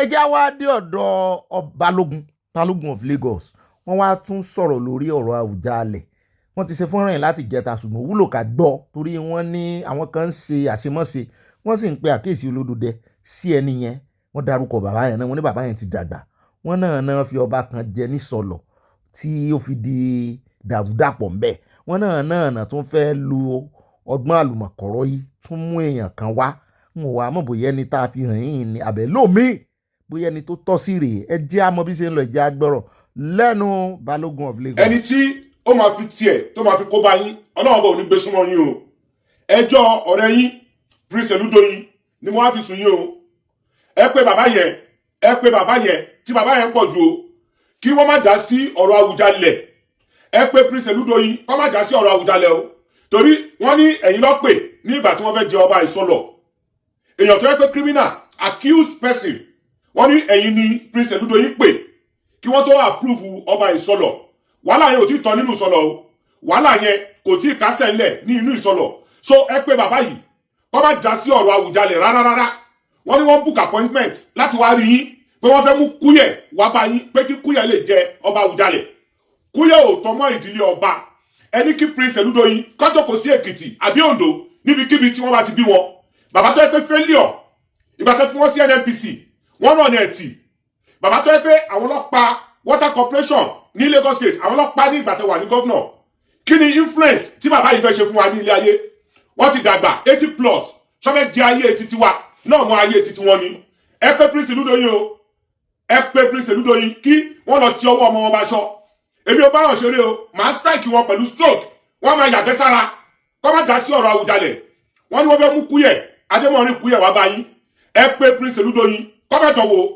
kí wọ́n má dánwò kọ́ má manipulate system kọ́ jẹ́ kí àwọn ará Ìjẹ̀bú Òde kí wọ́n fi ọwọ́ ara wọn yan ẹni tó bá wù wọ́n as ọba Adémọ̀rin Aliu Kúyẹ̀ ọmọ Ìjẹ̀bú ni lóòótọ́ ṣùgbọ́n kò tọ́mọ́ ìdílé ọba ẹni kó lọ mú fọ́tò bàbá ẹ̀ kó mu wá kó mú ti bàbá bàbá ẹ̀ wá kó mú ti great grandfather wá kó mú ìran mẹ́rin níbi tí wọ́n ti tọ́mọ́ ìdílé ọba ní inú Ìjẹ̀bú Òde Princess ni màmá Adémọ́rin Kúyẹ̀ láti odò gbólú pósí ni bàbá Kúyẹ̀ ń kàn ní Ìjẹ̀bú wọn ò tọmọ ìdílé ọba kọ̀ọ̀kan rárá ni so ẹ pé Prince Olúdoyin kọ́ ti ọwọ́ ọmọ wọn baṣọ o kọ́ ti ọwọ́ ọmọ wọn kọ́ ti baṣọ kí ni àwọn bàbá yìí wá ṣọ́kẹ́jẹ́ wá máa yé ni 80+ gbogbo nǹkan lẹ ti dà nílé ayé ṣé wọn kì í mọ president ni wọ́n mọ̀ yìí ni wọ́n lè fẹ́ manipulate everything gbogbo nǹkan ní Prince Olúdoyin fẹ́ tojúbọ̀ ẹ pè wọ́n o ẹ pè wọ́n títí ìlà wò mọ́ wọn lára o Prince Olúdoyin ò ní value kankan ní inú society wọ́n ti dàgbà kọ́ fi wálẹ̀ ká ṣe ayé wa kọ́ máa wò wá ni o